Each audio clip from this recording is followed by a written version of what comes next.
Folks, it is 6:33, so I'm going to go on and call us to order. And as always, we open up in prayer, and I'll ask Commissioner Hardwick to lead us in prayer if he would be willing to do so. Kind of caught him off guard, it looked like, down there. There we go. Let's all pray. Lord, we thank you for this day, for this beautiful weather that we are having. We thank you for this country that we live in. Give us your blessing tonight as we make decisions for this city. Help us to find the wisdom. And Lord, we ask it all in your name. Amen. Amen. Thank you. Caitlin, will you call the roll, please? Altizer. Here. Evans. Here. Hardwick. Here. Hasty. Here. Longmire is absent. Martin. Here. Silkwood. Here. Slattery. Here. Coker. Here. All 8 present, 1 absent. Thank you. We have a quorum, so we'll go on and proceed. Commissioner Hasty, you're lit up down there. Were you intending to say something? Okay. First items on our agenda tonight are public hearings. We have 3 public hearings. Then we'll take these all separately for folks that have not been here before. The first public hearing is for a request by Football 5 Investment Group to amend the comprehensive development plan in order to request a reduction in parking. This property is located at 240 Innovation Way on the east side of New Shackle Island Road and the north side of West Main Street. There is nobody that has signed up for that particular public hearing, and that's just related to just that specific agenda item. So I'm going to declare that public hearing closed.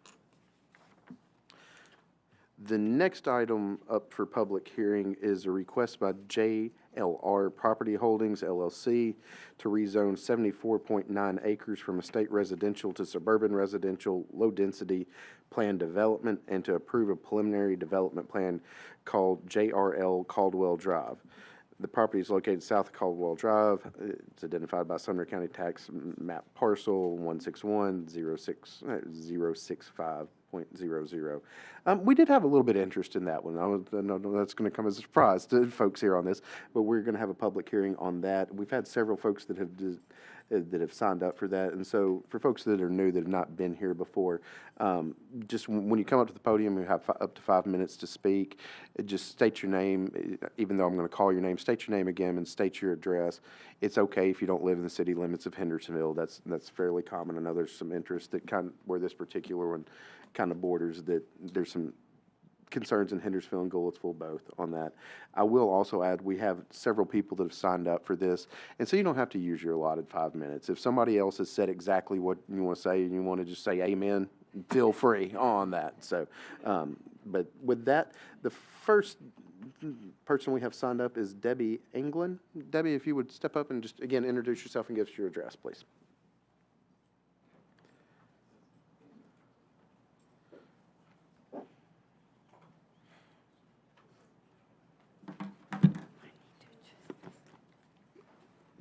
Hi, my name is Debbie Anglin. I live in Goodlettsville. I live in the 12 Stones community that is across the street from this new development. Will you give us your exact address, please, ma'am? Yes, 182 Tara Lane. Thank you. And I actually live, there's several sections, but I'm in the vineyards. So I'm just very opposed to this for several reasons. The first reason is the traffic. My home backs up to Willis Branch.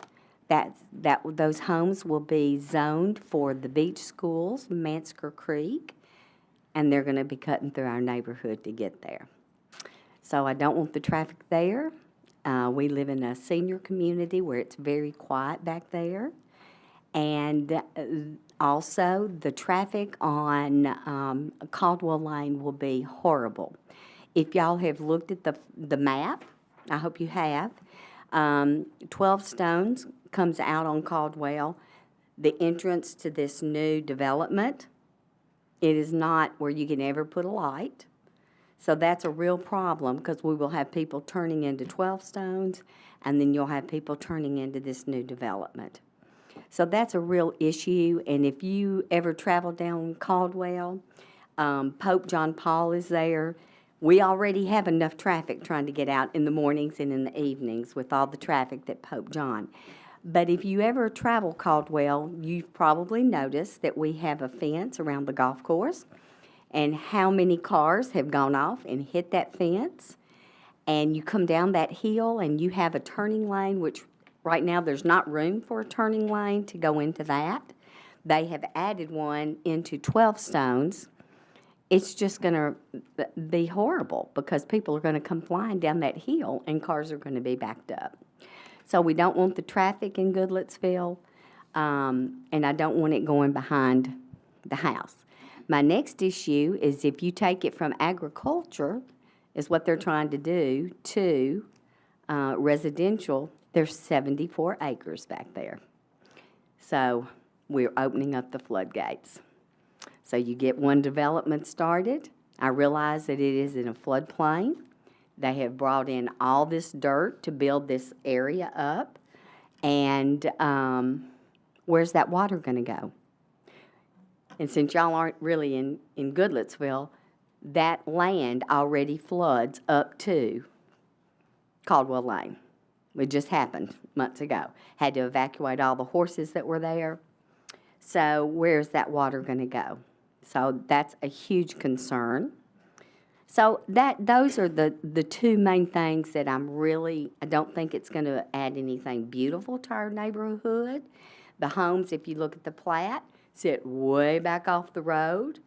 So, you know, I love the farmland, and hopefully that will stay for a while. But if you make that residential, who knows what we're going to have. So bring in more dirt, bring more homes, bring apartments or whatever. So anyway, I'll let someone else speak. Thank you. I appreciate it. And I, because I am in a senior community, we didn't get a notification. It's been very sneaky how they've done this. I was told Friday they received the paperwork for this, trying to get this approved for today. And we needed more time to get the word out. So I have 27 names of people in just in my neighborhood who oppose it. So we oppose it, and I'll let someone else speak. Thank you so much. Thank you. I was actually just going to, before I go to the next speaker, want to call on Planning Director Free. He's going to indicate some emails and some comments that we've received as well. Yes, thank you, Mr. Chairman. We received a total of 21 emails, and all of those have been made available to the Planning Commission, and these will be a part of the record, the actual emails that were received, and that will forward on to BOMA when they make their final decision on this particular subject. I'll just read the names of the emails that we had received and that were forwarded and made available to the Planning Commission. I may get some of these names wrong. I'll try my best. Paquita Johnson, Patricia McClellan, Johnny Hardwick, Sharan Allen, John Peeler, Joni and Tim Miller, Velva Davidson, Marcus and Vicki Hampton, John Humphrey, Stacy Silverman, David Krebs, Elisa Miles, Vicki Peeler, Kimberly Hogan, Jennifer Nicholas, Lynette and Michael Winniski, Mark Lasco, Troy Scott, Gail and Doug Key, Angela Scott, and Carla and Dan Gear. And all of those emails, there was a variety of emails that were available that everyone has had the opportunity to see, but all of those were against this particular project. Thank you, Director Free. Thank you, Chairman. Next up, it looks like we have a couple folks that initially signed up and then scratched off. So it looks like our next speaker is Susan Caldwell.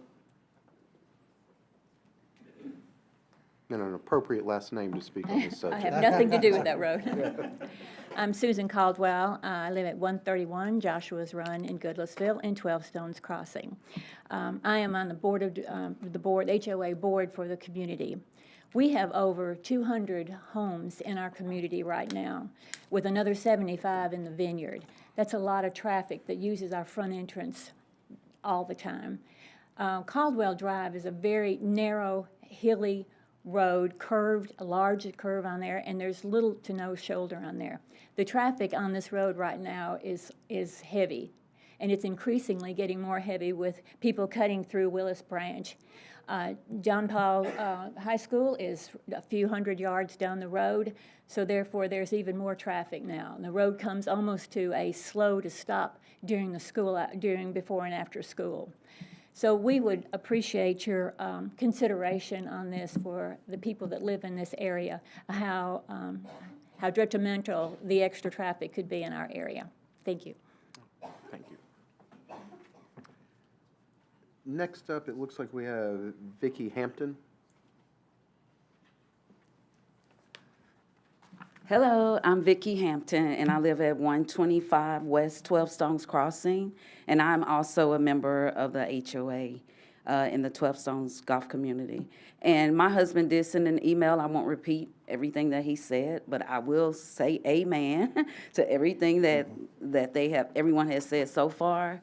And I just wanted to come here and just show my face so you can put a face with the name, and just to say thank you for considering everything that all of my neighbors are going to be saying tonight. So thank you.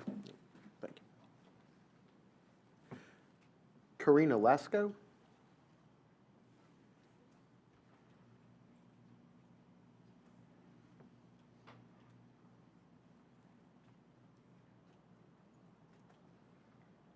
My name is Karina Lasko. I live at 1248 12 Stones Crossing, and like my fellow neighbors, have the same concern about the traffic. I live on the main road, and the amount of traffic that we already have cutting through because people don't want to go around up to Long Hollow and down. My children, I fear they can't go down to get the mail for me because people are disrespectful. They fly through the neighborhood. They don't do the 20 miles an hour. It's not safe as it is. Then you add in 21 more homes. You're looking at 42 extra cars that are going to cut back and forth through our neighborhood in front of my house. I get passed on our road as it is because I do the speed limit, and people, they don't care. They want to get from point A to point B the fastest way possible. That's one of our big concerns, is the traffic and the speeding that already happens in 12 Stones. Our other concern is Moss Wright Park. My children play soccer over there. Where is all the water going to go? As it's already been stated, it floods. In May, Moss Wright was flooded completely. That farmland was completely flooded. Where is all the runoff going to go? Mansker Creek can't handle anything being changed as it is. And then you add in these houses and the sewer and the plumbing, and you change the landscape of the area. What's going to happen? So these are our biggest concerns, as well as what the rest of our neighbors said. And my husband also sent in an email, and I just wanted to be here in person to go off of what he had submitted already. So we thank you for your consideration to just not build this neighborhood at this point. Thank you. Thank you. Donna Hagan.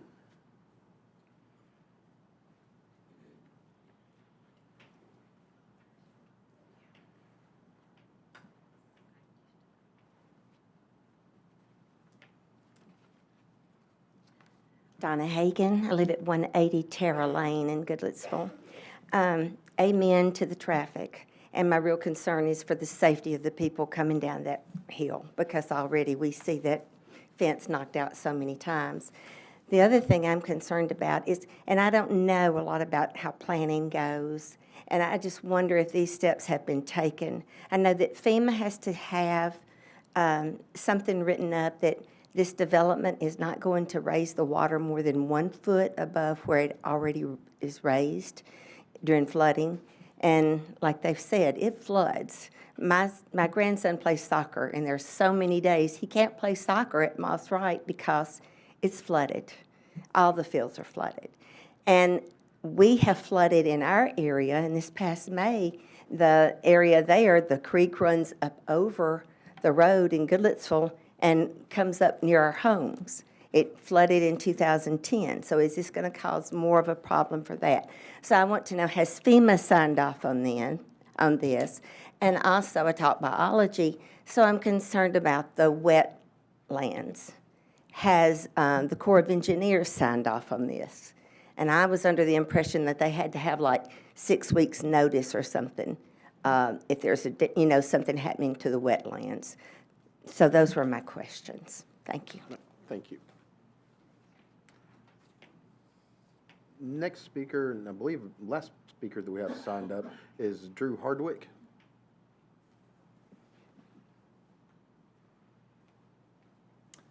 Hi, my name's Drew Hardwick. I live at 126 Bella Vista in the back of 12 Stones. And just to expound on what others have said, you can't really see it from this map, but right before you get to this property on Caldwell, there is a huge hill. And I mean, it is very, very tall and at a very good slope. We have tons of speeders. There's too much traffic for Caldwell as is. Between adding Pope John Paul, Moss Wright Park, and 12 Stones neighborhood being the cut-through to Long Hollow Pike, there's so much traffic and so many people who are in a hurry and busy that speed on that road in particular as well as through our neighborhood. So I believe on that map, on the north side of Caldwell, there is a fence that... Can you pull your microphone up sure, just a little sorry. bit? Thank you. There is a fence on the north side of Caldwell there that borders the golf course. And I would say at least every 1 to 3 months, there's a car that goes through that fence because they're going too fast going around that turn. The fence is constantly torn up. And so what the map does not show is how narrow that road is. There is no room to make a turn lane to turn right into where this proposed road is. So now you're going to have a car at standstill waiting to turn left there. You're going to have people flying over the hill, as they already do, and they're not going to be able to hit their brakes in time. And so you're going to have a lot of rear-end traffic accidents. It's imminent. There's no way around it. The other thing that people expressed is they've brought in this dirt to raise the elevation out of the floodplains, and that is going to further flood Moss Wright Park on the west side of that map there. Before the picture changed. On the west side of the map, where adjacent to this property is the creek and then the Moss Wright Park soccer fields, they already flood tremendously. Many games are canceled. And so by raising this, it's only going to cause them to flood all the more. And then as someone else expressed, once you rezone this, it starts with 21 lots, and where does it end? Because now at least the bottom part would be rezoned, and I believe that was about 49.5 acres. So that opens it up to quite a bit more once it's rezoned. Those are our concerns, and just want to say amen to everything everybody else said. Have a good evening. Thank you. That was everybody that signed up. Is there anybody that intended to sign up for this particular public hearing that did not get the opportunity to do so? Okay.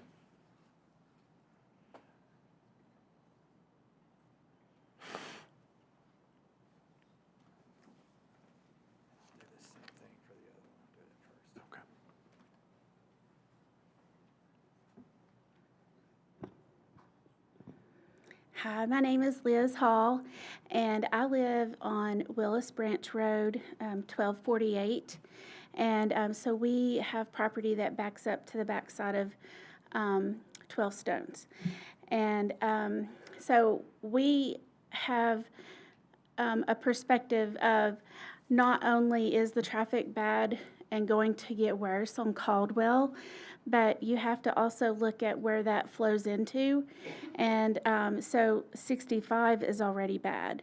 And so if you add that to it, that's going to even compound that issue even more.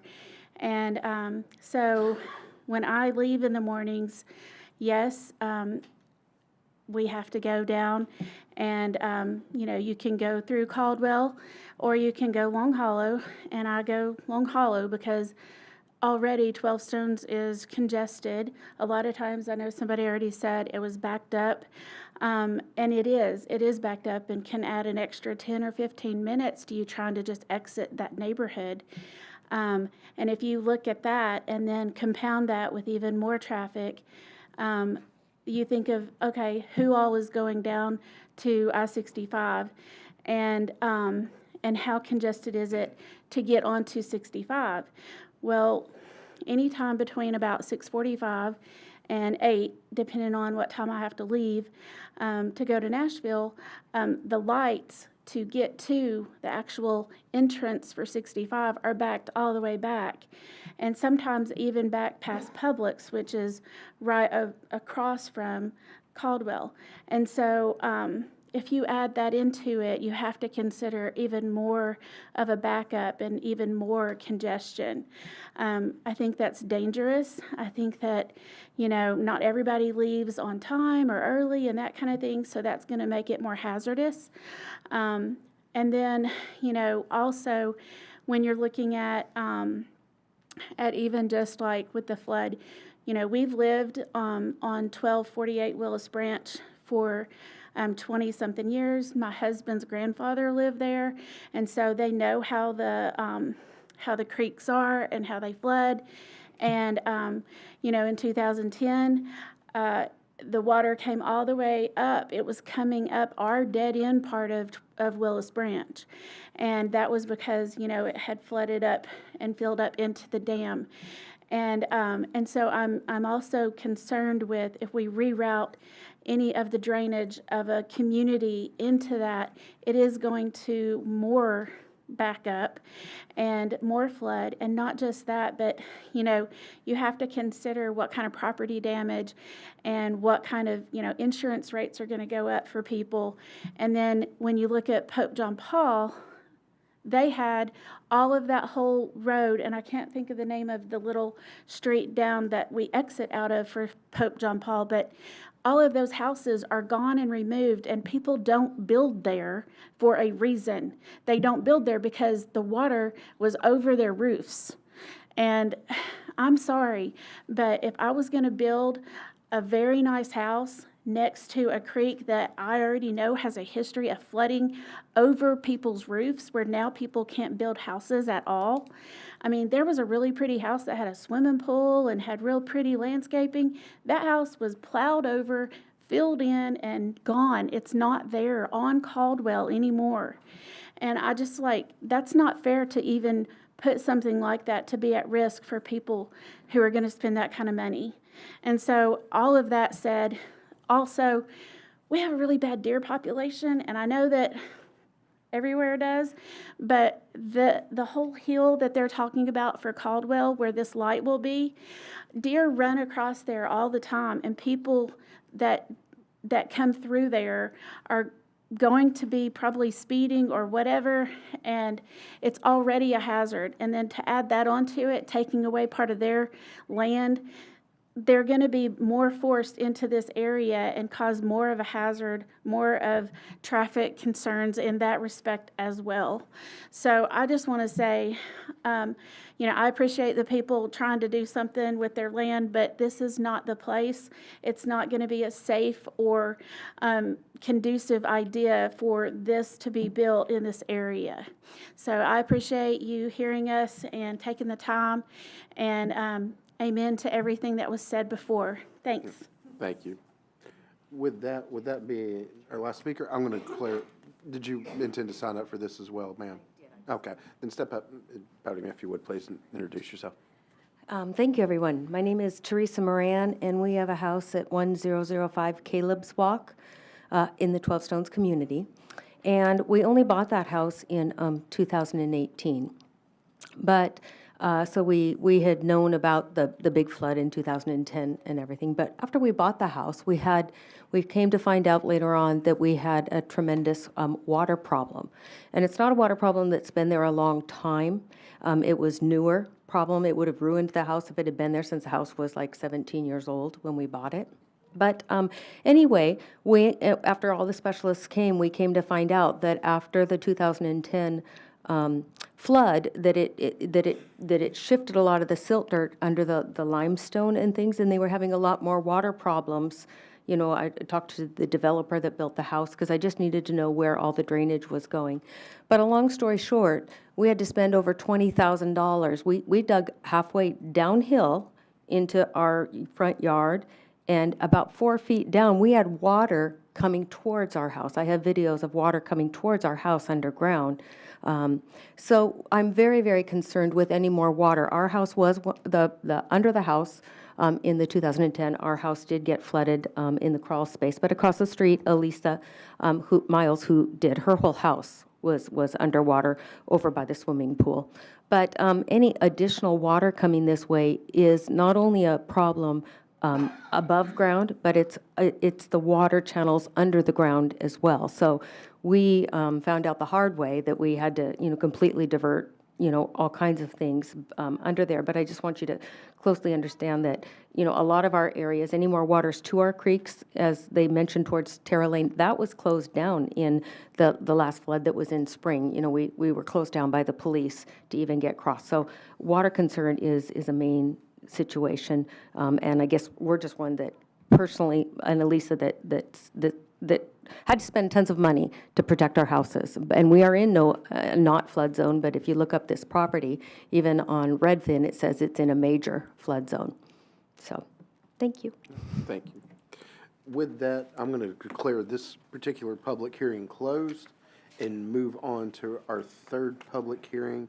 This is a request by Dean Jacobs, excuse me, request by Dean Jacobs to amend the general framework map of Hendersonville land use and transportation plan to change the character area designation of the property from suburban living to suburban center and rezone 4.84 acres from suburban residential low density to general commercial and planned development. This property is located at 1065 Saundersville Road on the north side of Vietnam Veterans Parkway and on the west side of Saundersville Road. We have 3 speakers, it looked like, that have signed up for this particular public hearing, and I'll call on the first one, Rachel Collins. Do you want me to go ahead and do that one? Rachel, before you get started, I'm sorry, I'm going to let Director Free also mention the comments we've received via email on this. Okay, thank you, Alderman. There were a total of 4 emailed comments that we had received, and we have dispersed those to the Planning Commission. 3 of those were against, and 1 was for. The for was Hillary Bonham. The against was Roger and Anika Mantle, Sonia Novak, and Michelle Tyndall. Thank you, Director Chairman. Free. Okay. Alderman Collins, please go ahead. Thank you. My name is Rachel Collins, 1575 Hunt Club Boulevard, Gallatin, which is actually in Hendersonville, though. I am here because I'm one of the aldermen for Ward 5. And the last time I was here was several months ago for the same property, looking at getting rezoned for a hotel and a gas station. It was election night, and we had 30 or 40 people signed up to speak, and it was just a wonderful display of our democracy.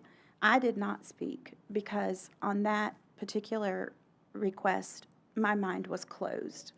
I was not open to moving forward with that. Tonight is different. I am coming into this with an open mind. I think there's a possibility that we could get this to work for the neighbors and be something that benefits everybody. So I am here because I always listen to your conversations as subject matter experts, and it is very insightful in helping me decide how I vote eventually when it does come to BOMA. Some of the questions that I'm hoping you'll entertain tonight that I would appreciate your thoughts on are the current zoning for this land. Do you think that it's appropriate, and do you think it's the best use for the land? Of course, that's step 1. Specific to this proposal, I would like to know more about the traffic flow. I am concerned about the truck entrance being as close to the bypass entrance as it is, so I'd like to hear from planning about how that's going to work and what the safety implications are. Maybe I'll be reassured, maybe I'll be horrified. Just let me know. Where exactly are the trucks coming in and out? Are they semi-trucks, dump trucks? What are we talking about exactly for each of the 3 entrances that are proposed? I'd also like to learn about the traffic counts for this project compared to the current zoning and get some clarification on that for myself and for the neighbors in the community. And I know that's like a long list of things that I would like for you to discuss, but I really always appreciate your expertise on the subject. Thank you. Thank you. Next speaker is, you're going to have to, looks like Roger Mantell. Hi, I'm Roger Mantell, living at 103 Huntington Place with my wife Annika. I'm right in the line of fire on Huntington Road because the property that's been proposed would back right up to my backyard. Now, we've been informed that a decision must be made with regard to land use and zoning change. Truth is, just about any kind of building plans that have been suggested run the risk of decreasing our home values. There's no doubt that this will cause a traffic problem, especially around the Saundersville Road area, unlike anything that's ever been seen in this area before. It's also going to produce a significant amount of noise with trucks, forklifts, et cetera, moving in and out of the area. We will be hearing noise starting early in the morning and extending throughout the day. Not only that, but the nursery will be open 7 days a week. Okay, so that's open every single day, which of course means noise, trucks, people near our property every single day. We won't even get a break from the noise and traffic on the weekends. Now, the overall disruption caused by the noise and traffic, no doubt, will make our Windcrest a far less attractive place to live, which of course will lower our property values, especially for those of us who live near the nursery. And the nursery will be right in front of our backyard, as I said before. There'll be also an increase in vermin, snakes, insects, and various other pets which come with the territory because they're attracted to trees. A buffer zone, of course, will not prevent this from happening. Also, there's a good chance people will be hanging out in the area. Some may trespass on the adjacent properties. It might increase crime, it might not, but it's a danger we don't need as well. Now, when we attended the previous hearing in which the gas station and extended stay hotel were proposed, I remember, I think it was you, Commissioner Jeff, you stated, and I'm paraphrasing, that you felt the best use of the property would be office buildings. Now, we agree with this assessment because office buildings, preferably single-story offices, would introduce the least amount of interference with our community and would be least likely to decrease our property values. Of course, there'll still be problems with traffic, and I shouldn't have to remind anybody that plans for the tunnel will not relieve this traffic problem because the construction won't even begin until 2030. Okay, so the prospect of exposing a residential neighborhood to a commercial area by changing the land use from a low-density suburban area to a high-density commercial zone will change the character of our development in Windcrest and the adjoining neighborhoods forever. We didn't invest our hard-earned money in these houses to end up with this kind of an outcome. Now, finally, some people will say that the threat posed by the nursery is not quite as severe as the previous one, the hotel and the gas station, with the implication being that we should somehow just accept the proposal because change is inevitable. But this type of land use change and rezoning will expose the Windcrest community as well as nearby developments to a destructive force.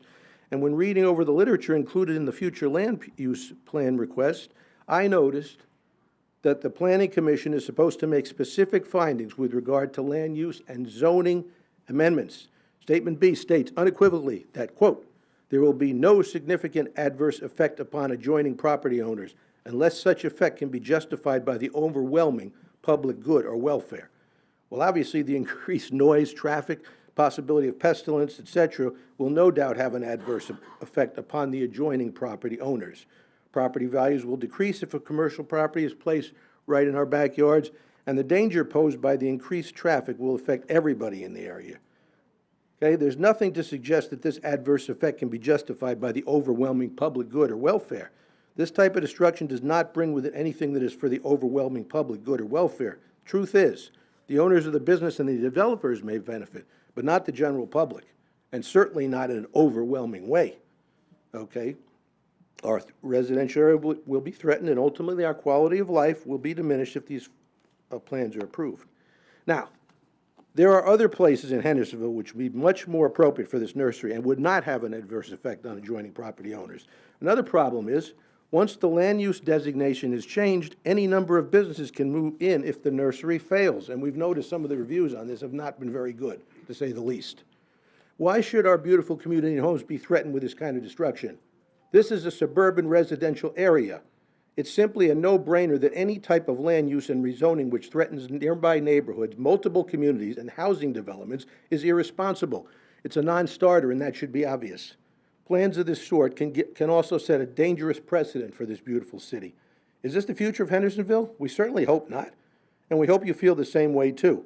By the way, the nursery looks like a construction site. We've been down there. Okay. Now, we respectfully request that the Planning Commission exercise the same sound judgment and common sense that prevented the previous threat to our neighborhood from becoming a reality. Thank you. Thank you. Next speaker, I believe, is Ms. Mantell. On that, if you'd say. Family of action. No, thank you for that we can speak up a little bit. We got a letter in the mail. Not everybody got that, so we have been talking to neighbors and says, oh, we didn't know anything, we didn't get the letter, or so we are here and we have spoken to a lot of people who agree with us. Ma'am. So my name is Annika Mantell, wife to Roger.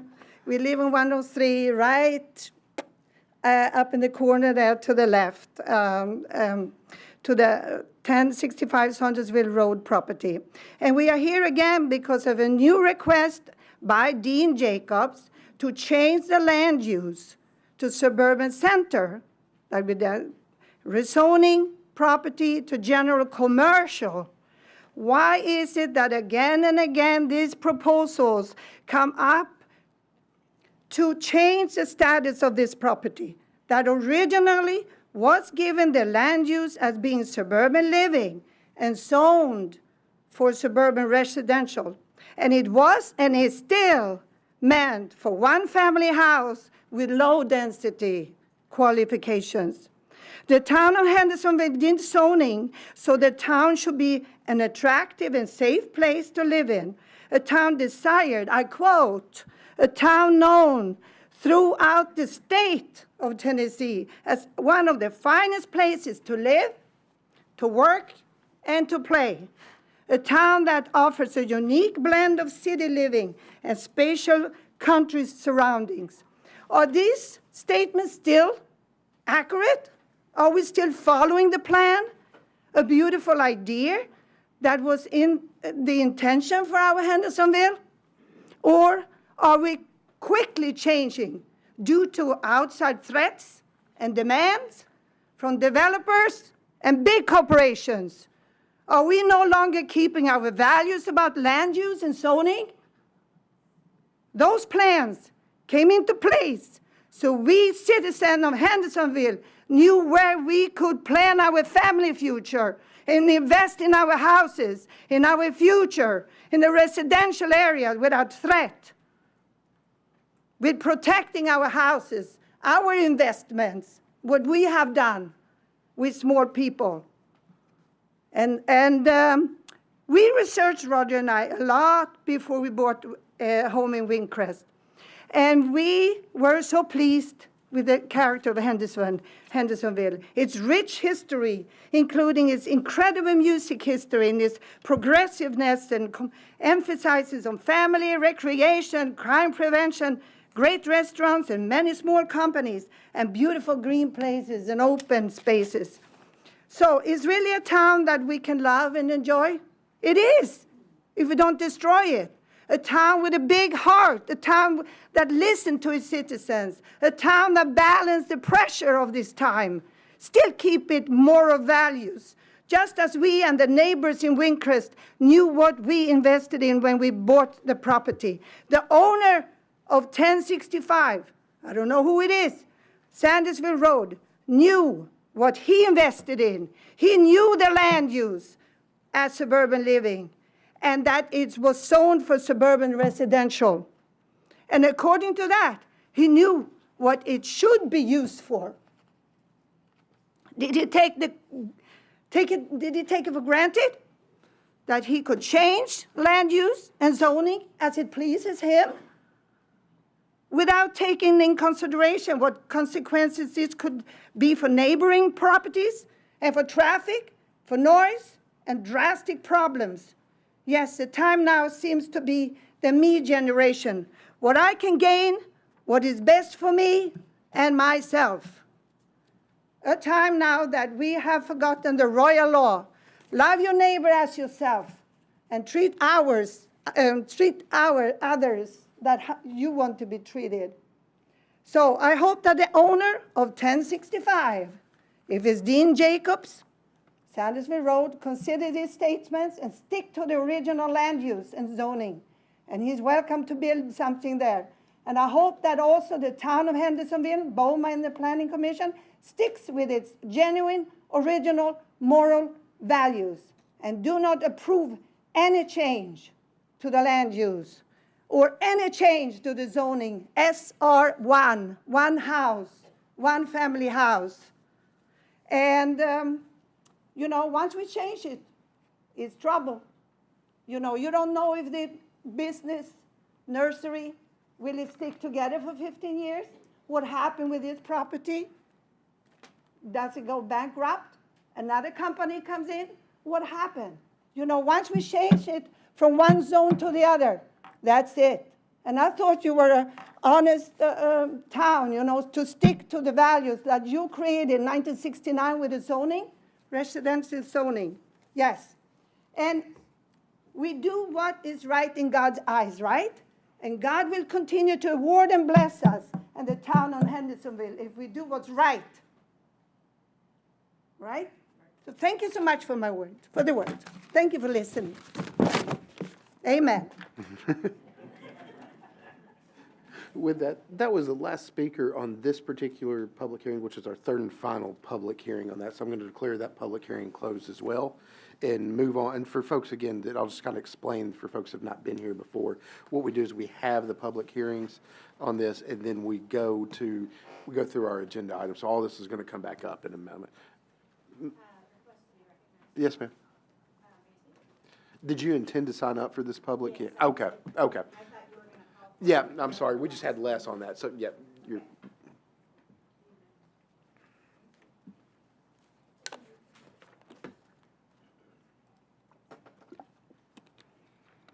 My name is Christine Garner. I live at 107 Huntington Place, immediately adjacent to the proposed property change. My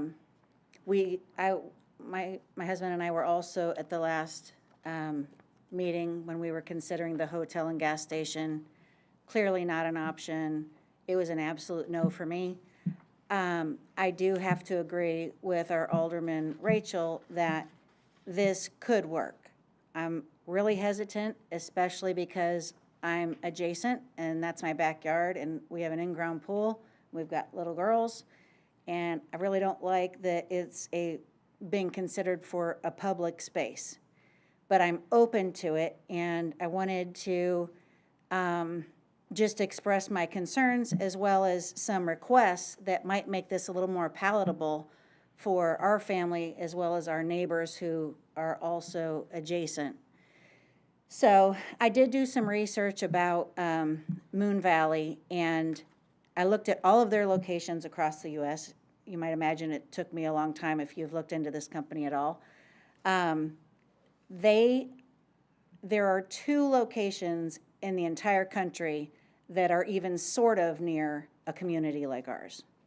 All of the other ones are appropriately placed in what looks like they might be an industrial park, sort of like Avondale, or in other open spaces not adjacent to homes.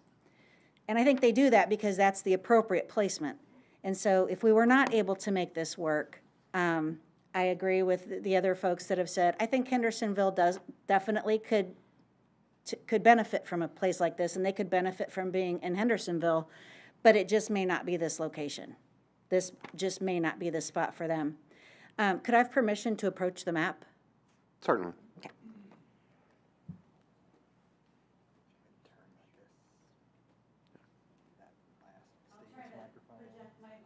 Okay. Yeah. Or Stephen, if you'll turn your microphone, we can. So our property is right here, and this is our in-ground pool right here, surrounded by the patio, which was one of the things that we had to bring up last time, especially with it being a hotel, transient people. That was a huge problem. I'm a little less concerned about that with this one, but what I really would like to request is that this tree line be significantly deepened. And that's for privacy, for dust, for noise pollution, all of the things that we know we're gonna have if we have this nursery in this location. So I would look for this to be much deeper so that they cannot see what's happening in my backyard and we don't have to see all their construction going on. I also drove down to the Franklin property to see what is this place, how do they operate, what's it look like, do they take care of it? It's all gravel. They don't have any paved parking, they don't have paved drive-ins. It literally does look like a construction zone. Big trucks everywhere. Ma'am, I big don't mean red to interrupt equipment. you, but if you're done pointing at the map, it'd be, people can hear. I'm not done. Oh, okay, I was gonna say, people Sorry. can hear better. I'm on this topic. If I do need to project my voice, though, let me know. Okay, thank you. So all of this that you see here, all of this is gravel. And it's, you know, got potholes in it, and there's not like a curb for the grass just starts at some point. It just looked really, really bad. It's not consistent with what you're seeing on Saundersville Road. So I would definitely like to not have gravel. That's not consistent with the character of this part of town. That all of this would need to be paved instead of gravel. So deepen tree line, all of this be paved instead of gravel. And then this looks a little bit different from the picture that I saw previously. This entrance was here, but there was another one somewhere around here. So this maybe is like a more recent version. And then there was a third one over there that's inside Windcrest. I would want to get rid of the one that's inside Windcrest.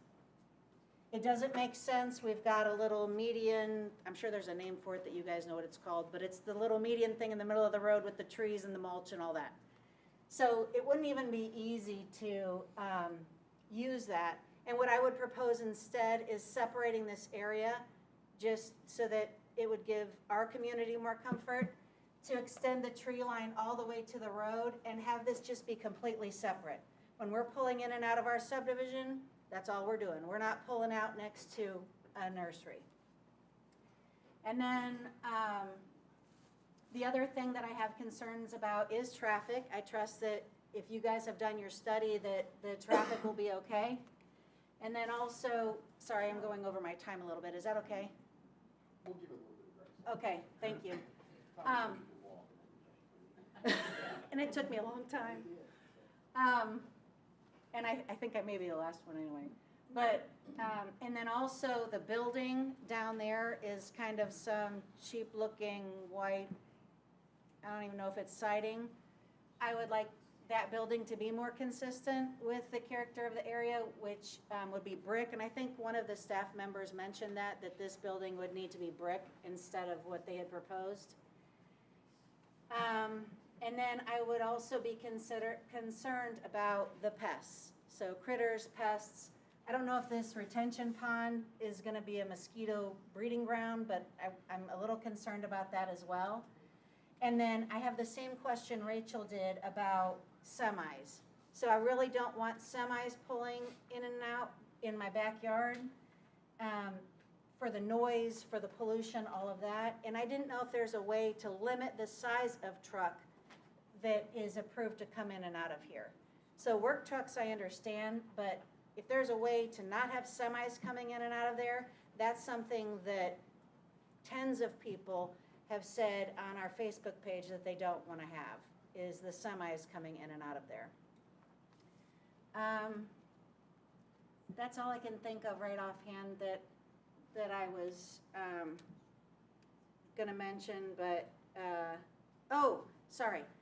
They also, I guess, earlier said that they were not going to have bulk mulch here. The Franklin property has bulk mulch bins. So that would probably need to be clarified that that is okay or it's not okay, but I really don't want to have the bulk mulch bins here either. That was supposed to be part of the agreement, but they do have it in Franklin, so I wanted to be sure that they don't have that here. And then lastly, I do have concerns about the future use. that we limit even further what can go in here if they ever leave. And just to say it again, we were concerned about this office building going in. There was a lot of back and forth. The height of the building, what kind of building, we were concerned about traffic. They turned out to be great neighbors. They have really been great neighbors. There's very little traffic from them because they're only there during the day. They come in the morning, they leave around 5 or 6. They're fantastic. If that could just stick to that plan and be consistent, this is yet another office building that matches. It doesn't look like a hodgepodge of what we did to Saundersville Road. I really think that's ideal, but I'm trying to be open if we can make those adjustments that this could possibly work.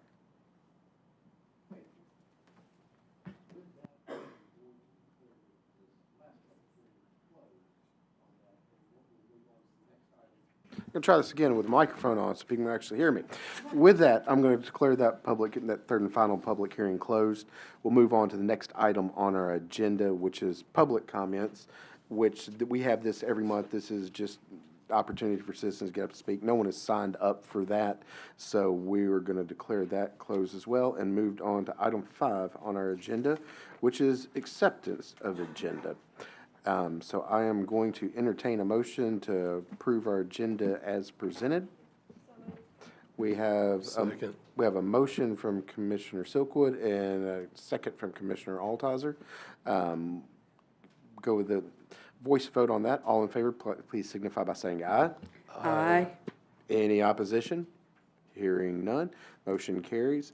Next item on our agenda is 2 items on our consent agenda.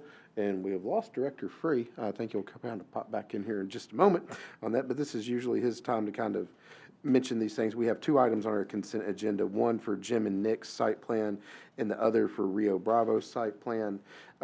Timothy, since it looks like Director Free stepped out and you're the ones that has this anyway, if you want to just give us, I'm sorry?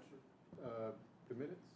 The approval of the minutes from last month? I'm sorry, I skipped right over that. I'm so sorry on that, so I was getting ahead of myself. We'll go back to the minutes on that. I'll entertain a motion to approve our minutes from our August 6th meeting. Move to approve. I have a motion from Commissioner Altizer and a second from Commissioner Slattery. All in favor, please signify by saying aye. Aye. Aye. Any opposition? Hearing none, that motion carries. Now we'll get back to what I was talking about. Thank you for catching me on that. I can't believe I just jumped right over that. Consent agenda, we have 2 items on there, Hendersonville's Jim and Nick's Barbecue, a site plan for them and a site plan for Rio Bravo. And so Timothy, can you tell us a little bit about those, please? Sure. So Jim and Nick's is going in the Mayfair development. It will be next to Chick-fil-A, there to the left. You may have seen the orange construction fence that's gone up here next to City Hall. So they've started the mass grading part of that. They'll start to build the infrastructure for this development, to that back road, and then the front right in, right out, and the right turn lane there. Those areas shown in red. And then Chick-fil-A is responsible for its own lot, and Jim and Nick's will be there sort of in the middle. The lot to the right of it, closest to Pinnacle Bank, is undeveloped. No site plan approved on that as of yet. Rio Bravo site plan, that's in Hazel Path Commons, where Half Batch is, and this will be next to Prime Car Wash. It's going to be a almost 17,000 square foot shopping center. About 7,000 square feet of that will be for Rio Bravo Restaurant, which used to be over where Raising Cane's was. And they'll have 153 parking spots for that. So. Thank you, Timothy. With that, Commissioner Hardwick, did you have a question? I have one quick question. Yes, sir. For Timothy, with this development going in and taking up a lot of parking, is there enough parking still left for the big box that's storage right now, but should it ever be anything retail again, is there enough parking there, or is there going to be an issue? There's sufficient parking for the storage facility in conjunction with all the other retail uses that are in and around that shopping center. For the conversion of Go Store It for all of that area back to retail, I'm not sure about that. I would speculate there would not be sufficient parking to convert all of that back to retail. But this plan is in accordance with the approved final master plan and preliminary master plan, which outlined these areas to be turned from a parking lot for that ghost story area to outlot retail. Any other questions, comments from commissioners? Hearing none, I'm going to entertain a motion to approve the consent agenda as presented. I have a motion from Commissioner Silkwood. Can I, a second from Commissioner Martin, and this one will go into a roll call vote.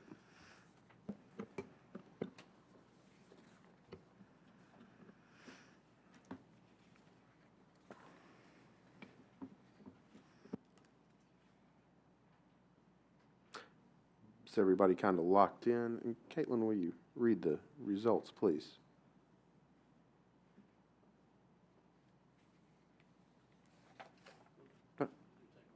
Oh.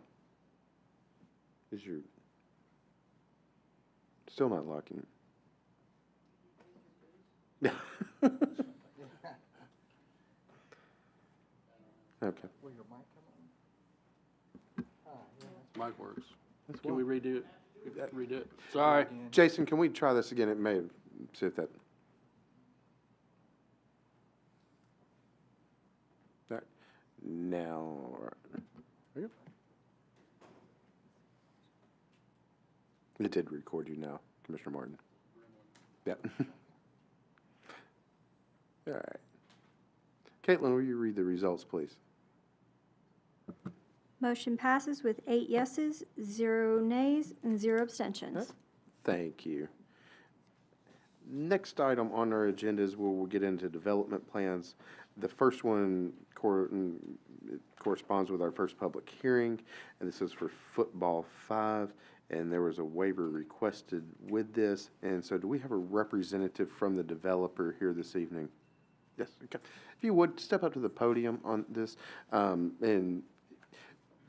or hang by the podium on this. What we'll do is we'll let Timothy, since he was the lead staffer on this, kind of give us an introduction, but we'll then give you the opportunity to speak and kind of go back and forth with questions, that sort of thing. So, Timothy, if you tell us a little bit about what's going on, please.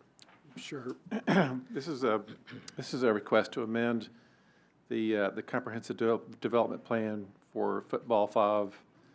The requested amendment is to reduce the required parking for the facility.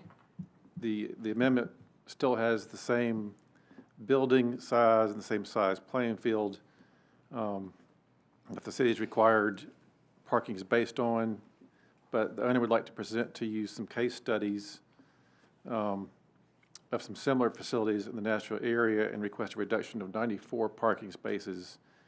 That's going from 219 parking spaces down to 125.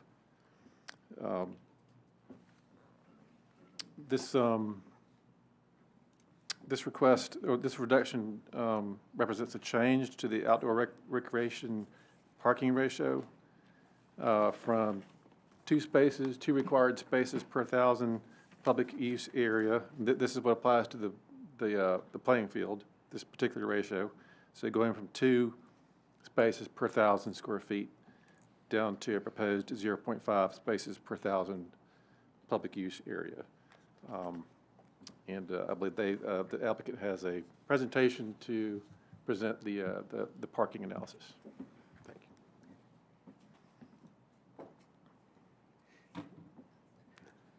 you. He changes the one, or You'll be able to control it. Okay, thank you.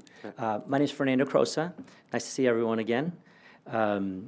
My address is 6986 Merchant Road in Delaware, Ohio. My son lives here in Hendersonville, 707 Chute Lane. So thank you again for allowing us to rezone this property, this land. We've received a lot of positive feedback from the things that we want to do.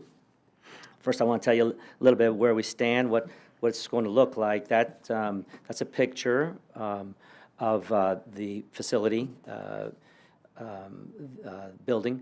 That's going to be 20,000 square feet. There'll be turf indoor soccer inside, 3,000 square foot workout facility as well. And then behind it will be 4 pickleball courts. So I press the red button. There it is. Again, we've had fantastic feedback from the community. We've just like many businesses, sometimes you have all the intentions of going one way, and then when you actually get into it, you have to make some adjustments. But we're very excited about this. You know, sitting through and hearing the previous folks relating to some of the other things on the table here today, and just visiting with my family here and everything that I hear. It rains a lot here in Nashville.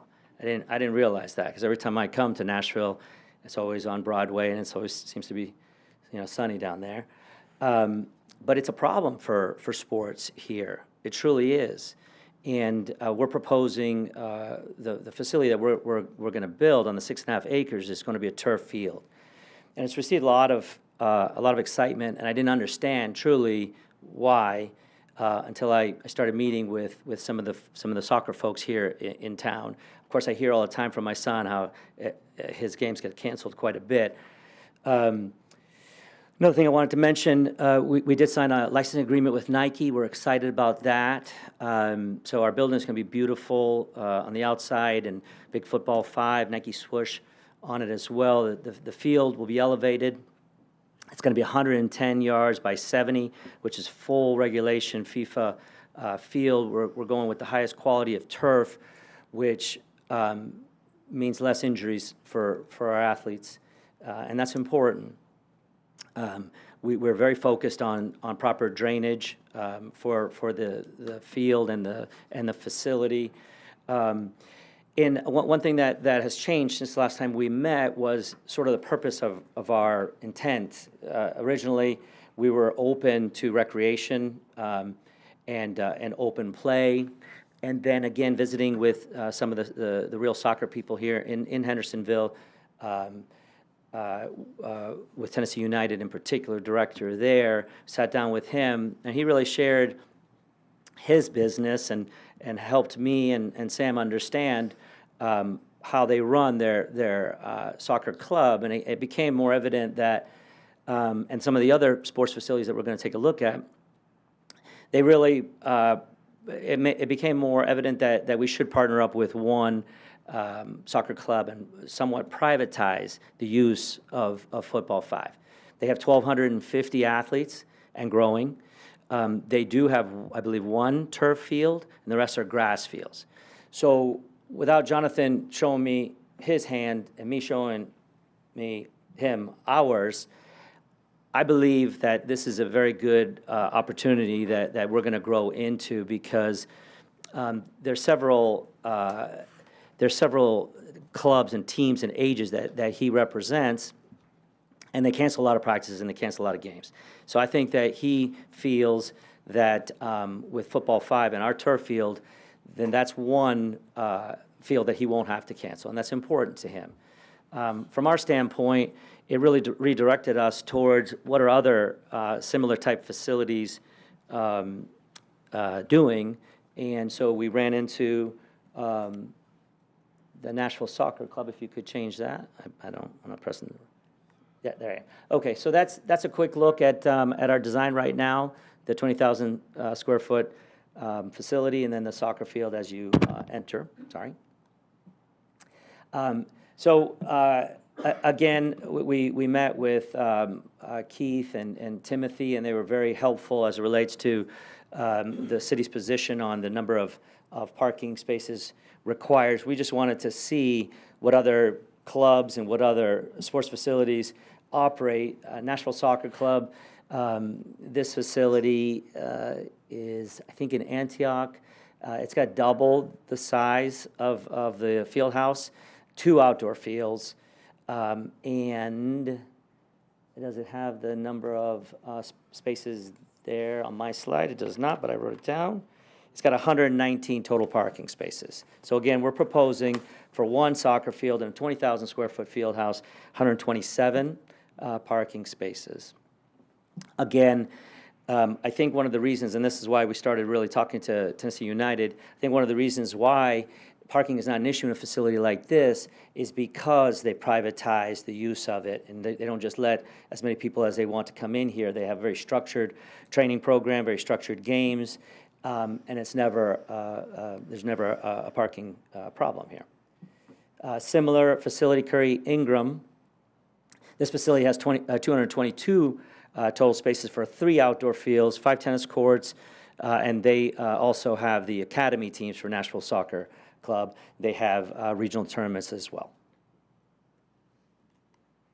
International Indoor Soccer Complex, again, a field house double the size of ours, 163 parking spaces, 3 indoor fields, and then an outdoor field that breaks into 5 smaller sided. We went on their website, and they do have more recreation type activity in this type of facility.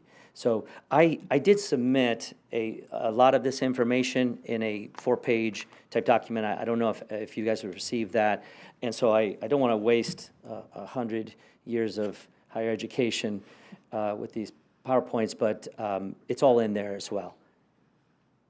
And they have a Mexican restaurant in this place. So Boost Fitness, again, they don't have an outdoor soccer field, but this is a facility that I'm familiar with. Every time I come to Nashville, I go see Sammy play here. 85,000 square feet. They do have a gym inside, very similar to ours, and they have the nightly co-ed and men's league. And that's supported by 138 parking spaces. So at the end of my presentation, I'd like to go over some statistics.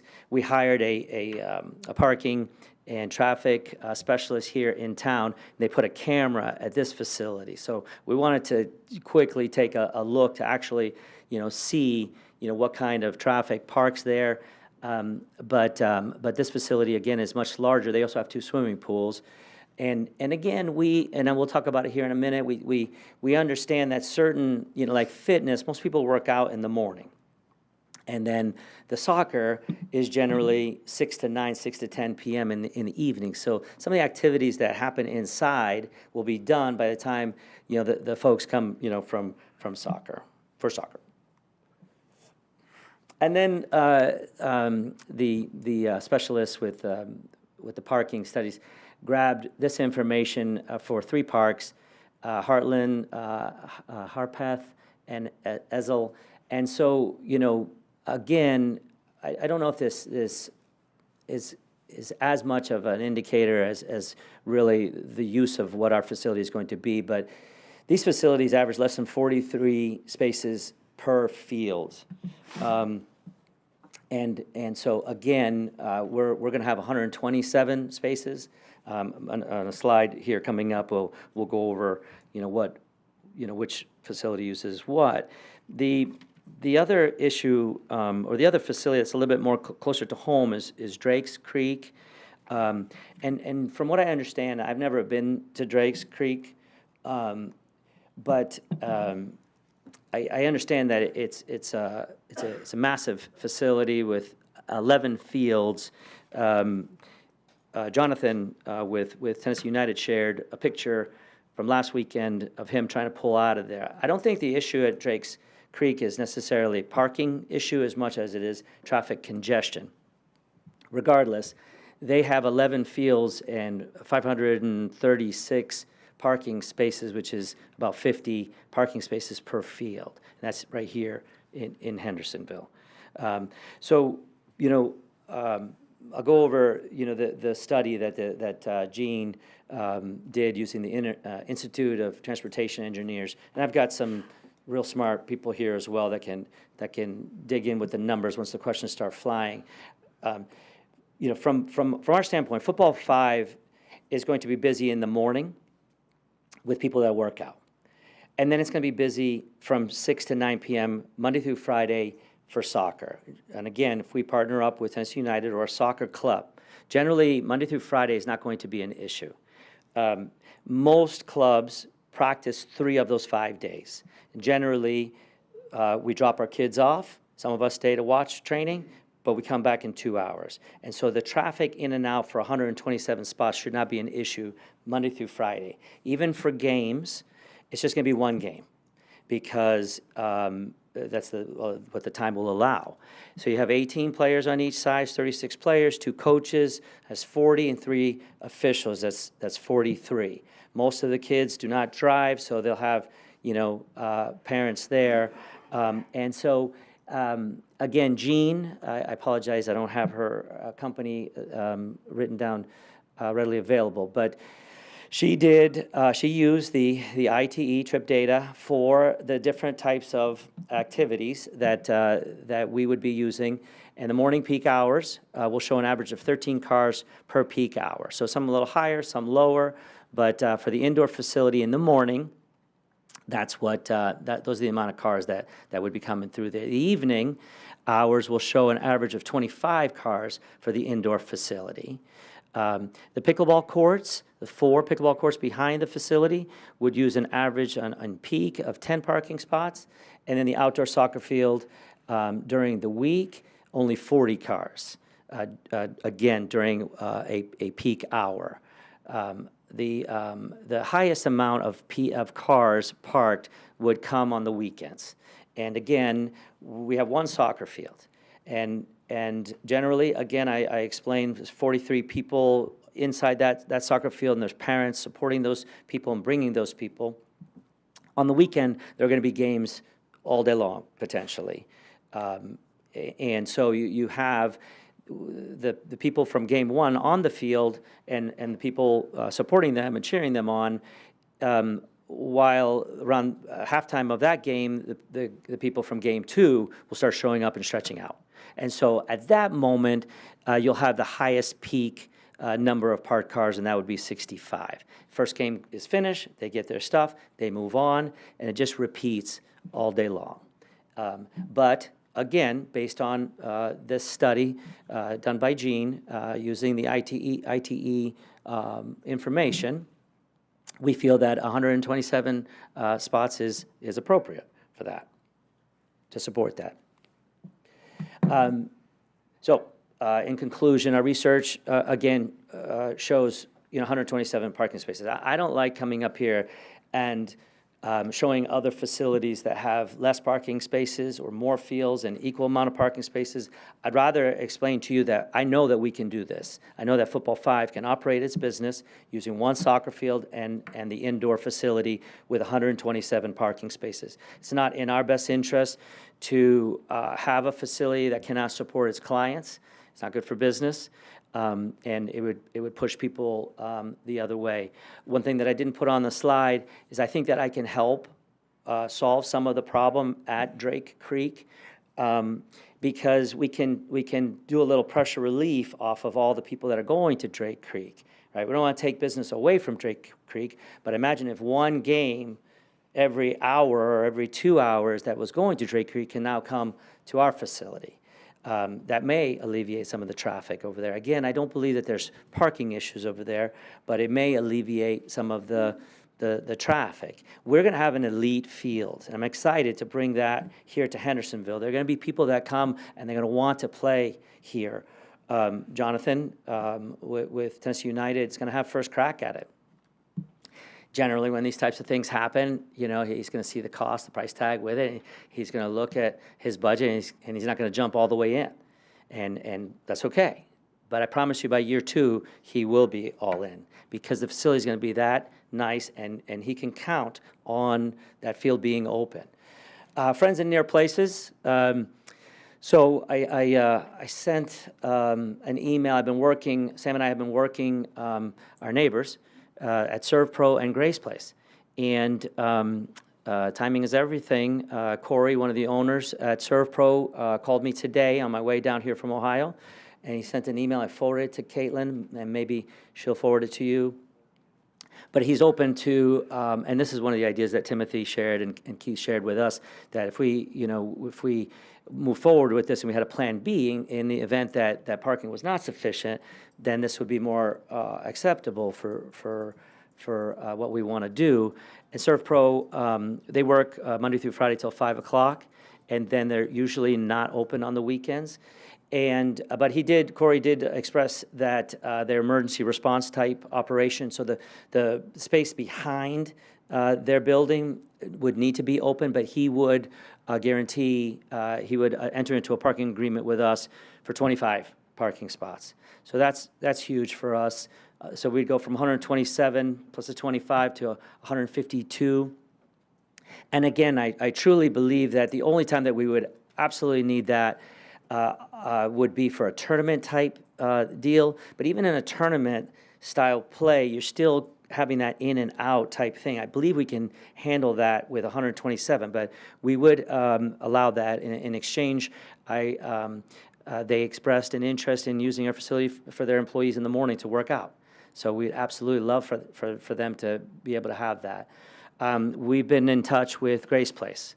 So I've spoken to Marty, I think it's Marty, their attorney, and they don't have an answer back to us yet because they meet once a month and they haven't had an opportunity to meet.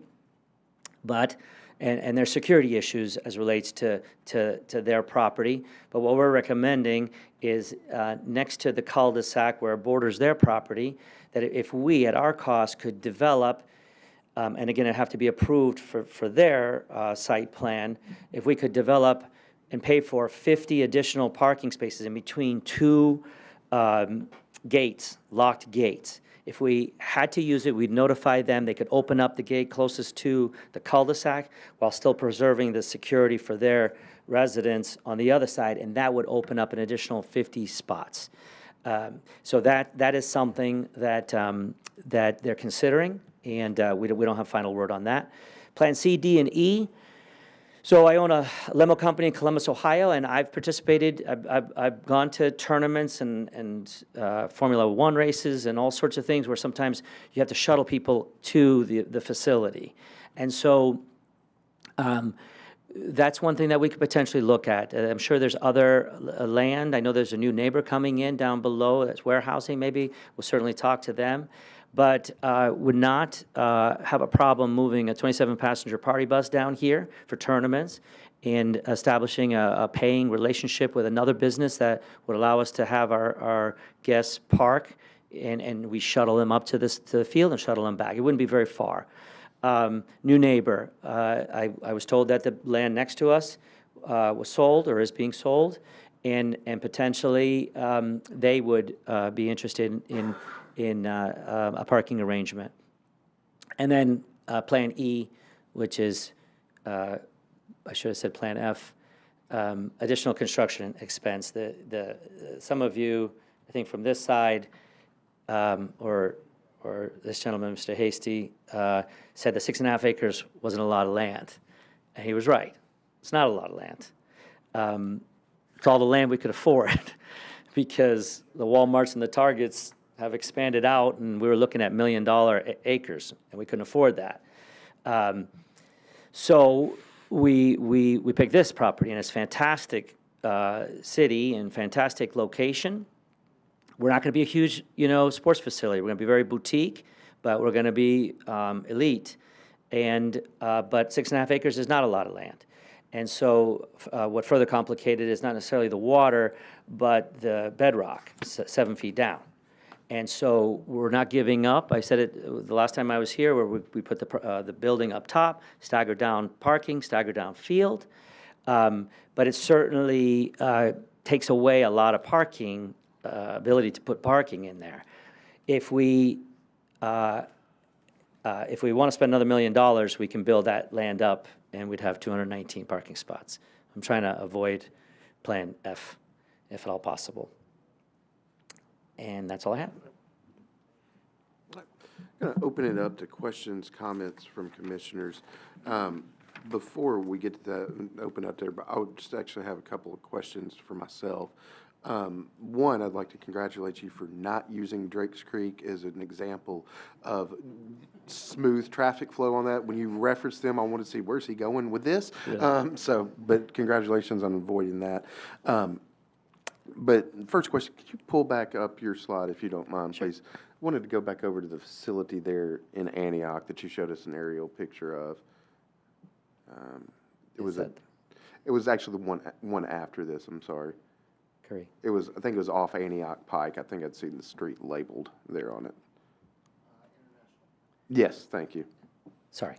Looking at that there, it looks like they have some folks, at least from my mind's eye, parked over in grass or dirt over there. If you look at it to the top, or to the right side on that, is that counted in those 163 parking spaces at that facility? I wouldn't think so. Okay. So, but they're obviously using some overflow there for that particular event then on that. Obviously a little bit larger facility than what you're talking about too on that, but that's just, they obviously had a need there for overflow parking. Second question I guess that I had is that seems like this all came about by kind of a change the way you intended your business model to run on this. Sure. Want to get back to, if you decided to change the business model again, to what we talked about a few months ago when you were originally talking here, because we did spend a lot of time talking about parking, obviously, making sure there was sufficient on that. Would you have, and you addressed it there at the end of your comments, would you have the ability to build more parking on spot if you had to do that there on that? Would the land still be available once this is built out? Yeah, sure, that's Plan F. It would be, right? Okay. So, and we would explore that. It's up to $1 million, it might not be $1 million. When I met with you guys before, we contracted an engineer to do a site design, but it wasn't the final site design because we didn't want to spend the money. We weren't sure we were going to get rezoned. So the original site design that we provided to Timothy, and Timothy responded back, saying, hey, you're going to need 219 spots. We then moved the field one way that we thought we would be able to move it, and we put 219 spots. Then, when we said, all right, we got the rezoning, we give it back to the engineers, spend $15,000, and say, all right, now look at the what's underneath. And say, well, you can't put the field this way, you're going to have to put the field this way, and then you can't do this, and you can't do that. And then they come back and they got 125 spots. And we're like, well, that's not great. What are my other options? And then Chuck explains to me I have to build a 30-foot wall, half a mile long for $1 million. I said, I don't like that option either. So that's where we are for the parking variance. But it is available if worse came to worse and you had to do that as planned. Okay. Yeah, I just wanted to clarify that space would be available there on that. But with that, I'll open up to questions, comments from other commissioners as well. Commissioner Silkwood. Thank you, Mr. Chairman. Again, I think as I said last time you came before us, I think this is a great concept. I'm very excited about it. I really do want it to work out. I think it's needed in Hendersonville for sure. But again, I think that we just need to be clear for everybody here what we're really asking. So you're required to have 220 spaces. You're asking for a reduction of almost 100 spaces, actually a little over 100 spaces. And some of those are motorcycle spaces as well as compact car spaces. Additionally, you're going to have a workout facility, pickleball courts, plus this outdoor soccer turf field, which is going to be in high demand. I just have a real problem supporting this parking reduction. Even with your agreement with SurfPro, you're still 75 spaces short. And I think we need to be very cognizant to be respectful of your current neighbors over there on Innovation Way and your future neighbors. There isn't a lot of shoulder space on Innovation Way for street parking. That's my comment. Do I respond or no? Yeah. So thank you. Yes. I don't want to be the topic of somebody else's conversation like Drake's Creek is as it relates to driving. I have a vision as it relates to this business, and I have experience with these types of businesses personally, not professionally, not running these types of businesses, but being there. We've spoken to the director of Tennessee United, who plays games at these facilities that have similar type parking spaces, and he confirmed that parking is not an issue at these places. Traffic is. So we're asking, yes, for whatever reason, the rule today per 1,000 square feet asks for 219 spots, but there are other businesses in and around Hendersonville that are operating soccer fields with 50 or less per field. And so we don't feel that, that we're setting ourselves for failure. We don't. Other questions, comments from commissioners? Commissioner Martin. I just wanted to echo what she said. The number of parking spaces that are being removed. Usually when we get a request, you're close to it, but we want a variance because, you know, we can't quite get there. And that's a reasonable request. The sheer number of spaces that you're looking to reduce that's required is very concerning. And I can feel that you also think it's concerning because of the drastic measures of D, E, and F, shuttling people in there, parking in neighbor spots. I mean, ServPro may say yes today, and then their parking lot gets trashed and say, no, you can't do it anymore. We don't want to put up with it. You don't know what's going to happen in the future.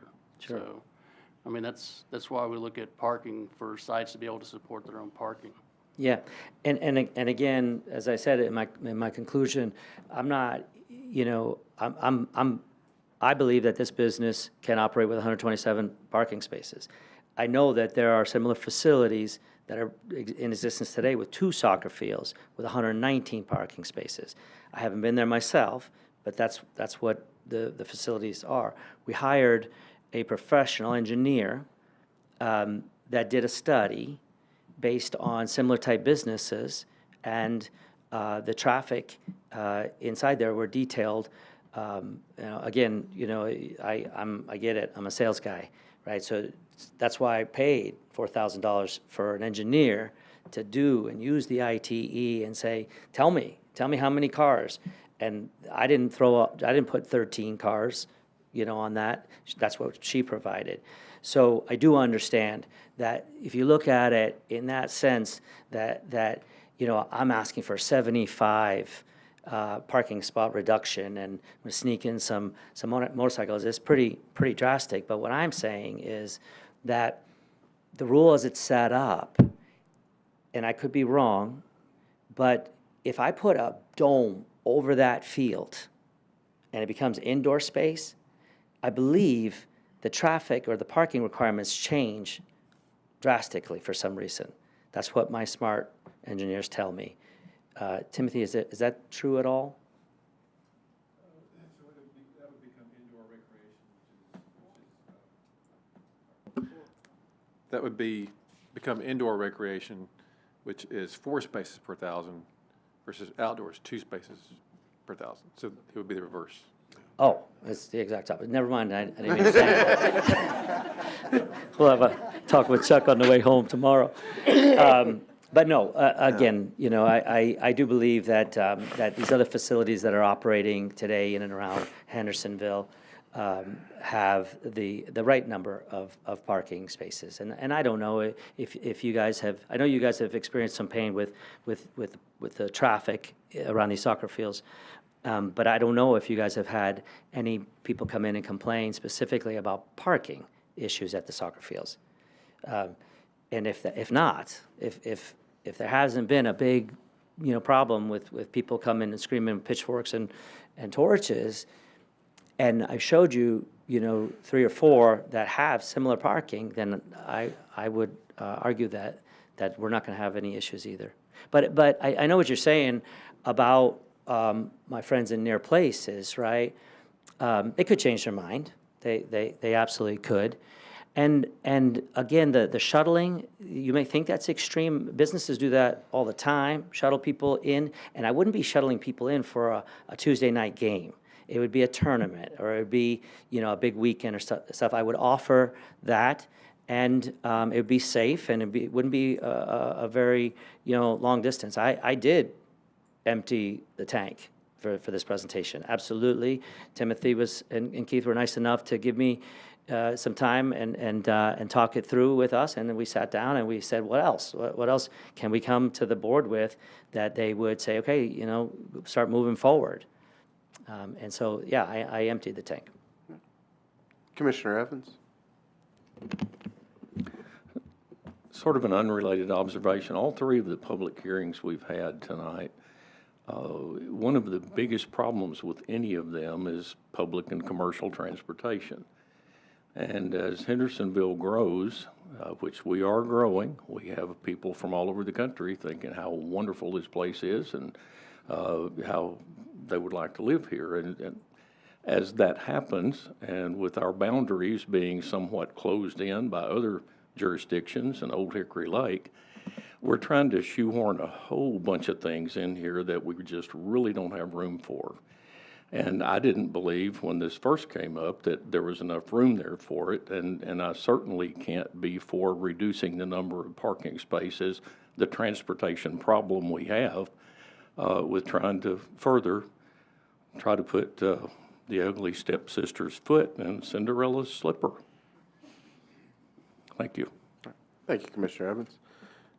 Other question, Commissioner Slattery? Thank you, Mr. Chairman. I like the idea of bringing recreational facilities to Hendersonville. Families moving here, we want things for families to do. I'm echoing what has been said by other commissioners on the board here. My concern is it's not just the reduction to 125, but as Commissioner Silkwood mentioned, it's adding 25 of even smaller spaces. And I just wonder, and I don't drive one and I'm not there, but I wonder at Drake's Creek on Saturday, what percentage are SUVs that I can't see over versus motorcycles and compacts? So it makes me nervous that 125, you may potentially only have 110 of those being used at any one given moment because you have allocated 25 of those slots to a smaller space. And I'm concerned about the need to balance minimizing over parking. We don't need that much more pavement, but I think you're cutting it too tight at 125, with 25 of those being motorcycle and compact. An Escalade can't fit in that. So I'm concerned that you've cut it too close here. Thank you. And is anybody, or are you discounting the overflow relationship that we're trying to establish with ServPro and potentially Grace Place? And I mean, I get it that it's 127, but you're not counting the email that says from the ownership group that they would allow the overfill parking for the weekends? So I know you're addressing that to all of us, but I'll finish with my comments. Yeah. I think it's wonderful that you're reaching out to your neighbors and getting a feel for how invested they will be in your success, because they are neighbors on a very small dead-end street. So it's good to build those relationships. As Commissioner Evans just mentioned, I think it was Commissioner Evans, maybe it was Commissioner Martin, ServPro says yes today, but 3 months in, is it too much of a headache? Are they not happy? You have no way of guaranteeing access to that. And I have grave concerns about Grace Place potentially opening themselves up to the potential liabilities and risks, given the community they're building, to have shared space with, and I don't mean this in a disparaging way, with a transient population versus what we all know Grace Place is trying to create in their community. So I do discount, you have no ultimate control over availability of those spaces. The other, I understand that Grace Place also had some challenges with parking. If we built 50 more spaces, they would be able to utilize those spaces at their convenience too, when we needed them as well. But thank you very much. I appreciate all the comments, and certainly, you know, you guys, this is what you do every single day and month. Can anybody share your thoughts with me as it relates to these facilities that have that exist today with double the size of the sports facility and 2 soccer fields and 119 spaces, how you feel that they're able to accommodate their clients based on the things that you're concerned about with Football 5?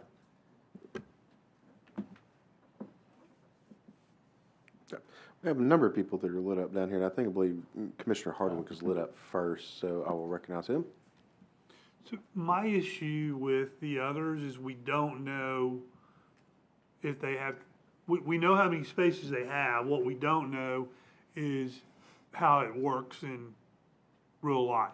Are they full? Do they have extra spaces?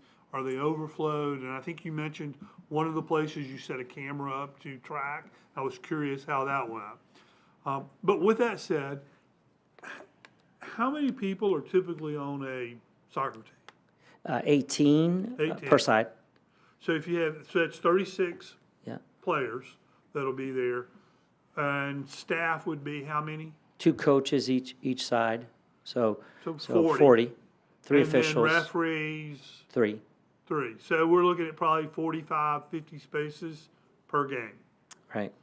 How many people would be in the other building at any given time in the evening or on the weekends when this would be an issue? So, again, the ITE figures stated it. So during the week, the number is 25 inside the building.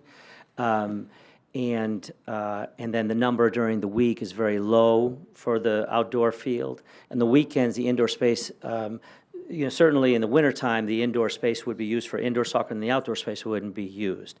But when the outdoor soccer field is being used, the indoor space would be used for private training, so smaller groups. So those numbers of inside would be minimal. The pickleball at peak is 10 cars at the peak hour. So again, based on all that, based on the max number at peak for outdoor soccer during the weekends, it was 65, and pickleball 10. We feel that we'd still be under that 127. So if you're at 65, an hour before or 30 to 45 minutes before the game ends, another group comes in, so 65 and 65, you're at 130-ish? No, that's at peak. Again, That's at peak because again, I hear what you're saying. yeah. You've got a game going. I know when I take my kids to soccer, we get there, and I say kids, it's now grandkids. We get there an hour early. So you've got the overlap. You could have 2 people there at one time. So theoretically, you're looking at 125, 130 cars? Not according to the study. Okay. The study that she did, the peak was that overlap hour, and that got up to 65. That's at the peak for one soccer field. Okay. But I know what you're saying. You think that it's going to be double that. The actual studies and based on the things from ITE, the peak was at 65, and then it goes up and down from that. So that's the average, right? So it may have gotten up to 85, might have gotten down to 45, but again, these engineers did not say that at any time that they were concerned about that. So would it benefit my position to have a deeper study at this facility? Some of you, because this is as close to what we're going to build as possible. It's double the size of what we're going to build, right? And so 40,000 square feet specifically for Nashville Soccer Club. We're going to be specifically for Tennessee United, right? And so I will physically go and count the spaces myself. We got the map and we got the engineers that counted, but we will put a camera there, and we'll study it for a week, 2 weeks, and we'll come with specific figures. These people, from what MAP is telling us and what these engineers are telling us, they have 119 spaces for 2 soccer fields. And so Tennessee United plays on these fields. It's not just Nashville Soccer Club that's training on these fields. They're playing games against other clubs. Other clubs are coming in. It's the same exact business that we're going to do. So I'd be more than happy to test my hypothesis that 127 spots will work. I get it, and you're absolutely right. Corey's a really nice fella today, and he may go out of business, or he may change his mind and say, sorry, you can't park here. I can run this business on 127 spots, and perhaps I can do a formal study on 1 or 2 of these and bring it back to you. I understand there's another meeting September 10th. I don't know if that'll give me enough time, but we can certainly, if you guys need more affirmation that we can run this business on 127 spots. Have you talked to your neighbor to see if they would sell you a half acre?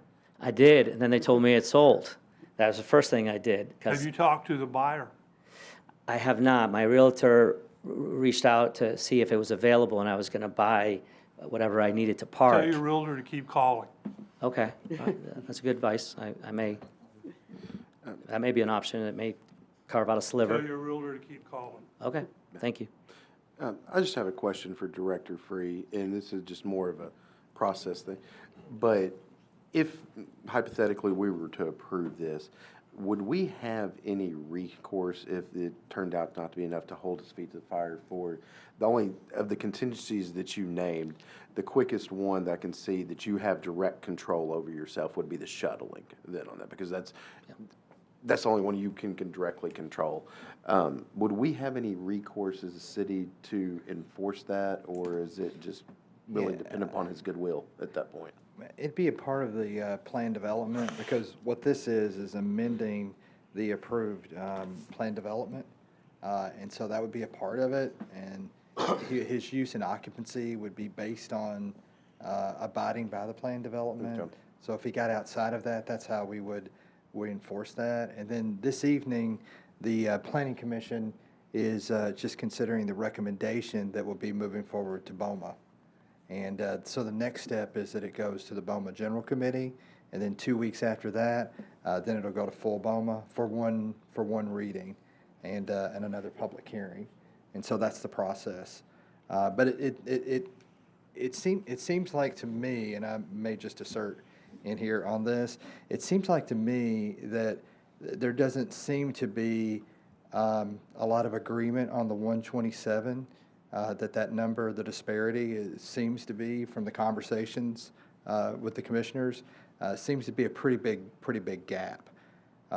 So, it could be something where the Planning Commission could move forward and make a recommendation to approve or deny, and that goes to BOMA, or it could be you want to kind of pull back and defer, and maybe come up with something a little bit more solid on additional parking spaces that you could come up with that could be in some of your Plan B, C, and D, and maybe even a little bit of F, to get just a little bit more spaces. So that would just be something that I'm kind of sensing from that. Yeah. Timothy, were you going to? Yeah, I did just want to acknowledge something Mr. Crosa said. That is, his initial submittal was the 125 spaces. In our discussions with him, we encouraged him to provide insurance to the Planning Commission to give them some assurance, some sort of backup. One way to do that was to provide other, if the 125 was not sufficient, what are other viable options that would be available to him that would give the Planning Commission some comfort level. So I just wanted to acknowledge that. Yeah, if I could comment on that, and I appreciate the time that Keith and Timothy spent on the phone in the Zoom call with us. That was a fantastic idea, and that's exactly what we're saying. I truly believe that this business can operate on 127 parking spaces. However, and so that's what I'm hoping. I'm hopeful that you guys will allow this thing to continue with whatever type of caveat and oversight that you need. But Timothy made the recommendation that I come up with a Plan B of overflow. Plan B with our friends at ServPro and potentially Grace Place or not, or the parking and the shuttle. Those are overflow scenarios. And so again, the issue will always be on those weekends. It will not be during the week. And so we've come up with one, and it only took me a month to come up with one. I believe that if you allow us to move forward with the development of this, I believe that we can come up with more overflow, viable overflow options. The folks, I don't want to mess up my good standing as relates to Drake's Creek, but my folks, I'm sure the folks at Drake's Creek never imagined that it would be a traffic nightmare to get out of that place, right? And I'm sure at some point in time, it might be a city type thing, but somebody said, hey, this is going to be fantastic, 11 fields, 500 parking spots. We need this for the kids, right? But, you know, it seems to be a very strong point of contention for a lot of people, that traffic thing, right? And they still haven't found a solution for it. I don't think that I'm going to be coming up here or talking to Timothy and saying that, you know, the 127 spots is not right, but I'm working for potential overflow options. I only have one field. It's not like I can, you know, close my eyes and blink and all of a sudden I have twice as many people coming. They're going to play there, as you said, then they're going to come an hour before. The folks that are the experts at this with their studies, they say that these are the numbers that will work. We are working with overflow, and I totally respect the position of Grace Place, but they're considering it. They are considering it, because we'd pay for the 50 spots. And I will call my new neighbors and see if I can buy 50 spots off of them. That's absolutely magic. But I was hopeful that you guys wouldn't, delay is a bad word. I'd be hopeful that you guys would allow us this thing to continue, potentially in good faith, but also with action, right? I mean, we're doing things. You know, you saw the email. It's not like we're sitting around hoping that you guys just like us. We have, you know, options for overflow, and we'll continue to work it to make this thing work. We're going to put this thing in here, and it's going to be amazing. And we don't want angry customers. We don't want to be on Facebook, you know, pictures of traffic or parking or no parking, right? And we've all done that. I know I've done it, where I drop my kids off and I circle and I circle and I circle, and that doesn't make me happy at all. God forbid I miss any minute of him playing. It's going to be a problem, right? We don't want that, and that's not what we're going to do. You had brought it up yourself earlier, but maybe use a different football parlance, deference of step back and punt here for a moment. With the process, I know this is already scheduled for BOMA, or it's already on their agenda. If he requests for deferral from night, would that automatically take it off their agenda?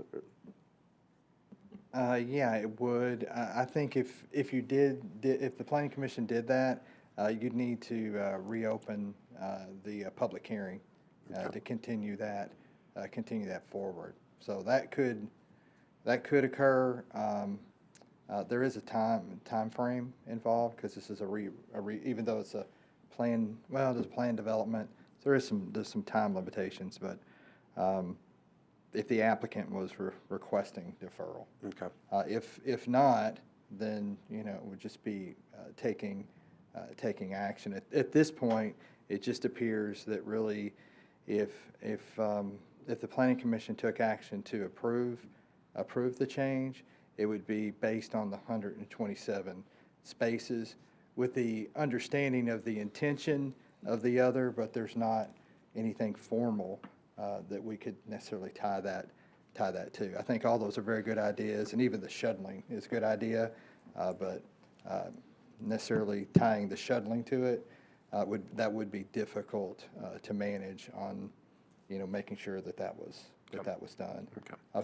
But the neighboring spots, that's definitely, you know, that's definitely a possibility, because there's several neighbors there possibly that they could partner with to share some parking. I'm going to encourage you to ask for deferral, but before I do that, I know I've got a couple other commissioners that have some comments, possibly questions on that. But I will say before I just shut up on my piece of it, if you do request for deferral and come back with a slightly altered plan, and that I would strongly request that you eliminate some of the motorcycle parking spaces on that, because I know you're trying to get that number up, but I've got 3 kids. I've never seen anybody take them to a ball game on the back of a motorcycle on that. You're going to be taking parents with kids on that. So it just, I know you're trying to get the numbers up, and I appreciate that, but I just don't think that actually wastes more space on that. It gets a higher number, but that's more unusable space. I think Commissioner Slattery addressed that well, but she's also one of the commissioners that have additional questions or comments. Thank you. Just going back to a question you asked of us, if you were to commission a study of 1 or 2 of these facilities that you've used for comparison, I would just highly recommend that you include in that analysis a sample of the schedule that was going on at the time. Don't just tell us they only use 75% of their parking places. For all I know, it was a slow period. So I think it would give us more concrete data to look at if we were comparing a schedule to a schedule that you would envision at your property. Yeah, this is soccer season right now. September would be the time, September, Okay. October. So this would be exactly the time that those clubs would be busy. All right, thank you. Commissioner Altizer? I'm going to go back a little bit. Now, in your plan, the one you've proffered tonight, okay, with the 127 spaces and the way you have the field aligned and the way you have the building aligned, you still have enough room on that property to build out more parking. Is that correct? Yeah, I would. It's not preferable because of the cost and the money. I'd have to build significant retaining walls to build it up. Is there a way you could tie that back to a performance bond? That if he does not meet the expectations of parking, that he then has to go back and build that out and bond him to it? Hold on just a second.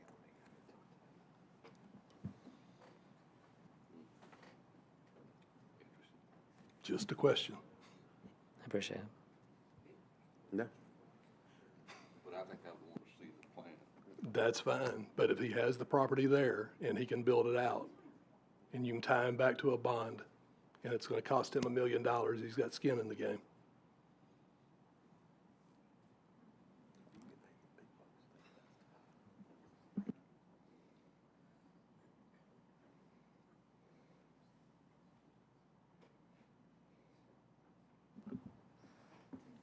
No. Timothy? Yes, as far as your proposal for a performance bond, I think that is sort of in the neighborhood of something that the zoning ordinance provides for a parking bank. You may recall some instances where we've done that, where if you can't supply or don't want to supply the required number, you can do a bank where you provide a future plan that says, if I ever need that parking, here's where I could build it. So the performance bond is sort of a similar idea. It's not plan specific, but it's funding. It's saying there's money in place to do that if it's needed. Second point is, you said performance bond, and we could do that. We typically get letters of credit. We don't accept performance bonds for anything anymore. We get letters of credit or cashier's check. That said, I think we could do a performance bond if that's what you chose to do. But there is a distinction. The performance bond is a lot harder to pull versus a letter of credit. So just something to keep in mind as far as the difference between those two instruments. But the performance bond's a lot harder for him to pull. It would be harder for the city. For the city to manage? Correct. Okay. Okay. Right, there would probably be the call. Lots of attorneys involved. Okay. Well, and also the amount would be huge. So I believe the cost of a performance bond would be less than having a letter of credit that the city's holding for who knows how long. Yeah, and you could tie the letter of credit back against his use and occupancy? Yes. Okay. That's an option, and again, it's something that you need to consider.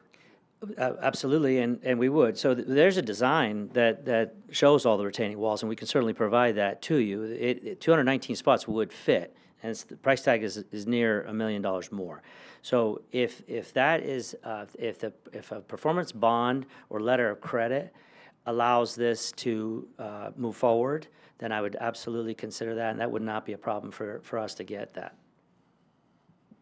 and use it. Like I said, that's Plan F for us. Not only do I not want to spend $1 million more, but I don't want this property to look like that. You know what I'm saying? With all the walls and the drop-offs and whatnot, I think that the way it's designed, it's aesthetically going to be, nicer than building up all these areas just for excess parking. And again, we feel that the business can run on the existing. I hope that you do understand that the overflow parking is a parking arrangements is a legit, option for us, and we would explore other ones with Grace Place and the new neighbor as well. But the performance bond and the line of credit, letter of credit, is definitely something that we would entertain. Commissioner Evans? Yeah, I'd love for this project to work. I really would, and I hate to be negative again, but we'd be setting a dangerous precedent here, allowing somebody to place a performance bond to meet our regulations. And personally, I don't know how everybody else feels, but I would much rather, instead of you making a camera survey of other facilities like the one you're going to build and come back and tell us how we should set up our regulations, I would rather you would bring us a project that meets the ones we have. And I'm done. Thank you. Commissioner? Any other questions, comments from commissioners? Timothy? I was just going to say one more thing about the performance bond letter of credit idea is that one thing that could be done in addition to that is have a conceptual or a plan for that future parking. So you've got the surety in conjunction with a plan, and not just the surety sitting sort of by itself saying this could be done. So if we were going to go that route, it sounds like the applicant would probably still want to request deferral tonight to put that information together. Is that an accurate?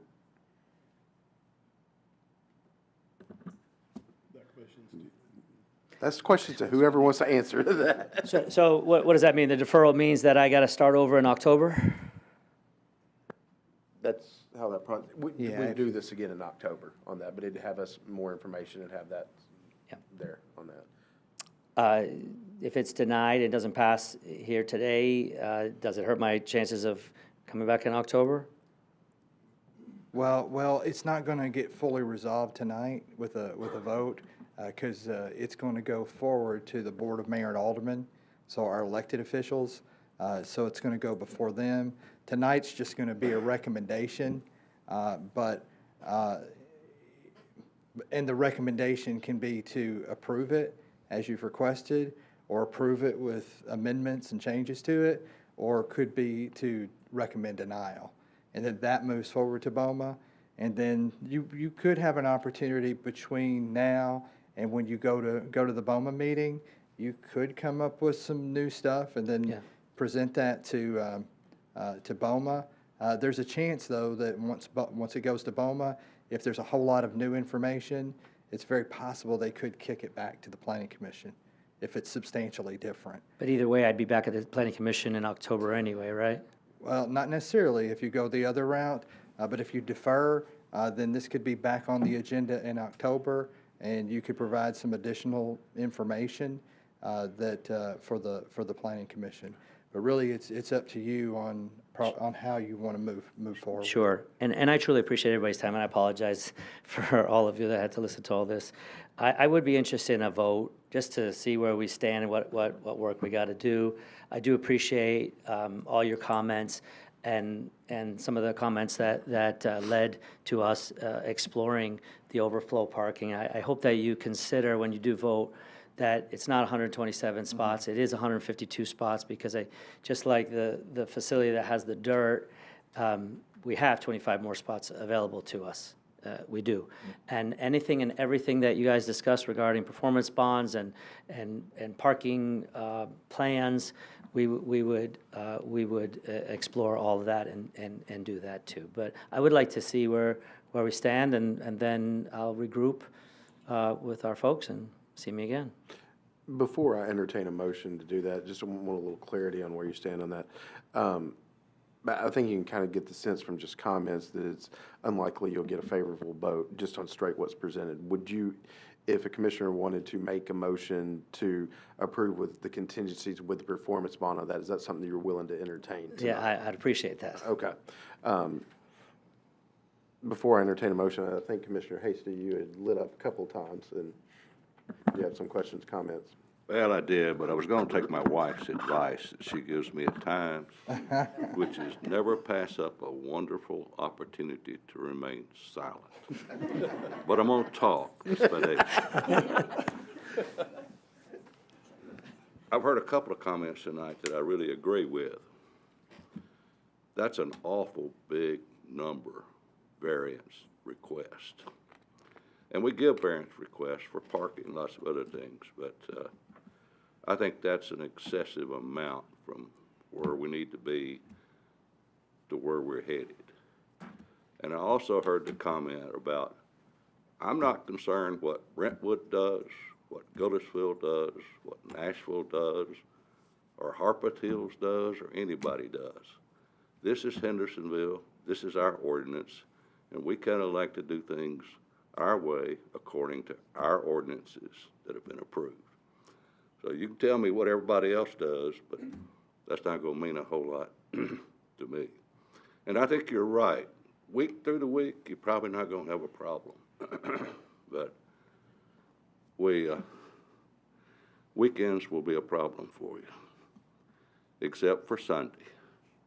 You promised that Church of Christ over there that there would be no outdoor games until after Sunday morning church services. So Sunday may not be the problem for you, because I think we still need to enforce that agreement that you gave those people. But if you're truly, I hope you're successful, and it's good for the community, for the recreational facilities. But if you're truly successful, and you're taking up all those spaces you have, and you got all these people coming and going, you're probably gonna lose another 15 spaces to food trucks, because they're gonna follow you if you've got that many customers and people involved with activities and all this, that, and the other. As it stands, my vote is no.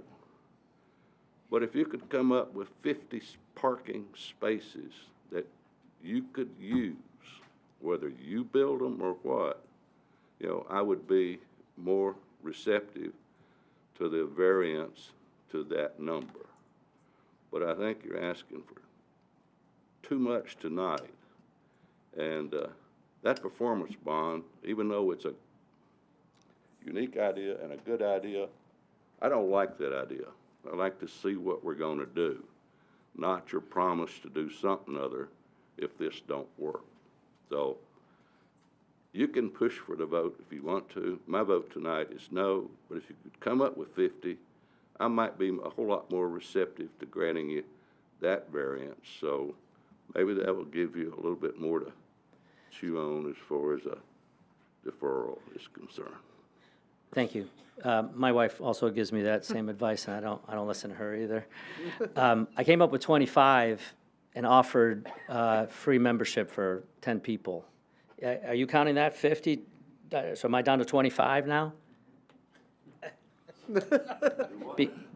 I got ServPro to give me 25 spots on the drive down from Columbus, Ohio. ServCo didn't give you anything except the right to use their parking space for now. And it's like somebody else said, you have a tournament out there and they got a parking lot full of garbage, the next day you're gonna get a letter saying, we don't want you to do that anymore.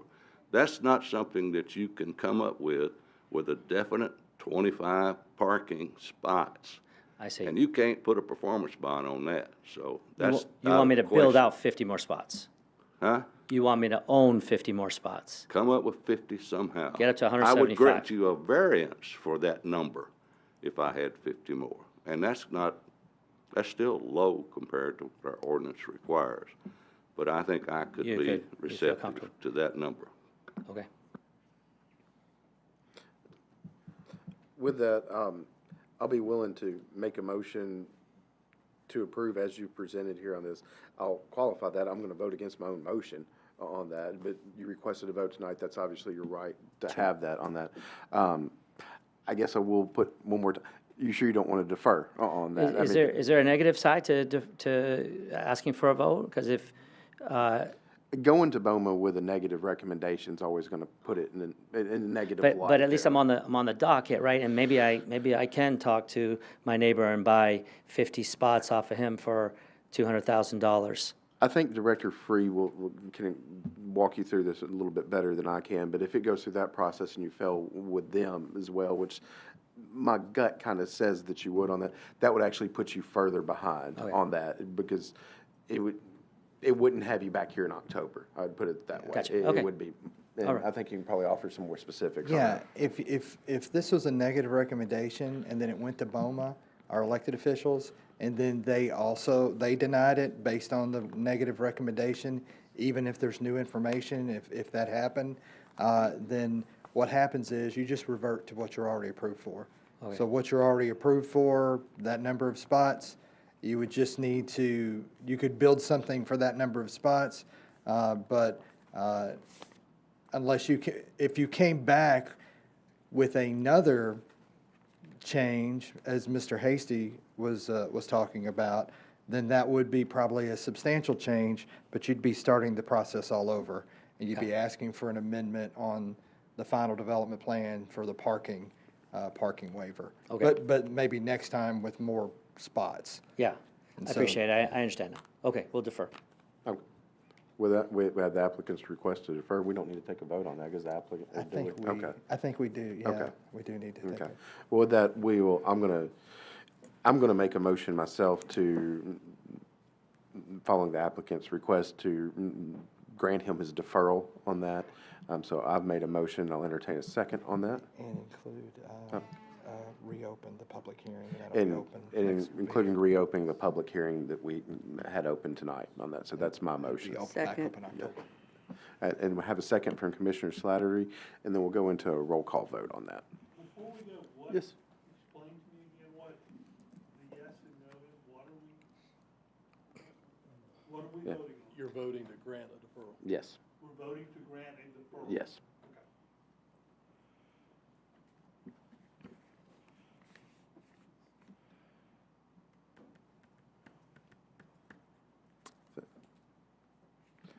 Caitlin, will you read the totals, please?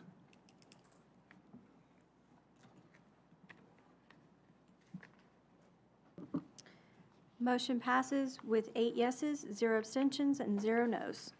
Thank you. Thank you, Caitlin. Thank you. All right, thank you guys for your time. Truly appreciate it. We'll see you again soon. Next up on our agenda is the development plan for JRL Caldwell Drive, their preliminary development plan. Do we have a representative from the applicant here on that? Are you the representative there? Okay. Yeah. If you would, just come up and step up to the podium and be ready to kind of answer some questions on this. We're going to let staff address this a little bit first, but then we'll allow you to introduce yourself and speak, if you don't mind, please. And it looks like, Grant, you and Caitlin were working on this one, so I'll let you all introduce everything. Thank you, Mr. Chairman. This is a preliminary development plan for 74.5 acres on Caldwell Drive near Goodlettsville. And currently, this zoned as state residential ER. It's probably taxed as agriculture in the county. But this request is for SR1 PD zoning, which is planned development zoning.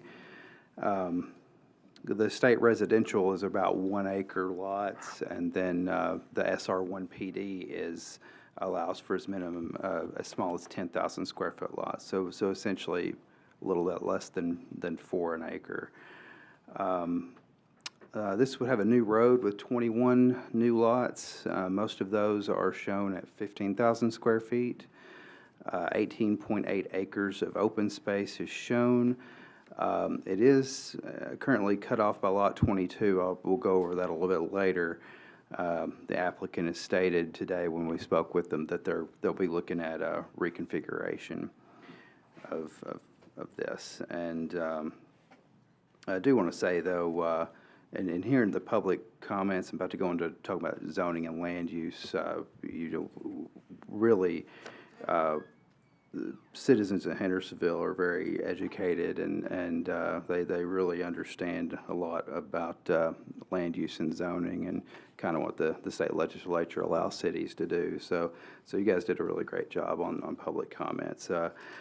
The subdivision, I'm sorry, the land use with the suburban living land use character area, that is consistent with what they're requesting here. So that is basically, it falls within that. So no land use change is required for this project. It is all surrounded by ER lots, though. This would be significantly more dense with a little bit more than 4 an acre allowed with the SR1 PD. We do have some staff concerns. This is kind of brought up quite a bit during the public comment, but the offset intersection there was 12 stones. That photo, that street view picture would actually show that really well. That actually would come in closer on the left side there, just offset with that 12 stones intersection there. So, we're working to try to fix a lot of offset intersections here. We're trying not to create new ones. So that would create a problem with left-hand turn traffic potentially. So we don't want to see a whole lot of that with new development. We had some pre-meetings with the developer to try to make that, where that would line up. But however, with 21 new lots, it probably would necessitate a new stoplight there. So or to put that on that developer. So that would create other concerns if that was something that was added. And looking at the open space here, that's in the floodplain. If you look at the area that is double hatched there, that's all floodplain. The one that has the one line hatch, the kind of the diagonal hatch there, that's all floodway, and nothing can be built in the floodway, nor do we allow for more than 25% of the open space to be floodway. So that would have to be reconfigured, and then the applicant has said that they're going to work on getting that moved over. In addition, the big blue area there, that's what we kind of call the remainder tract of 46 acres that the owner is hanging on to. That is, they want to exclude that from the development. I think, as I understand, tie that open space over into that, closer to that, all the new lots in the new street. So that would change this quite a bit, but it is something that they could work with staff on to make that work if it were approved. Of course, this is a recommendation to General Committee and BOMA on approval, or basically recommend denial or approval. Let's see, I think that covers a lot of that. We did have some renderings that were submitted with this as well. And this shows what's been submitted. They look like kind of, at this stage, the stock drawings are okay. We didn't get a percentage of brick and stone, which we do require in the zoning ordinance for SR1 PD, a minimum of 66% brick and stone. And so that's one thing that we would be looking at on the final copy that we receive is at least a note to that effect. And one other thing that we looked at too on this was they'd recently constructed a barn, and we received a letter from their attorney basically stating their property has an agricultural exemption, which that remaining 46 acres could basically have any number of farm activities under state law. Agritourism, a lot of different things they could do with that agricultural exemption. So that would be something to kind of consider as well. That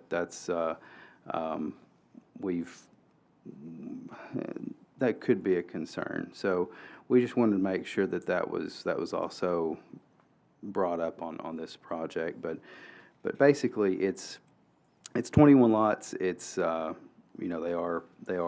15,000 square foot lots, so they're decent sized lots, but But we do have some things on there that we would like the planning commission to consider. And there is some things in your packet there that kind of gives you all some guidance on findings of fact for this, and that would be at the end of your all's packet to look at and make those determinations on your recommendation. Thank you, Grant. If you would, just introduce yourself and just if there's anything that you'd like to add before we open up for questions, comments. This is Brad Bork. I work with Greenlead Design. I'm here just as a part of the applicant or helping out the applicant again. I think did a good job of describing it. It is 21 lots that we are looking to rezone. We are not looking to rezone the current house that is on there. I do agree, we've agreed to all comments that have came from staff. We do see the open space needs to be adjusted. There's some other items that, was just discussed that we know we can work with staff in that. I do want to bring up some of the stuff that I noticed during public forum, talking about flooding and the permitting of FEMA and wetlands. Those are things that, I'm a professional engineer, those are the things that we go through every time doing development. We go through a wetland study, we go through FEMA reviews if necessary. We know this is a floodplain and a floodway.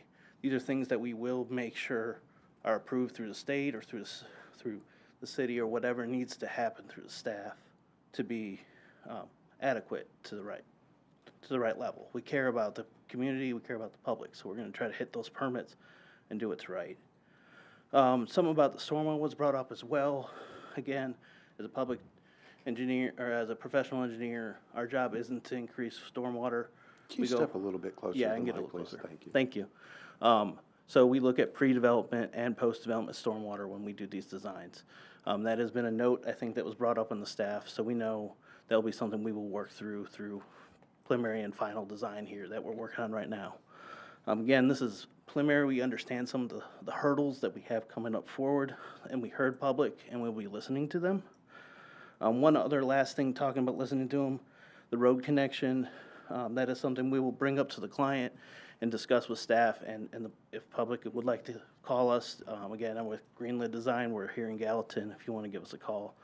And we can try to see how we can make that adjust or work with the client and the public and the staff here.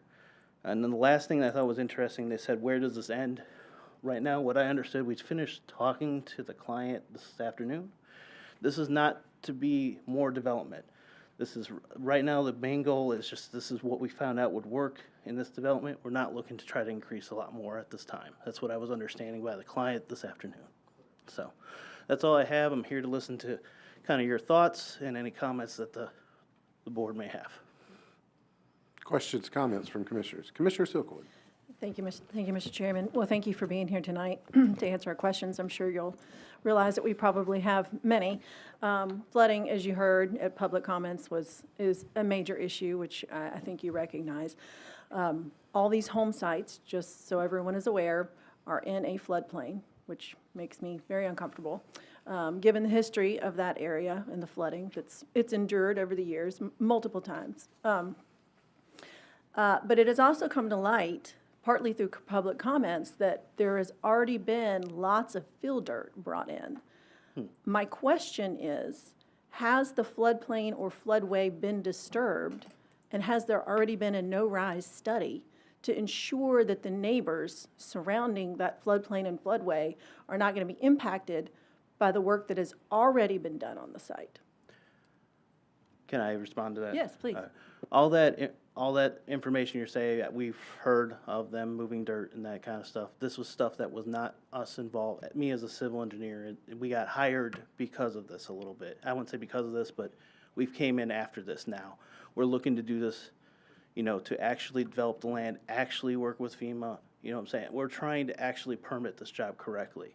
I cannot speak of what was done other than what we want to do is correct as me as an engineer. Okay, so you weren't involved in No. what's already been placed there? No. Many truckloads of fill dirt and whatnot? Yeah. Okay. I mean, I'm sure our professionals at the city staff level will take care of looking into that to ensure that that's done. And if dirt needs to be removed to make sure that neighbors and the surrounding area is not impacted by what's already been accomplished here, I'm sure they will make sure of that. A follow-up question dealing with another major issue, traffic. So by your own traffic volume estimates, this is going to provide an additional 176 trips based on the home sites, 21 home sites. Yeah, that's based on, Right. So calculations. what traffic mitigation suggestions do you have to ensure the safe ingress and egress from this site? I don't think we have any at this time, but what I'm hearing is something we need to look into. So that is something we can definitely add into our, items to continue on with this conversation. As we follow, like I said, we're in preliminary right now, we're working to get to final. That's something definitely I'm going to write down and we'll look into as an adjustment to the traffic in the area. Okay, thank you. Other questions, comments from commissioners? I'll just add one while other people are contemplating what they might have to say. I'll kind of just add to my 2 cents. We heard it a lot from public here tonight about traffic up and down Caldwell and relating to JP2 and as well as Moss Wright Park. Well, I'm one of those people that they actually hate. I have a daughter that goes to JP2 and my 2 boys play baseball at Moss Wright Park. So I am up and down your road all the time on that. More times than I can actually count in a day sometimes. But so know how, point being, I spend a lot of time on that road where that potential road or where the driveway or whatever it is has been cut out right now where I guess it's gravel because the road that you're seeing right here on this, I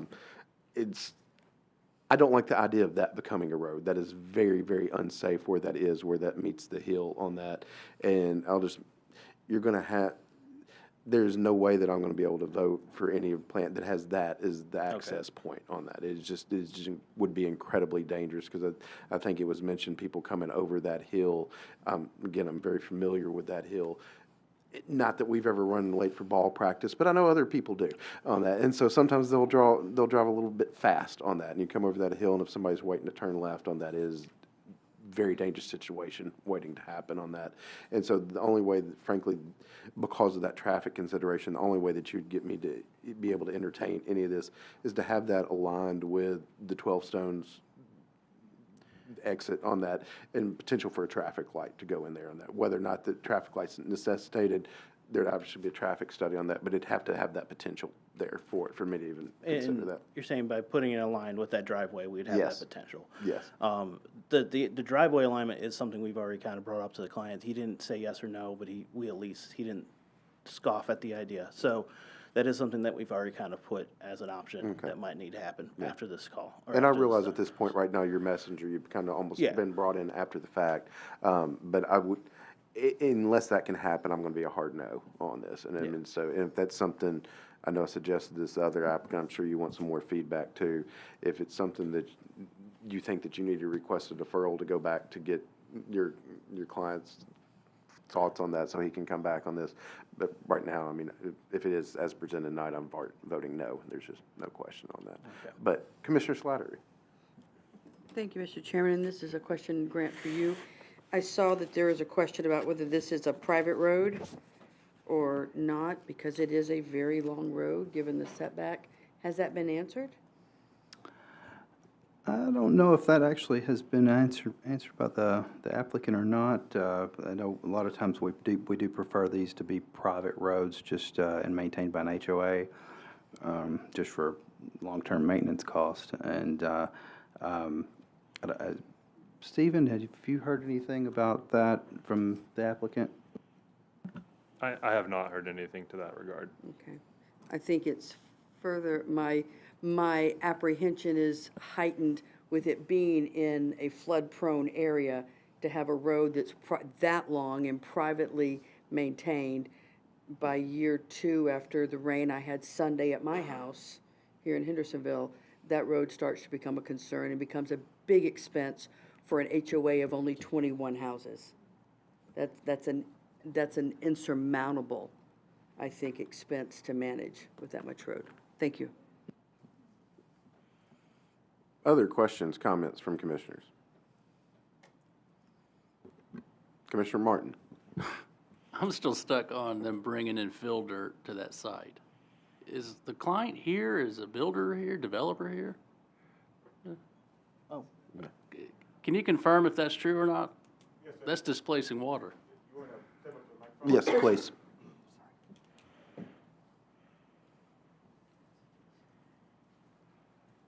If you would, state your name, please, sir. Absolutely. My name is John Runyon.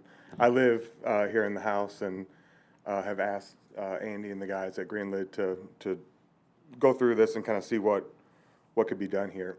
So just a little history. My family has been here forever. My kids are fourth generation Goodlettsville. I wore my t-shirt tonight. I've never been to Hendersonville's Planning Commission, so I didn't know how long this would go. I had no idea. We didn't either. I thought I was going to get to the 7th grade Bucks game over at TW Hunter tonight, but that didn't work out. But anyway, like I said, we've lived across the street at 12 Stones for a dozen years. My in-laws still live over there, third house from the pool. And so we had an opportunity about 2 years ago to buy this property, and just feel like it's been a huge blessing to us so far. We've developed more of what was already there as far as the equestrian use, farm use. We've built a barn and an arena and complied, to the best of my knowledge, with everything that Mr. Keith and Mr. Witten has provided to us. And so we started out and are continuing to this day. The mud is fresh on my shoes from being there working today. We're building a farm. And so we have equestrian use, we have some goats, we have hay cutting, it's all farm stuff. And so we built that gravel drive for access to our farm, to our barn. Cleared all that with all of the city offices, and we're just told, hey, if it's for your farm, you're accessing your farm, you can get to it. Now, as far as the fill, we've not brought anything into floodplain area. The development as it shows, the reason it's tucked into the corner is because that's the only high and dry land that we have. Anywhere else down in the floodplain, floodway, I know there's been some concerns brought up about future development. It won't work because it's all in a floodplain. And so the best use for the only use for all of that is a farm, which is what we intend to keep it. We want to build a, for lack of a better word, I wish I had another one, but a luxury equestrian experience. We want the estates, the lots to be added would be an addition to that. And so estates and equestrian uses for this 75 acres. As I understand it, the property is currently zoned at 1 house per acre. So we could put 75 houses in there if it was all high and dry out of the floodplain. And so, I'm proposing or asking for the use of a third of what we've already been given to use. We bought the land with 75 acres and zoned 1 house per acre. We're told, hey, you could do 75 houses here if it was all high and dry, which it's not. And so it's like, well, what could we do? We've asked for this change, not because we want more houses. And I know everybody in Hendersonville and in Goodlettsville and everywhere else you go, it's like, we don't want any more density than we already have. I'm asking for 1/3, less than 1/3 of what I already have. But what I do need is a smaller lot size, because if the lots have to be 1 acre, then I'll be limited to just 10, which will make the entire project very difficult, because it's going to cost the same amount of money, about $1 million, to bring utilities, curb and road, and so I'm just trying to make this work. And the whole thing really came about because my in-laws wanted to build a house behind us. And it's like, well, it's $1 million to build 1 house, it's $1 million to build 10 houses, it's $1 million to build 21. And so this was the best, concept that we could come up with, that Andy worked really hard. Andy and the team, the guys at Greenwood, have been working on this a long time. And I believe they have a flood study underway. And so all of those questions of flooding and everything else will be answered in its time, as far as I know. And so, that being said, I'm trying to build at 1/3 the capacity that I already have as far as the zoning rights, which would, I guess, include all the pre-thought that goes into traffic regulations and things for the city. And then also, I'm trying to figure out, like, how do we make it work? How do we fit in these lots? And at the current size, at 1 acre per lot, it's going to be very difficult. But if we could get this request approved, it doesn't give us more lots. It gives us actually way, way, way less lots as far as the topography of the land. So I just hope that that kind of quells any of the fears of, like, well, if we give this to them, what if they go out and want to build 300 houses? That's just not going to happen here. Questions, comments from commissioners? Commissioner Hardwick. To go back to the field, because I have friends that live in 12 Stones. Yes, sir. And the phone calls that I have received is there were hundreds of dump trucks going in there dumping dirt. So I'm just assuming that no permit was pulled to disturb that land, and this is the first we're hearing that truckload upon truckload upon truckload of fill has been put in that site. Stephen, can you address that, please? I am not aware of a land disturbance permit that has been pulled for this property. And I believe most of the work has been done under the premise of agricultural use. That's my understanding. Thank you. Commissioner Silkwood? Thank you, Mr. Chairman. So what I'm hearing my fellow commissioners say and how I feel about this is you're basically asking us to take your word that you didn't put any of this fill dirt in the floodway or the floodplain. That's kind of why Greenland's involved, is they're here to vet all that. Right, but he just told me a few minutes ago he wasn't involved in the fill dirt. That was done before, and he can't speak to that. Unless I came in, just to give background, with Greenland, I came in May. So I have not, when I said me, I have not heard any of that. So if there is something that was going on, that's something that has not been spoken to me yet about. I do know we've been working with John, like I said, on this development. We're working on just trying to do it the right way at this point. So I'm trying to explain what my statement was, if that makes sense. So. Yeah, we have already had a few meetings with Hendersonville, some of the first complaints that came in about the fill dirt and such. And so, you know, we'd already commissioned that study. The state of Tennessee has already signed off on, you know, TDEC sent a letter, said, hey, we understand there's some fill dirt. We kind of told them what we were doing, and remediation of, you know, the land going back to the same use, and not changing uses. So it's always been farm, it's gonna be farm for as long as I have anything to do with it. And so, I hope that I don't know if that clarifies or, you know, answers your question. I guess a follow-up question would be, if you already have that certification, why isn't it provided in our packet? Certification of what? From TDEC, that you said you got a letter from TDEC that told you could do all of this, and they've signed off. I can forward the email if you like, yeah. That must have been something that was missing. Yeah, be happy to do that. Yeah. Sure. Other questions, comments from commissioners? Commissioner Hasty. I didn't hear. Is that a private road or a public road? Huh? I believe it's yet to be determined as far as how much of the road will be private or public. I do know that we intend to put a gate somewhere, either at the start of the houses or somewhere kind of close to where the existing gate is. You know, I'm not an engineer, so I don't know exactly where they'll put that. Yeah, if you know. Yeah, like you said, I don't think we've had the exact location of where the gate would go, but a portion of it would be private. And he reminded me there was a gate that was discussed previously. So. Well, if it's part of it public, part of it private, you know, I don't think that the city of Hendersonville wants a driveway that we got to maintain. So it's either public or private, I would think.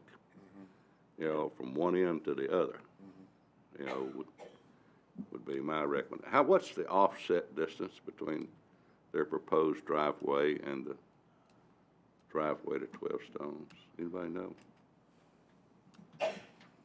I mean, we can't.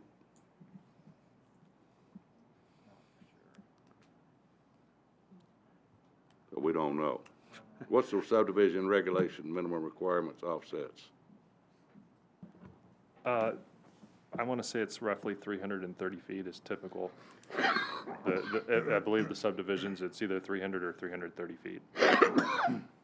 This is smaller than that, isn't it? I believe it is. I think so, yeah. Where is the road? I was trying to find it. Yeah, let's say about that. The driveway to your house, though, it comes in across from 12 Stones. Yes, sir. So you're gonna have a driveway for yours and a driveway for this. Yes, sir. Yes, sir.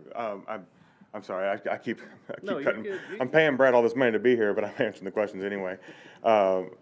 Yeah, just really this afternoon, it came up that, hey, this offset intersection might become an issue. And so he called maybe a few hours ago and said, what if we have to, we may be asked to realign this. And so I haven't had a lot of time to even consider that, to think about that. I'm not completely opposed to it. But of course, my house is sitting there and I don't really want a road cutting through, the front yard. And not to mention, we get about a dozen notes a year of people that live in Mansker Farms, people that live in 12 Stones, Christmas cards and whatnot, especially around Christmas time.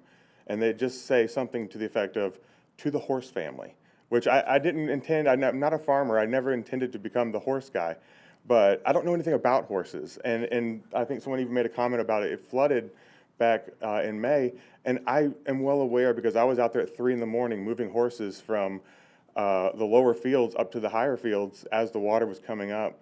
My wife and I, and she's, singing Amazing Grace, and I'm yelling at horses like you see on Yellowstone. That's the limit of my knowledge on some of these things.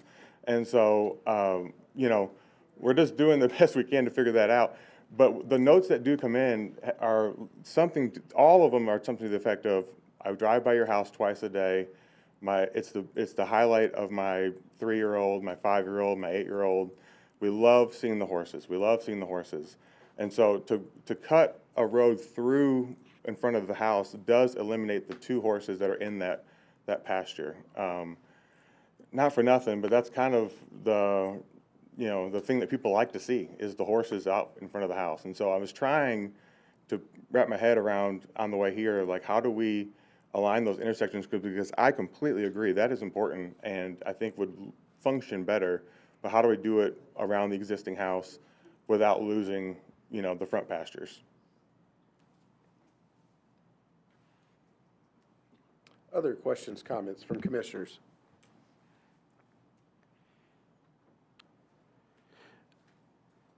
Seeing none, I'll kind of just put to you the same question was posed earlier.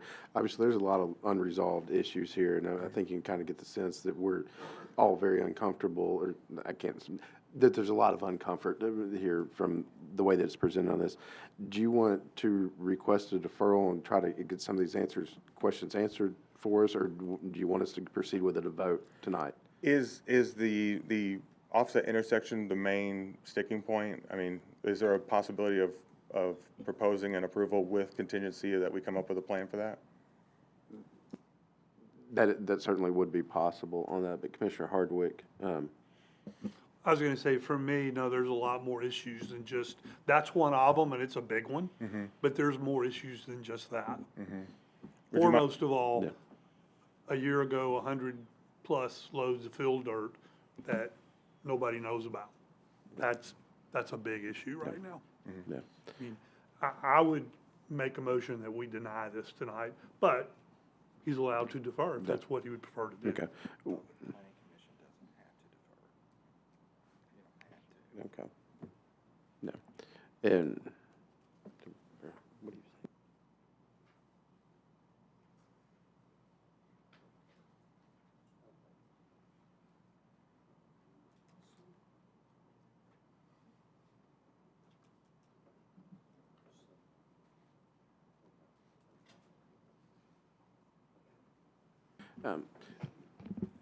Commissioner Hardwick, as you heard, just and made a motion on that. We haven't had a second on that.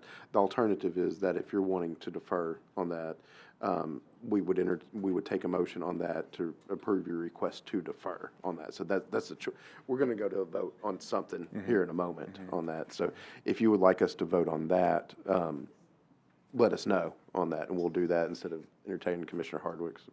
But you asked the question, is that the biggest thing? I'm not listening to anything. I mean, I'm not trying to be a jerk on that, but I'm not entertaining anything else until the road offset is taken care of on that.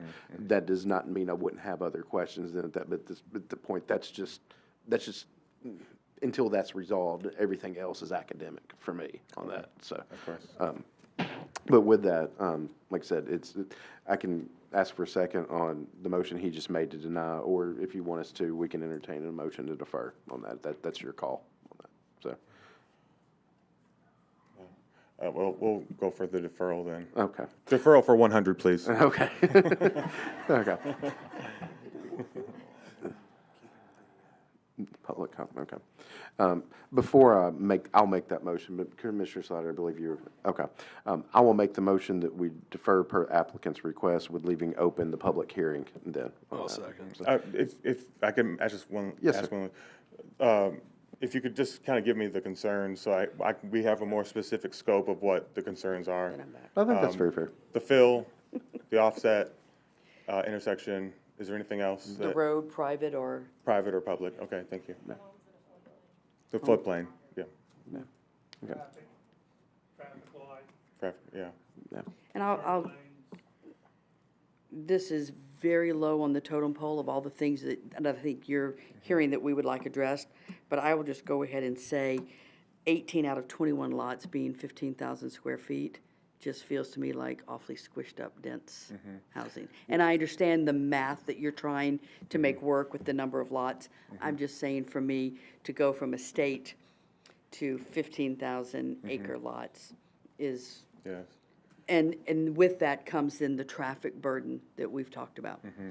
We, just a little bit of moment of clarity, so McPherson Shaw has agreed, they want to build all these homes. They've been building very high quality homes in Fairview and 12 Stones all over Middle Tennessee for a long time, 35 years. We've known them a long time. I've personally known them a long time. They built my mom's house, they built my in-laws' house. And they have a long list of clientele that are ready and willing to build houses. So the caliber of the house is exactly what Fairview requires. And that was the 100 by 150 is the typical lot found in Fairview Plantation. He said for 20 years we've been building 10,000 square foot houses on those lots and 4,000 square foot houses on those lots. And so we want to adopt the exact same regulations that Fairview Plantation has in effect now.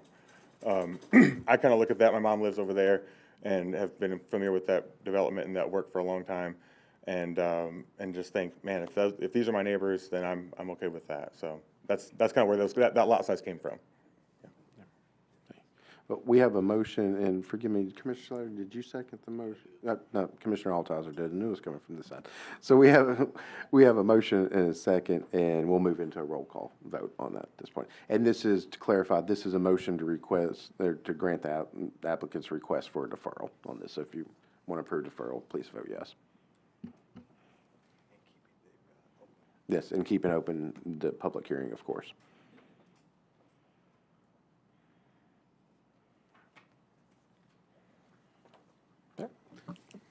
Motion passes with 8 yeses, 0 abstentions, 0 noes.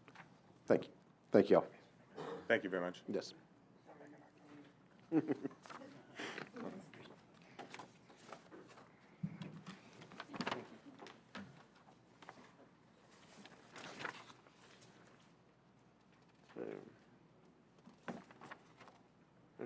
Next up on the agenda is item 9, final plats. And this is final plat for Mansker Farms Phase 19, Section 1A. See, Caitlin, you and Director Free have been working on this, so I'll let you all kind of introduce what we got. So Mansker Farms has presenting their Phase 19, Section 1A final plat.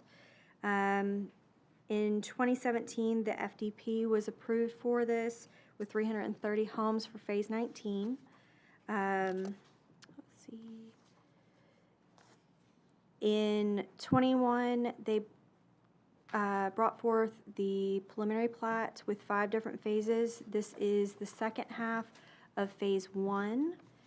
This phase has 46 lots, single family, with 5 open space lots.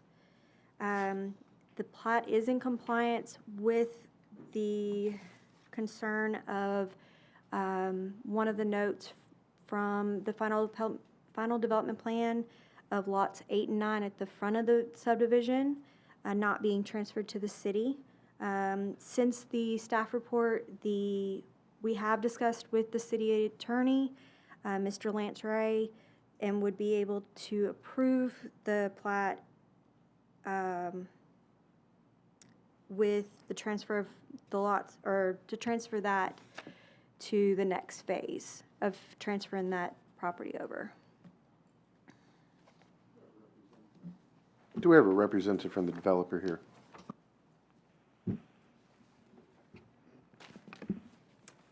Hey, Chris Cowan, Meritage Homes, 2555 Meridian Boulevard, Suite 100, Franklin. Obviously heard from staff. Is there anything you'd like to add to that as well before we open it for questions, comments?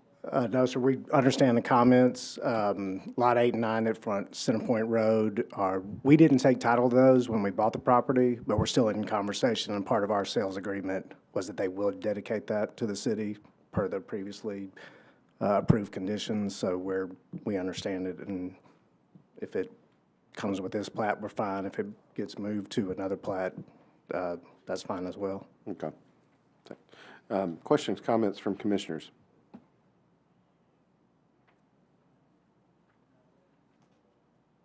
Commissioner Hardwick, I see you about to, there you go.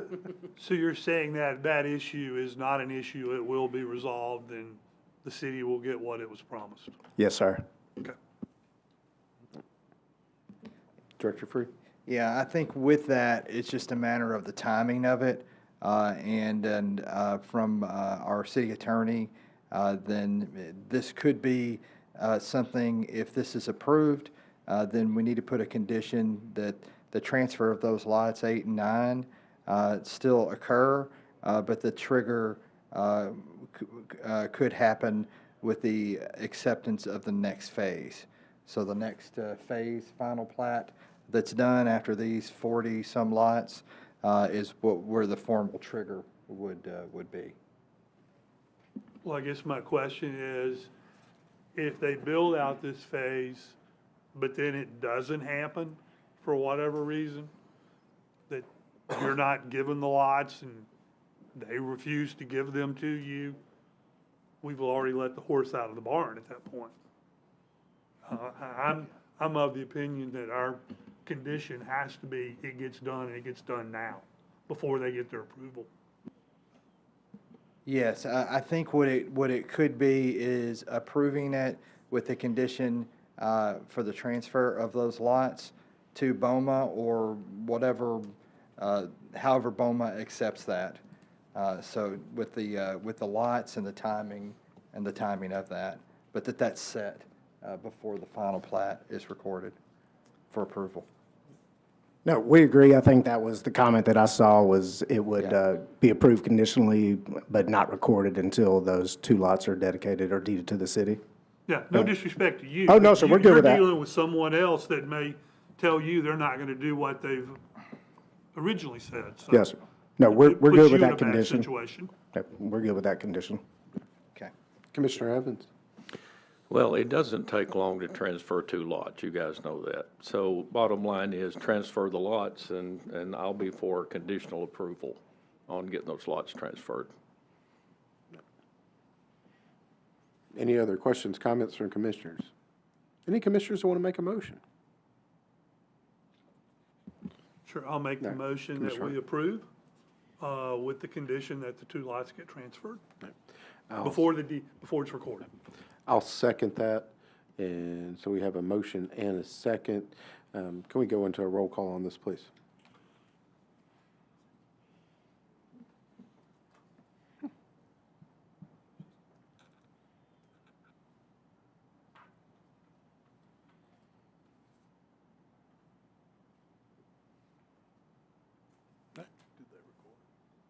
I think so. Oh, dude, it's still showing up here, so, okay. Caitlin, will you read the results, please?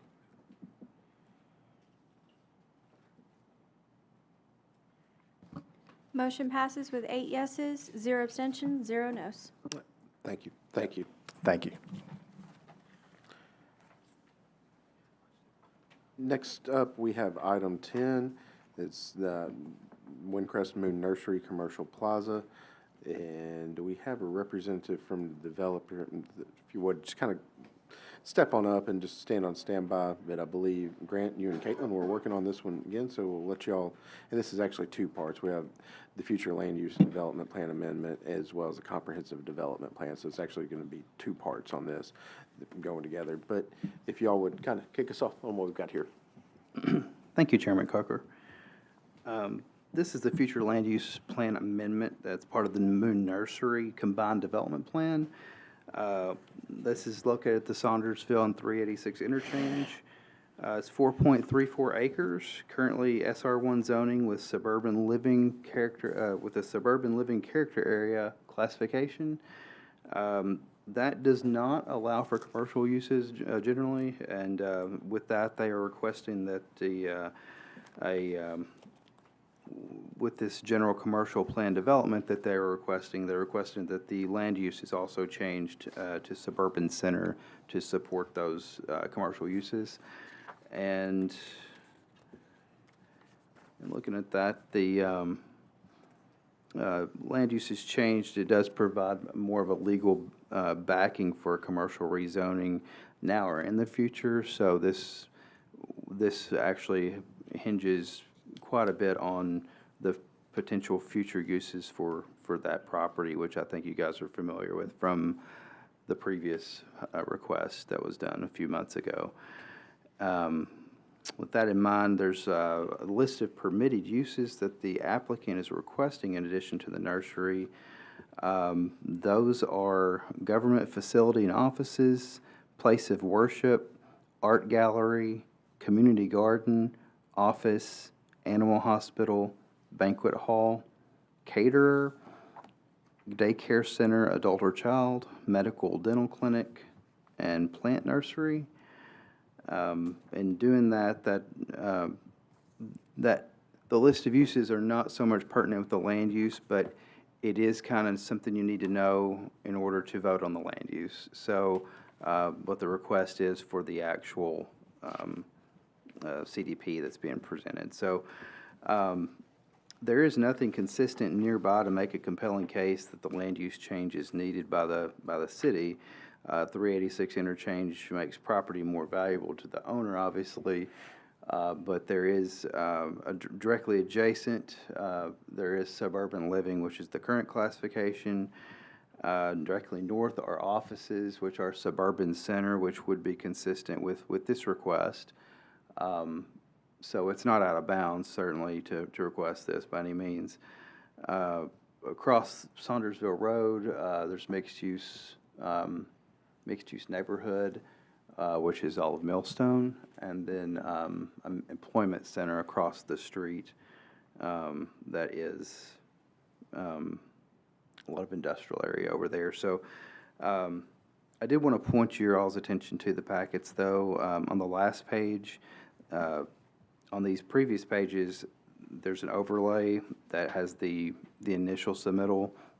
On the last page of your all's report, there's the actual updated plan set that they provided that shows an in and out on Saundersville Road, and that should be there for you guys to view. That also shows the increased buffer there adjacent to Windcrest, and they are showing a buffer. It's not green. They're along Vietnam Veterans Parkway, so at that ramp. So just wanted to make sure you guys get a good look at that also with this land use change request, because it's all tied in, but essentially all you guys are be voting on at this point is that land use change. And then if you guys want to do that now, and then I can give a report after that vote on the CDP, however you guys would like to do that, but I'll just leave that up to the chairman.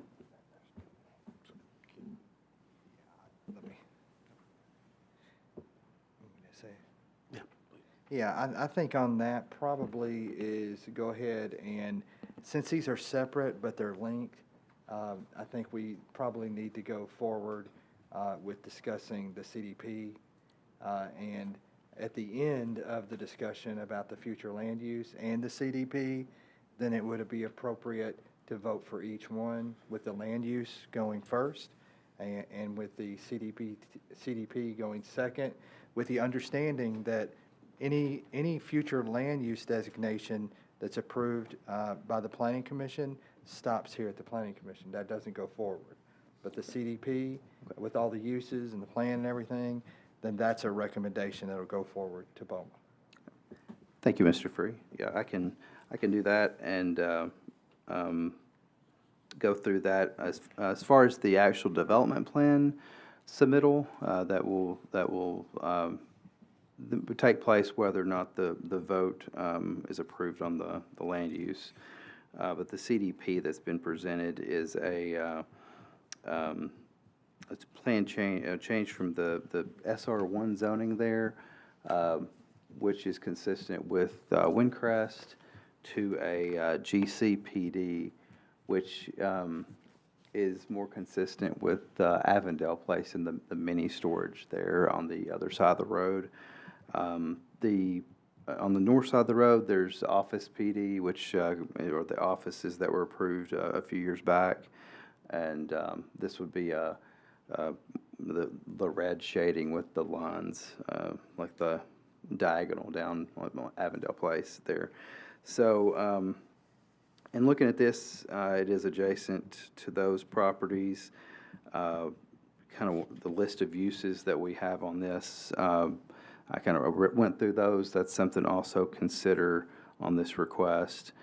I think Alderman Collins brought this up during the public hearing, but I think we would like a little bit more information from the applicant based on the truck loading and unloading area, just kind of how that would function, and make sure there's no backing movements out on Hendersonville Road with a semi or anything like that. But I think that would be good to kind of clarify for us and on the Planning Commission. And one of the other things on the elevations, we looked at that and just kind of did the lack of the architectural features, the nearby office. There's a lot of brick incorporated into that. We would like to see more brick on this elevation to kind of make it more consistent with Saundersville Road. The 20-foot buffer shown on the thank you, Caitlin.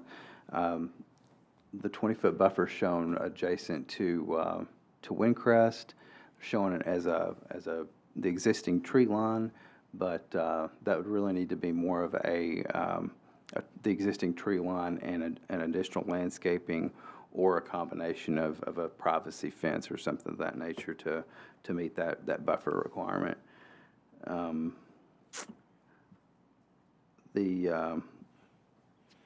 The PDP and FDP guidance in your packets there, that actually, since it's a combined development plan, you guys would want to look at that as the Planning Commission to make that determination based on both of those sets of information from the zoning ordinance for your findings of fact. I think that's going to be helpful, and that's why both of those are included, because it's both the PDP and FDP with it being a combined development plan.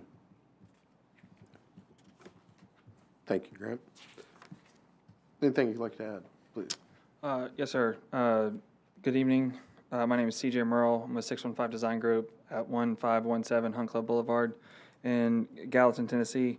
I'm representing Peak Development and Moon Valley Nurseries for this project.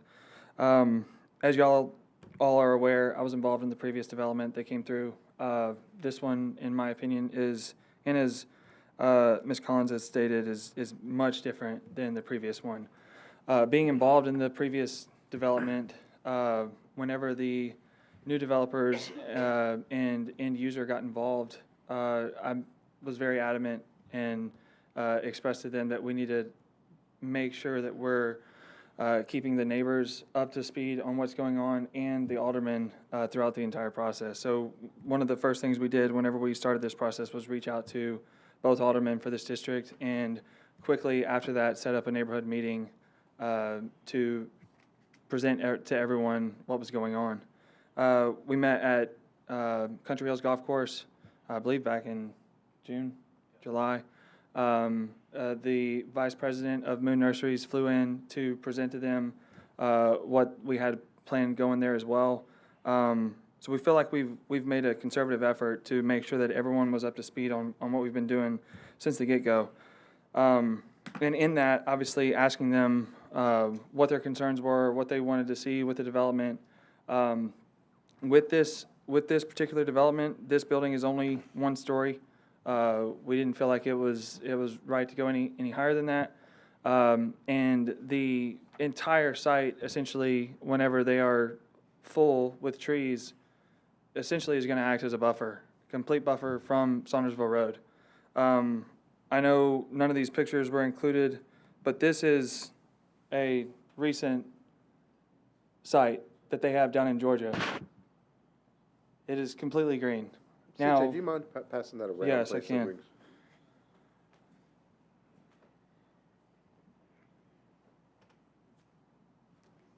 One of the things that was mentioned that came up on a previous site was that they said that there was mulch involved. One of the things that was discussed at the neighborhood meeting is that there will be no mulch at this site. All of the trees that are on site are in planters or boxes. None of the trees will be planted, and the ground covering is as they mentioned, it is gravel. Some of the neighbors' comments that came up during the public hearing, and also Ms. Collins was in question to other sites. Someone mentioned that they went down to Franklin's site. So one thing to note is Franklin's site was a previous nursery that they purchased. It was not a brand new site that they developed themselves. So this one will be much different in that aspect. As you can see in that picture that's being passed around, the site's gated. Everything in the site, as I mentioned, is in boxes and or planters that are transported, so there's no loose material that's being thrown around the site. One of the things that Ms. Collins asked was about traffic flow, and I know, Grant, I appreciate the presentation. One of the questions that staff had was what is going on with the truck traffic. The trucks that are delivering to the site, the vast majority of the trucks that are delivering to the site will utilize the controlled access point on the south side. The reason why we incorporated it on the south side was to get it as far away from the main entrance of the neighborhood as possible. We wanted it controlled so that not everyone can pull in it. And the types of trucks that are coming in are majority flatbed, long trailers. We have provided enough room on site, and the intent is for those trucks to be able to pull fully on site, turn around on site in the designated area. That way they're leaving going forward, not backing out into traffic or anything like that. There are only a handful of once the site is full, obviously to get the site at the very beginning, there will be more trucks delivering trees to the facility. But once the site is full of inventory, you can expect anywhere from 2 to 3 or 4 trucks per week. And it's all based on sales and production for the site. They have had success all over the country with these sites, and the type of end user that's going in here is not a normal nursery where they have all the plants planted. It's a high-end luxury nursery with very high-dollar trees. Couple of the other things, I guess, from a traffic count standpoint. So one of the things that obviously, as we're very aware, of this, thanks Grant, as we're very aware with this site and this area, there are traffic concerns. So we tried very hard to come up with an end user that tried to reduce the amount of trips that were going to this site on a daily basis. If you develop this residentially, you would be looking at anywhere from 150 to 200 trips per day. Based on the required access study that we were requested to perform for this site, we would be looking at total daily trips of plus or minus 500. Now, whenever you look at it from a peak hour trip standpoint, that is normally the critical times during the day that you want to look at, because that's where everything's peak, and you're going to have the most traffic on the roads. The peak hour in the AM and the peak hour in the PM, you're seeing plus or minus 25 trips one way to the site. So from a AM peak and a PM peak hour standpoint, it's really small. As opposed to a residential community, the AM peak hour trips and the PM peak hour trips are going to generally be higher, because that's when everyone's leaving home and then coming back to their home. These are scattered. There's more daily trips, but they're scattered throughout the day. Some of the other things that were brought up at, I believe it was Mr. Roger mentioned single story. We definitely have a single story building. Some of the comments that we received from staff about the architecture was that it needed to incorporate more brick. We do agree with that comment. The applicant is happy to work with staff to come up with a architectural elevation that meets the city's requirements and is in character with other sites surrounding it. I will point out that what was included in the packet is a prototype of theirs and is used elsewhere around the country, but they're open to making modifications to meet City of Hendersonville standards. One of the other comments that staff mentioned was the buffer. We are incorporating a 20-foot buffer along the western side of the property, and up in the top northwest corner. There are existing trees, and we're doing the best we can to stay away from those, so that as many of those existing evergreen trees remain up in that top corner. Now, obviously, we'll have to stop that as we get closer to the main entrance right there off Windcrest, but we're doing our best to stay away from that, and we've shown that in our grading measures on site. We agree with staff's comment about adding additional plantings within that 20-foot buffer. As if you've driven by the site, there is a fairly extensive landscape buffer that's there today, and the intent is to try to leave as much of that as humanly possible. Thank you, whoever put that up. So that's an example of one of their sites. As you can see, the building that's in this picture is very similar to what we have presented in our packet. Obviously, we'll have to make modifications to that to meet the city's requirements. So other things to bring up, we've talked about neighbors' comments, talked about truck traffic. From a site plan standpoint, we've tried to keep as many of as the building and the parking up towards the entrances as possible and away from the on-ramp of 386. As you're aware, traffic in this area it does get congested.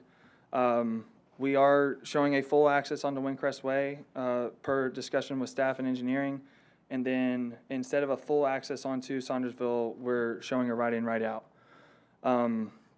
I do know one of the items, we agreed with all of staff comments with the exception of one, and I let staff know that ahead of time. But the comment that we did not agree with was the removal of the right in, right out.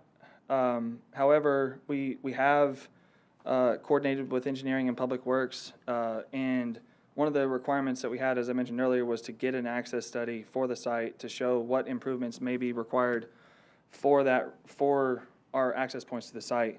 And based on that access study, there are no off-site improvements that would need to be done to Saundersville. And engineering and public works has stated that they will allow us to keep our right in, right out.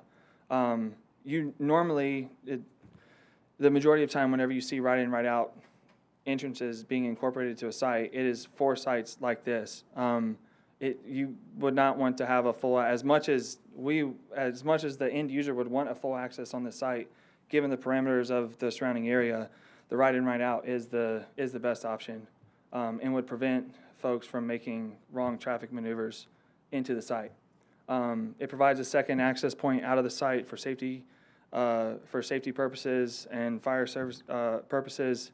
So we feel like it's a benefit to the site and to the surrounding area.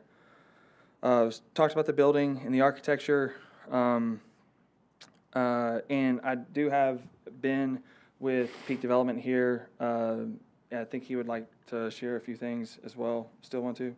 Okay. Hello, Commissioners. Thank you for welcoming us tonight. My name is Ben Page. I'm the owner of Peak Development Partners. We're under contract to purchase the property that we've been talking about. I just wanted to let you guys know that, I guess just from the business side of things, some people were maybe concerned about, are we hearing about this Moon Valley Nurseries and then we're not going to get it or something like that. And so I just wanted to give an update from the business side that I'm working on the lease right now with the tenant. It's a 15-year lease. I probably spent about, I think, $12,000 so far getting that lease done with the tenant. And so just wanted everybody to know that we're spending real money and doing stuff with Moon Valley here. That's really our only plan for the property. And we just developed one of these in McKinney, Texas for them. And it's really just 4 acres of, beautiful. This isn't the one in McKinney. This is one in Peachtree, Georgia. But it's just 4 acres of beautiful trees. They're very high-end trees. The one in McKinney has a bunch of beautiful crepe myrtles all over it and magnolia trees and cypress trees. And so, that's what they're doing here is selling really nice trees. The average ticket price is about $1,800 per customer. So it generates a lot of sales on an annual basis. One thing that you were mentioning, sorry, I forgot your name. One thing Christine was mentioning which was about the gravel at the Franklin site. That was, like CJ was saying, is a location that was acquired as part of an acquisition. So it doesn't really fit any of their prototype and what they normally do or what they would do here in Hendersonville. You do have to have some form of rock or gravel that's impervious underneath the trees because they're in these beautiful wooden boxes and they get watered, and then that water, to not create a drainage problem, needs to be able to go down into the earth. And so they either do concrete or asphalt on all the other areas of the site that do not have a tree on them. So that's really kind of it. And I know at a lot of their locations across the country, they do things, for the community. They have really awesome, cool Easter egg hunts that they set up that they invite all the neighbors to, and always ends up being a really nice thing. So we're just planning on doing something that we think will be really good for the city in multiple ways. Had a good time meeting with the neighbors. I recognize you from the neighborhood meeting. It was a really good turnout. I would say there were maybe 15 to 20 people there, and we had a good time and addressed their concerns, and a lot of their concerns were considered as we went about the work with the city for the last 2 months, putting the CDP together. So, welcome any questions that you guys have for CJ or I while we're here. Thank you. I'll just kind of start off with the first question that I have is,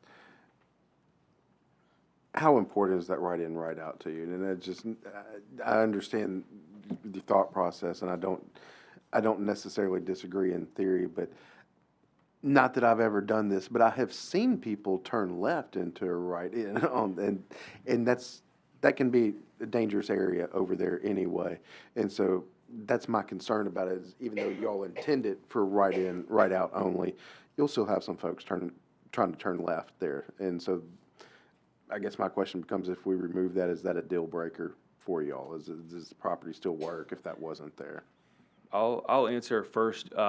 Level of importance, 10 out of 10. Okay. It would kill the deal, but maybe CJ can talk to some of the safety measures and some of the things that are existing. Yeah, so I mean, one of the things that, I think it all comes down to how the right-in, right-out is constructed as well. Some of the right-in, right-outs that you see around the city aren't constructed very well. And so it leaves room for people to actually make that left turn maneuver. If you design for lack of a better term, normally they call it a pork chop. If you design the pork chop correctly for the right-in, right-out, it will prevent the vast majority of people turning left into that site. Okay. The other thing is that it's not a fully divided median, but you have double yellow lines within Saundersville already, which should, if someone's following proper traffic laws, should not be crossing over whatsoever. I know it happens. I know people make the wrong maneuvers all the time. We cannot control that, but what I can control is the end design, and we can work with engineering and public works to make sure that the end design for that right-in, right-out is as close to what the city wants it to be as possible. Okay. Yeah. I appreciate that. And there are places around town I can think of that are a little easier to kind of make that left turn in than others on that. I'm pretty sure I've turned left in one of them before. So. I may have. But yeah, obviously don't want folks doing that on Saundersville, so that's a concern. So, other questions, comments from commissioners? Commissioner Slattery? Thank you, Mr. Chairman. Thank you for being here tonight and for hanging in here. I know it's getting late. I do have a question about trucks leaving. I can't determine how close that is to the Vietnam veterans' access. If it's an 18-wheeler, is it so close? Is it far enough away from access that an 18-wheeler could come out of your truck lot and turn onto Vietnam Vets, or are they headed to the wonderful interchange over the railroad tracks and then up onto 31 to try to figure out on down getting on Vietnam Vets? So if I was a guessing man, I would say that the vast majority of them are turning on to Vietnam Vets at the on-ramp close by the site. What we haven't done, but what I can provide is a turning template for a truck that's making that maneuver.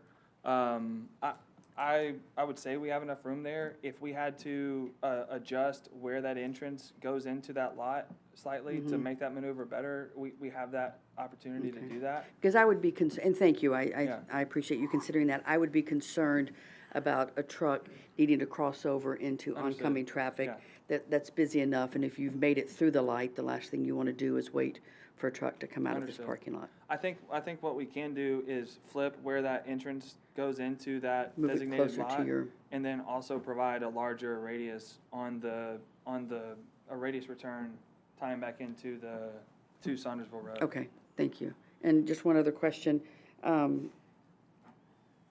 Without giving you bad mojo, when do you anticipate having that 15-year lease executed? I mean, we've done deals with Moon Valley before. Normally, you would have a conforming lease that you don't even have to negotiate and figure out. But there's a new team member from Moon Valley that joined, and so that kind of changed our lease that we would have been using with them. So, I mean, we got it back. I had a call with my attorney this morning on it.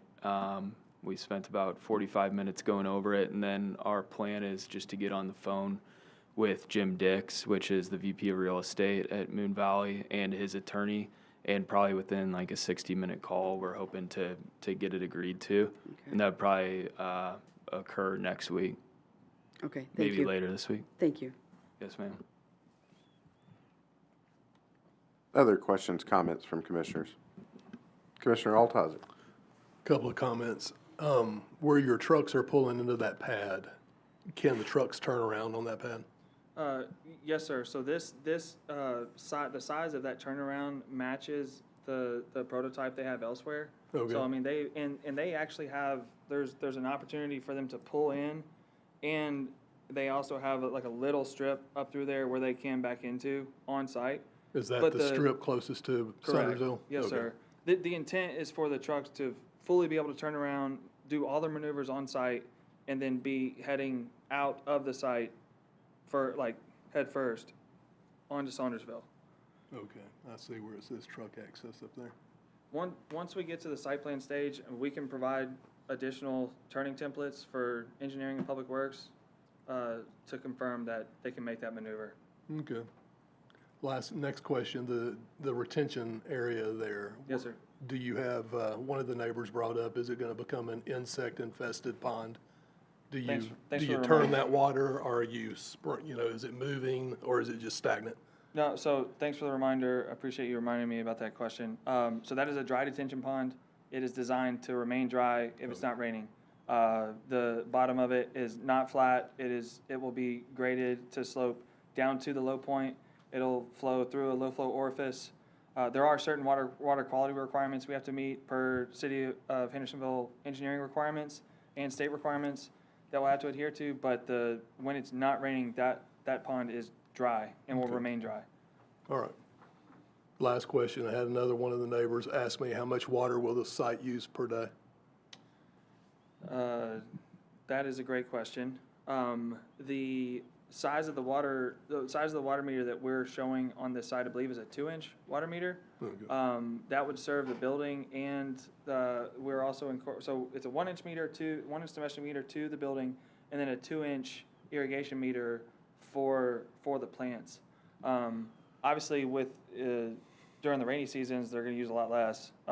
As I mentioned, all those plants are in boxes, so when it rains, it should collect all the water that drops on the plants. And on top of that, it is not, and this got brought up during the neighborhood meeting as well. How they water all their plants is not the sprinklers. They have individual irrigation taps to each box that they are using to irrigate all of their plants. So they use a lot less water than what a normal nursery would use. Okay. Yeah, each box has like something that looks like this with a little water dispenser, and it's kind of mist because they're trying to make sure that they retain all of it in the trees and don't spray it all over the place. Thank you. Yes, sir. Commissioner Martin. Hey, guys. Have you shared this site plan with TDOT? So this particular plan has not been shared with TDOT. To answer your question, sorry, I didn't mean to cut you off. Go ahead. The original plan, the previous development that came through with the right in, right out on that development was shared with TDOT. Stephen was on that call whenever we discussed with TDOT. They did not express a ton of concern with the right in, right out, and that was a much more extensive use. You're talking about that hotel, gas station? Correct. Yes, sir. Yes, sir. So that was a much more extensive use. Now, we are certainly happy to still coordinate with TDOT. This obviously doesn't necessarily touch their right of way, but obviously touches a road that connects to their right of way. Happy to have that coordination through the process and make any adjustments. But based on the previous discussion we've had with them, they were just happy to know that we were coordinating with them about what was coming in. Usually, whenever you tie to their right-of-way, you have to go through their driveway permit process and things like that and receive their approval. With this not directly tying to their right-of-way, I don't think it's going to be one of those things where we'll necessarily have to receive their approval to have the right in, right out. But it's certainly a coordination item that we can have between Mr. Winsenreed and with TDOT. So what they're going to come probably tell you is that you can't have a driveway within 250 feet of their on-ramp. But the difference with this driveway is it's a controlled access. It's not full in and out. Like normal pedestrians they can't drive in there. It is controlled, gated. It's not even considered, that access point was also considered in the access study that we had done through a professional traffic consultant. But we absolutely will talk to TDOT again about it and verify, and we can get back to you with what they say about it. Absolutely.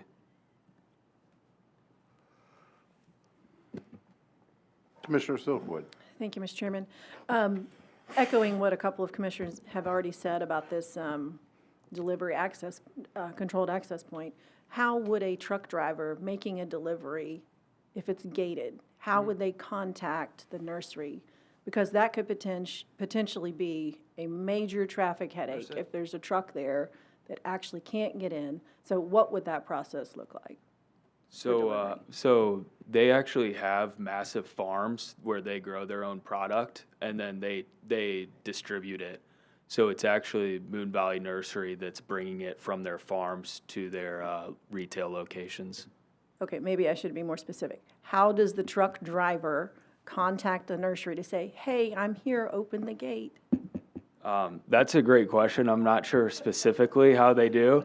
I know that they do communicate somehow and track the shipments all over the place, and probably have some crazy technology that, automatically opens the gate as the truck arrives, But I will find that out and I'll get back to you. That would be great. I would hope they have some amazing technology, because otherwise it would be, being so close to the on-ramp and exit ramp, this could be a major issue. Yeah, absolutely. And Go ahead.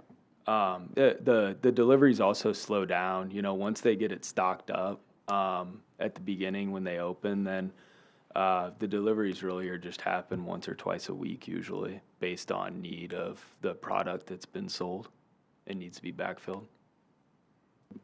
An unrelated question. So looking at the allowable use tables, okay, if this were to move forward, I don't think I would be comfortable voting for it if a banquet hall or animal hospital that allowed a kennel or boarding were included in the allowable uses. Considering everything that may go wrong, hopefully will go right, but if we don't end up with Moon Nursery, the close proximity to the residential area has me concerned about a banquet hall, loud music, late nights, rowdiness, that kind of thing. I don't particularly have a problem with an animal hospital, but I know a lot of times they will add kennel boarding facilities to that. So I would definitely be interested in striking kennel and boarding from the animal hospital allowed use, as well as completely striking the banquet hall. Just a comment. Yeah, absolutely.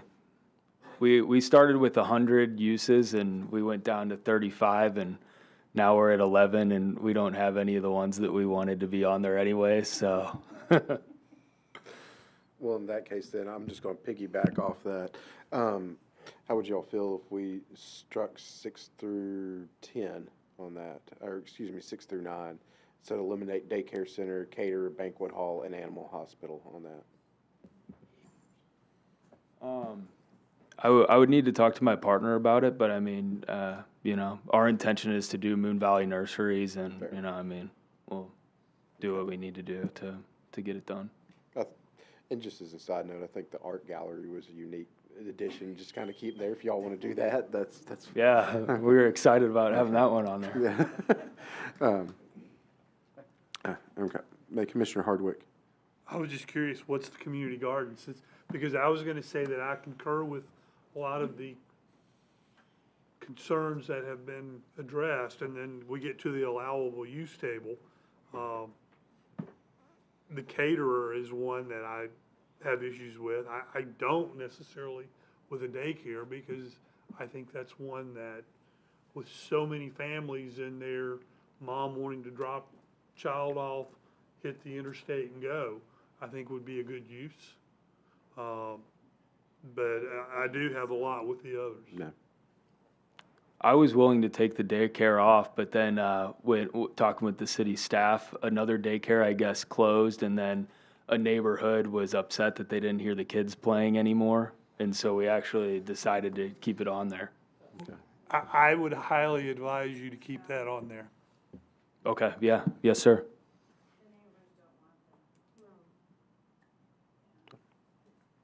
Community garden, I can go either way on that one, so. Other questions, comments from commissioners? Commissioner Slattery. Just a clarification, would someone summarize what we've been proposing to strike from this list so that we're all on the same page? My suggestion was to remove animal hospital, banquet hall, caterer, and daycare center. Commissioner Hardwick suggested keeping daycare center on there, but it's 6 through 9 that what we're talking about.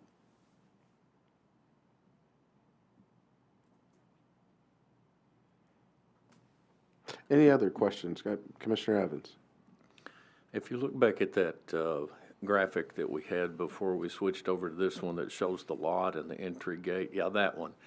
If it's to scale and you look at the size of those 2 semis in the parking lot and think about Commissioner Silkwood's concern about the trucks, and if you think about that exit off of 386, which is likely the way any semi would be trying to get in there, it pulls up, needs to turn left, and I know a lot of truck drivers down here at even our new Chrysler Dodge dealership, they get to park in the median, waiting to get to turn in or unload. We don't have a median there. So if they turn in, there's not enough room for them to stage in front of that gate and get off of the very, very, very busy Saundersville Road. I've got a real problem with that. And you're right, the traffic is going to be a problem regardless of what's put on that lot. But if you have residential traffic, it will largely go in Windcrest Way instead of off of the, in that entryway that I really don't believe TDOT is going to be happy with that anyway. It's too close to the entrance ramp. But you got a long way to go right there to get that traffic issue out of there. Okay. As previously stated, we will certainly work with TDOT to confirm that they're comfortable with that location. Our intent for putting the delivery station down at the bottom of the plan was to keep it as far away from Windcrest Way as possible. The other alternative is to put it up towards Windcrest Way and have the trucks going through Windcrest Way, and that's what we were specifically trying to prevent. So that they had 0 semis, or not just semis, but flatbed trailers delivering plants to the site coming onto Windcrest.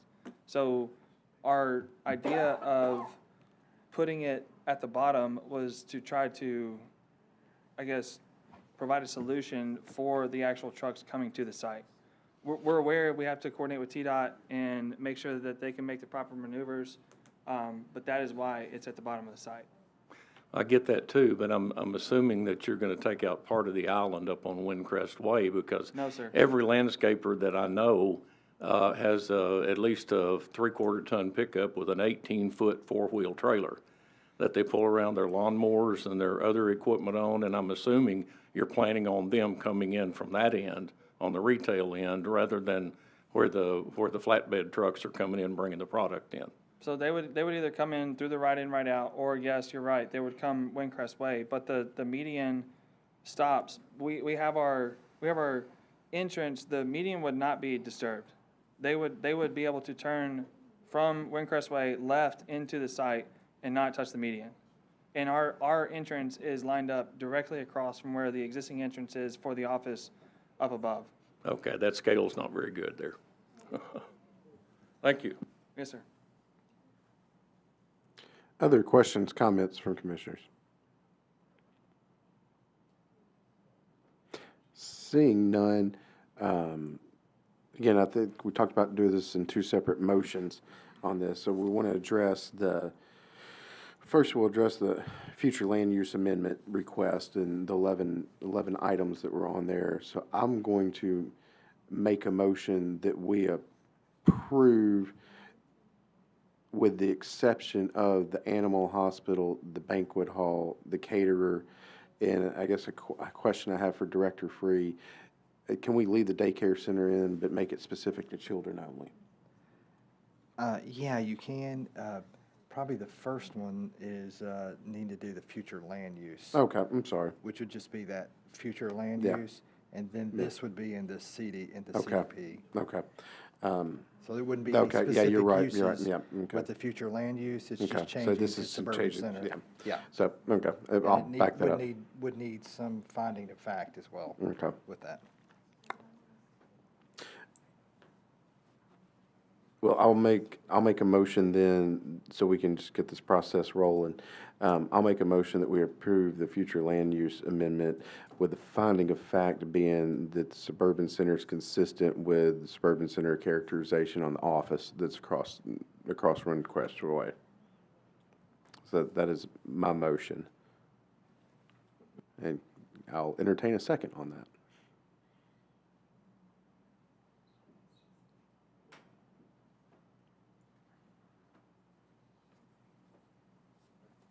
It doesn't look like we're going to get a second on that. With that, then this motion would die for lack of a second then on that. So rather than just kind of leave it hanging then I'll entertain an opposite motion to deny the future land use amendment request. I don't like opposite motions, so I'm going to give you a second so we can vote for this one way or the other. Okay. Then we're back to the original motion with a second from Commissioner Altizer on that. With that, we'll go into roll call vote, please. This is a motion on the future land use amendment to change it to suburban center on that. But only with these specific uses that are outlined. Yeah, there wouldn't be any uses associated with this. This is just the framework of the future land use, is laying the groundwork. If this was approved, then looking at the CDP and the zone change, then that would be in the appropriate future land use plan. So if this is not approved, then when you are looking at the combined development plan for approval, you could list some findings of fact, but one of those couldn't be that it's in compliance with the future land use plan. I guess my concern is if we approve the use, but if we approve it to the future use of being commercial or suburban, and their plan does not make, have we opened it up that it can be a whole lot of things that this neighborhood does not want? Yes, if the future land use plan is approved and then the CDP fails, then the future rezonings are one step closer to something that could happen that would be in compliance with the future land use plan. Is there, I know we have this listed the way we do, but would there be any reason that we could not tackle these in reverse order then?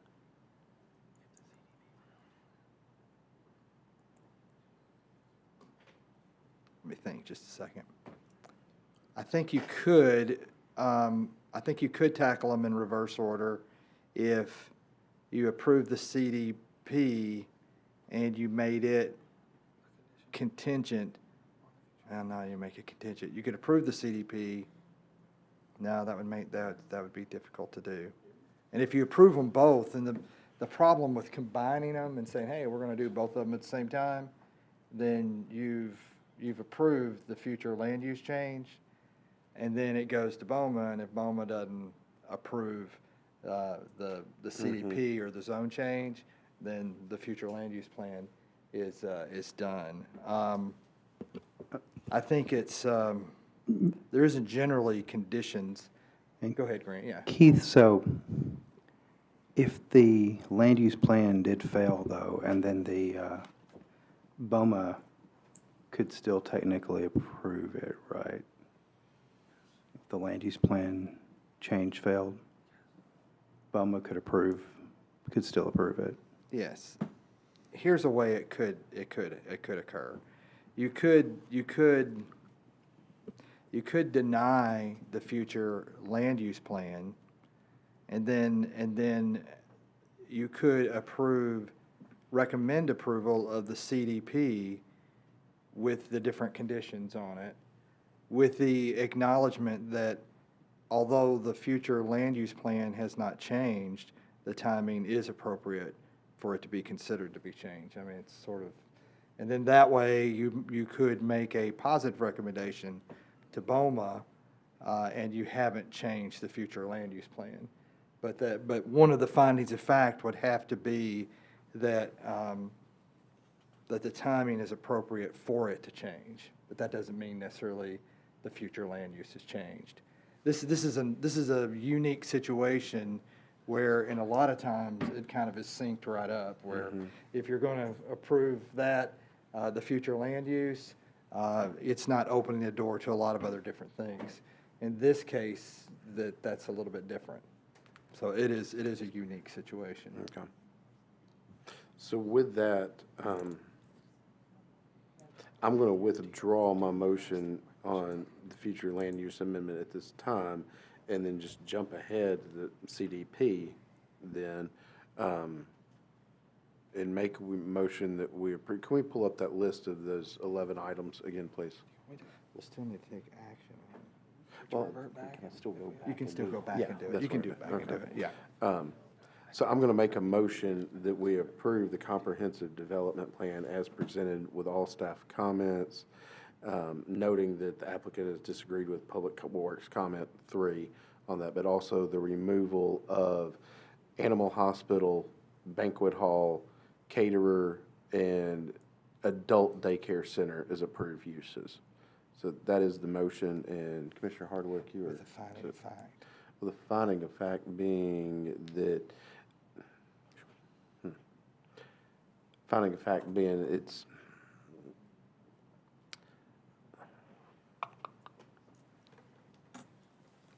on the CDP itself, because I have one on the future land use amendment. We'll just see what Grant has in here. Yeah, let me look here.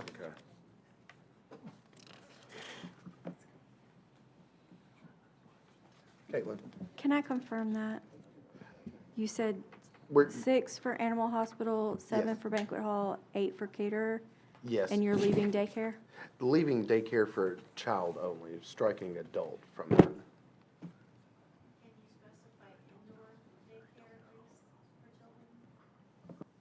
I think DHS would have to approve, I mean, they would have a, I mean, I guess it'd be possible, you're saying, are you wanting to avoid a playground? Everyone's concerned about kids screaming all day, Monday through Friday. It's not just the traffic, it's the kids screaming all day, Monday through Friday.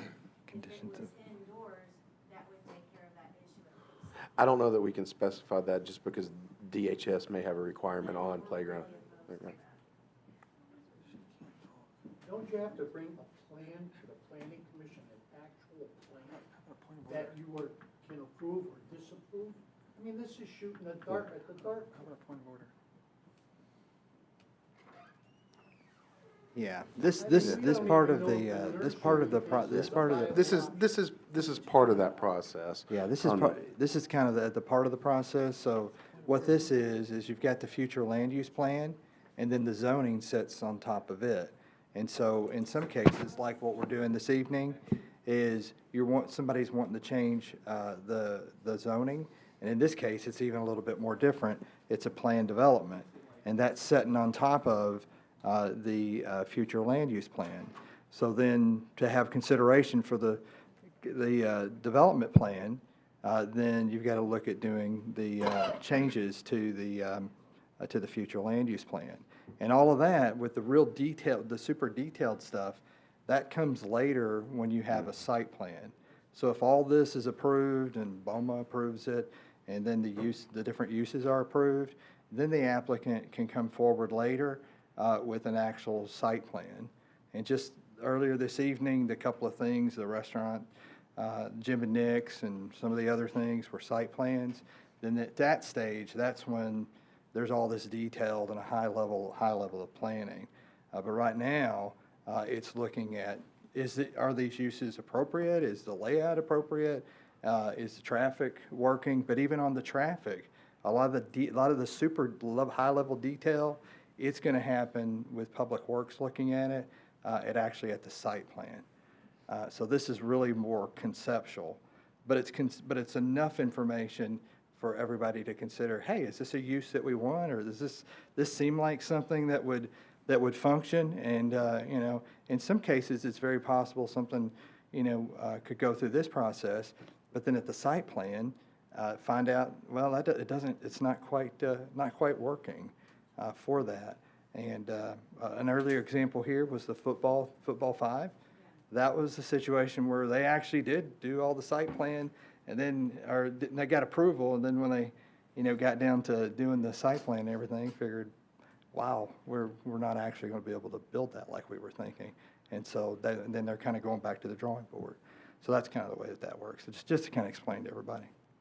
Yeah, also, I would hate for us to get too distracted with other stuff, just because I'm here to do a Moon Valley Nursery. I'm spending a lot of money on it and a lot of time. I mean, I have CJ here, I'm paying attorneys, I'm flying around the country to be here to do a Moon Valley Nursery deal. So, I mean, the allowable use table, like I was saying, we started with 100. None of these are ones that that really help me out anyways. All the ones that do were taken off of it. So I would just hate for us to get zoned in on the allowable use table when we're just trying to, I'm just trying to get approval so we can do the Moon Valley Nursery.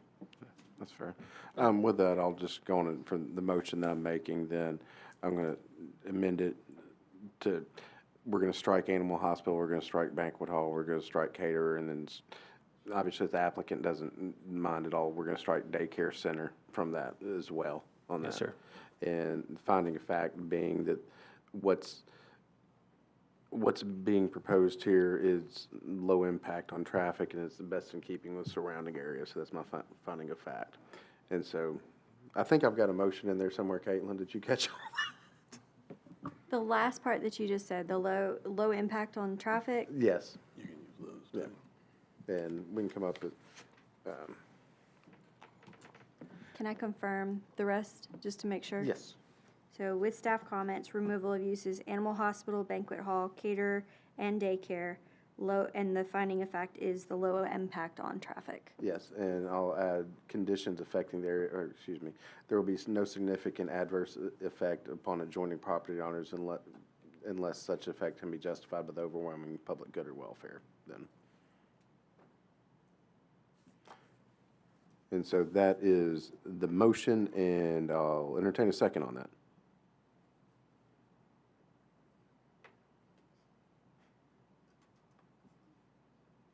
Or I'll entertain another motion to just negative motion.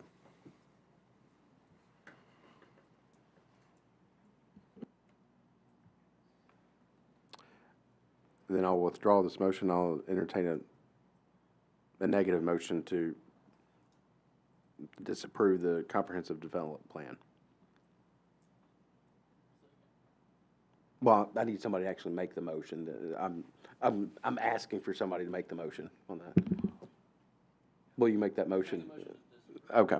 We have a motion to disapprove on that, and can I get a second on that? We need to list on this just some findings of fact as well. And, but we still gotta do the other as well. Okay. But, yeah, Okay. just need So, to list Commissioner- a yeah. finding of fact with it. So will you amend your motion to include finding of fact, please? Motion to deny Yeah. with findings of fact. That way he's not on. Help me out here.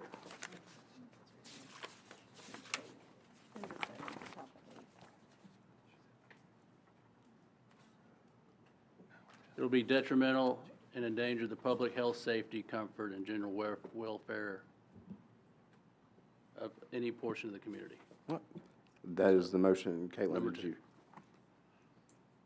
catch it?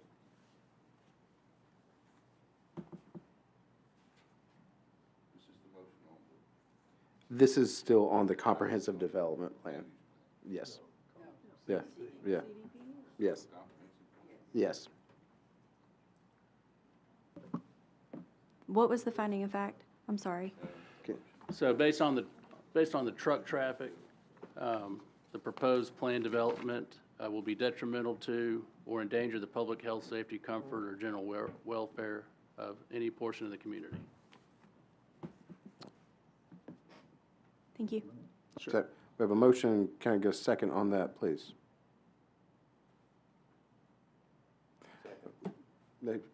Commissioner Evans, second on that, and now we'll move into a roll call vote. Just to make sure, if we vote yes, we're voting to deny. Correct. If we vote nay, be just the opposite. Correct, correct. Everybody catch all?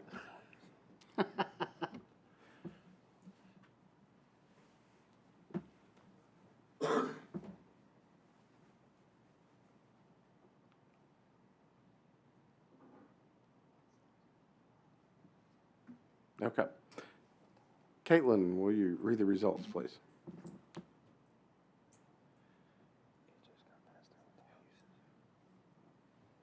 Give me one moment. No.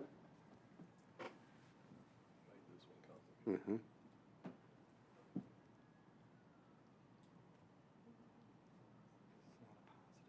Yeah. Yeah. Yeah. Yeah. Okay. It's a double negative. Yes.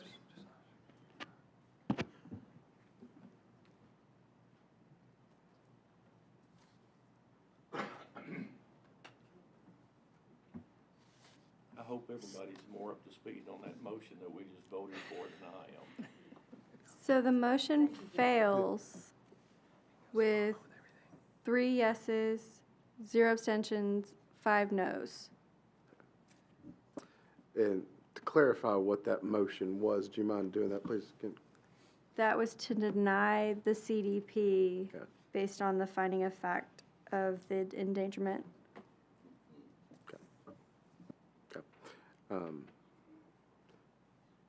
So this is kind of unique, but the motion was denied. I mean, y'all are following what's kind of what. Yes, sir. Yeah. Yes, sir. Okay. So that's going to be interesting kind of recommendations sent to BOMA on that. I mean, it's like 2 negatives is a positive is 1, 2 on that. But we have also, we need to address the future land use amendment as well, too, on that. And Commissioner Martin, did you have some, you're lit up. Oh, sorry. No, you're fine. Yes, yes.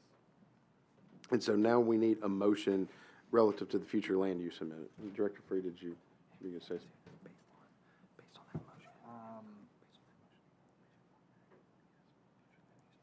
Yeah, because you've got a failed motion of a negative,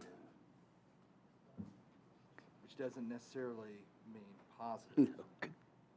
But it would be a positive if you. It's better than the alternative, yeah. If you didn't take any other action, but it would be good to have What about a neutral recommendation?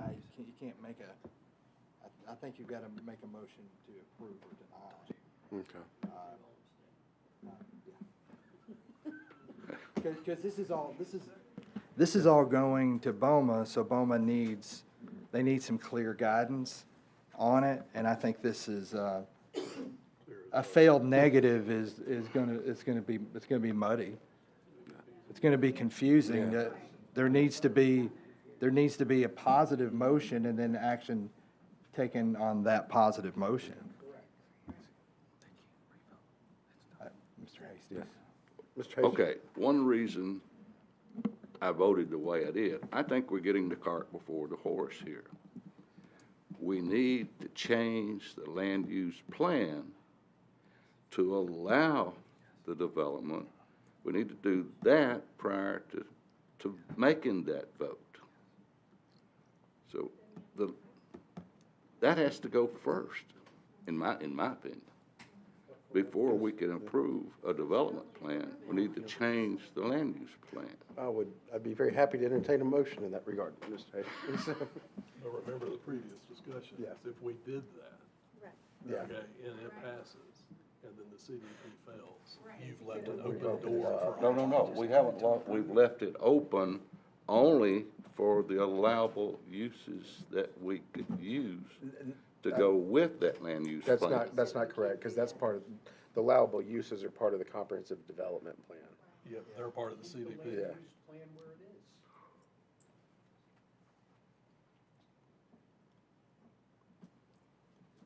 I think action needs to be taken on the future land use plan, and whether it fails or passes, then a motion needs to be made. A failed motion, I don't think is going to be appropriate. It's too confusing. It's too confusing, but I think action needs to be taken on the future land use plan, and if it fails, it fails. But that doesn't mean that the the CDP or the development plan couldn't be recommended for approval. It's kind of conflicting, but Would that work though, if you approve the plan, but not the future land use, because then we would have to accept any kind of future land use, right?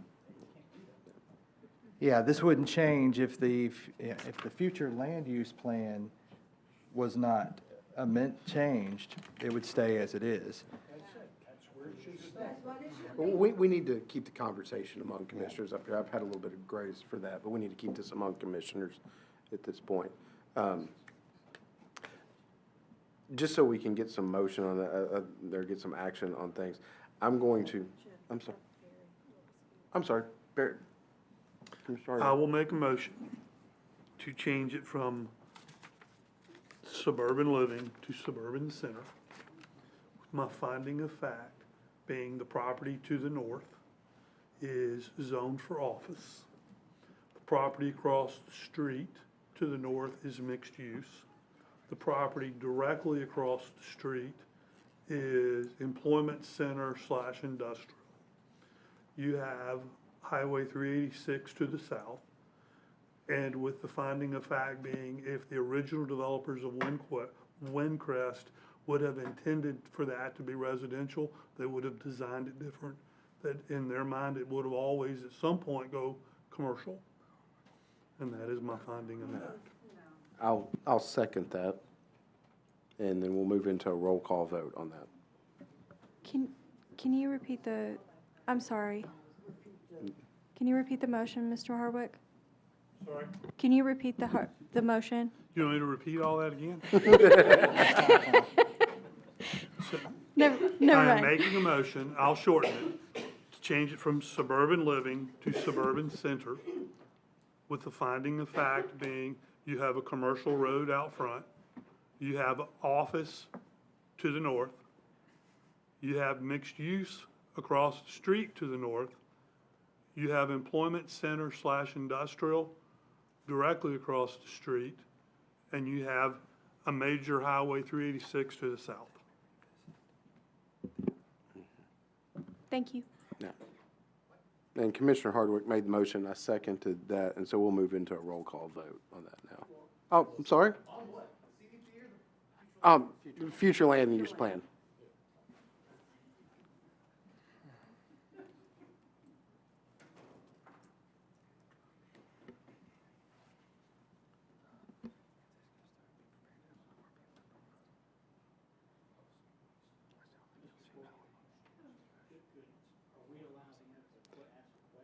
No, sir, I've had a little bit of grace for that, no, sir.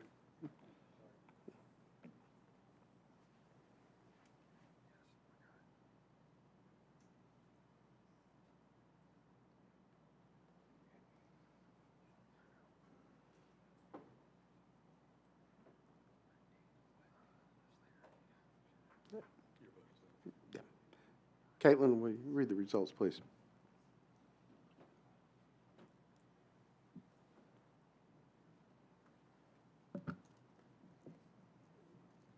Motion passes with 6 yeses, 0 abstentions, and 2 noes. Thank you. Now we'll move back to the second part of that, is entertain a motion regarding the comprehensive development plan. And keeping in mind how we voted previously, that we need to entertain a positive motion that we can either approve or deny, but the motion itself needs to be a positive action.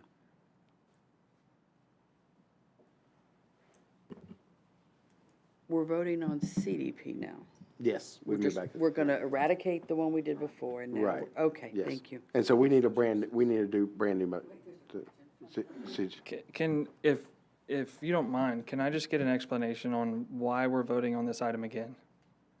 because a moment ago, or there needs to be some clarity on that, because what we did, we can't, it creates a lot of confusion, muddies the water if what we did, because what we voted on before, it was, we voted down a recommendation to disapprove on that. And so it created a double negative sort of situation. And so.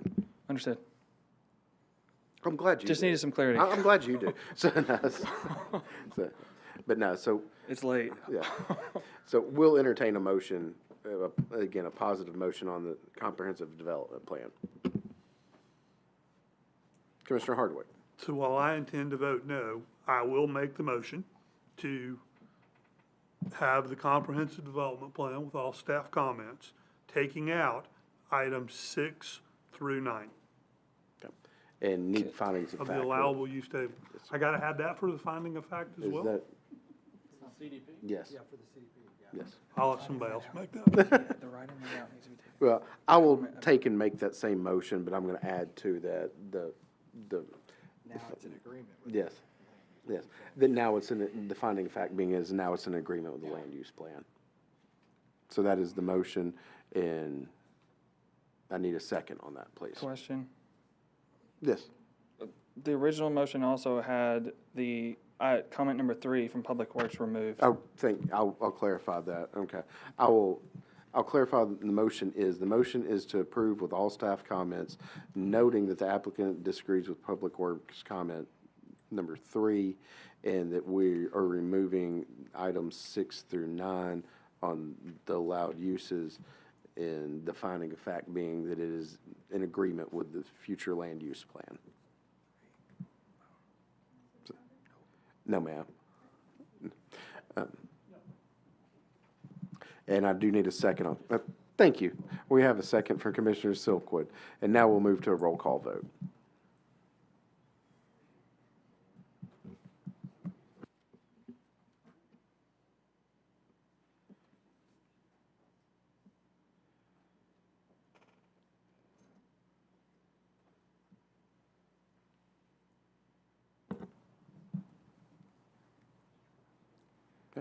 Okay. Okay. Caitlin, will you read the results, please? Give me one moment.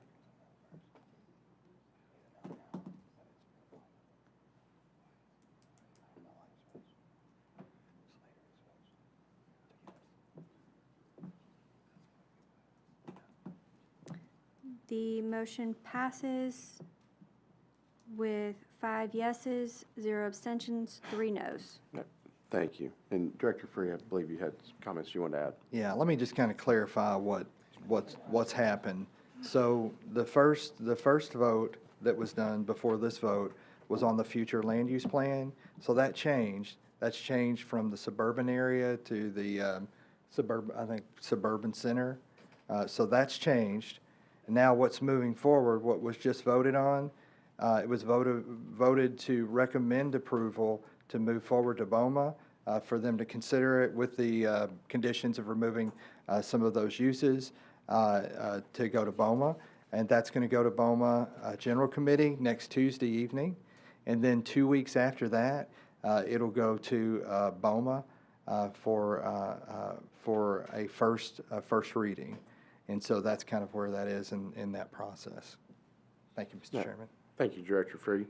Now we'll move on to item 11 on our agenda, site plans. And thank you, applicant. Thank you. And thank you. Thank y'all. Yeah, item 11 on the agenda is site plans. This is for Free Hill Lot 4C. It's site plan. Timothy, will you tell us a little bit about this, please? Sure. This is a site located at the east end of Molly Walton, where it kind of dead ends there on the north side of Molly Walton. The parcel is zoned industrial. This will be for a 20,000 square foot building for industrial uses consistent with the zoning. They're going to be providing 31 parking spaces. They do have a waiver request. So the parcel that's adjacent, adjacent to them to the east is zoned SR2, suburban residential.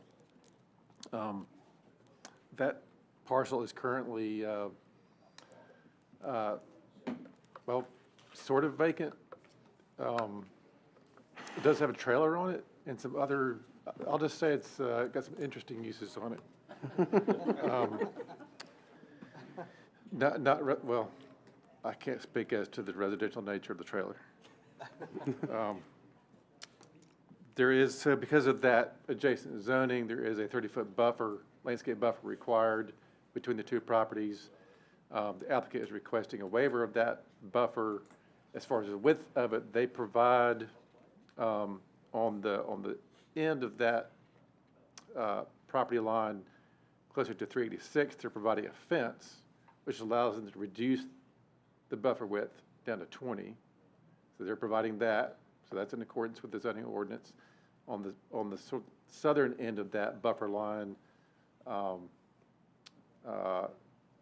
that buffer width gets reduced down to about between 7 and 8 feet shy of what they're required to have. Their main request is to not have to plant the vegetation that's required there, because the site is pretty much all rock. So they're requesting not to do the vegetation there on that, where that green line is. A little bit of a reduced buffer width. And a similar waiver was granted to Music City Studios when they first came through.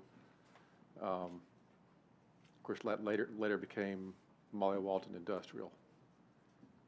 So yeah, that's their request, just to reduce that buffer requirement. All right. Thank you, Tim. Is there a representative from the developer here on that? Been waiting all night for this, haven't you? I can't believe everybody left. Lynn Ely with Land Solutions Company. Timothy said it well. The only thing I'd add is that the staff was actually proposed this idea of the reduced buffer to us. We didn't even know it was an option, but it seemed to make perfect sense here. I'll add that the topography of the way that this site has been partially graded and will ultimately be finished graded has like a sheer rock wall on that side too. So to ask my client to just plant trees there, I would just be planting trees for a rock wall to see them. Essentially, they're not gonna benefit the neighbor anyway. So it seemed to make good sense there. And then we proposed the fence as kind of an equal alternative. But the request is for site plan approval with that as I don't know what that's called, a variance or a waiver. So that's all I have to add. I'm happy to answer any questions. Sure. Thank you. Questions, comments from commissioners? Seeing none, I'll make a motion to approve with all staff comments. We have a motion and a second from Commissioner Silkwood. Caitlin, will you call the roll, please? I'm sorry, did you catch that, Jason?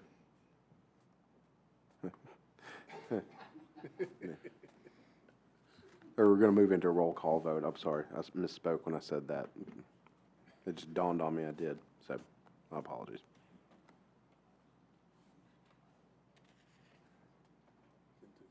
It is.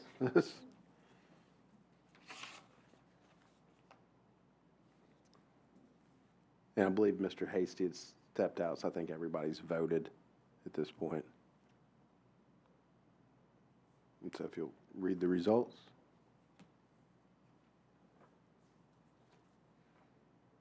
You ready to read the results? Caitlin, okay. So we're not counting Mr. Hasty? He stepped out for the Okay. moment, so.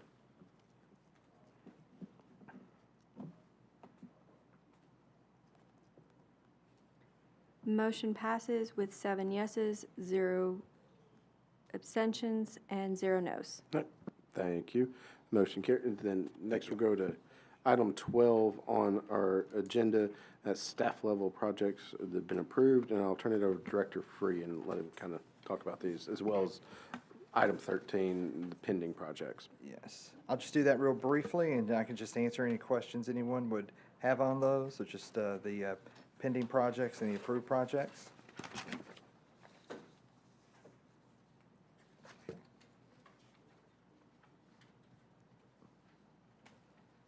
Okay. Don't think so? No. With that, we'll move to planning director comments. Other 10.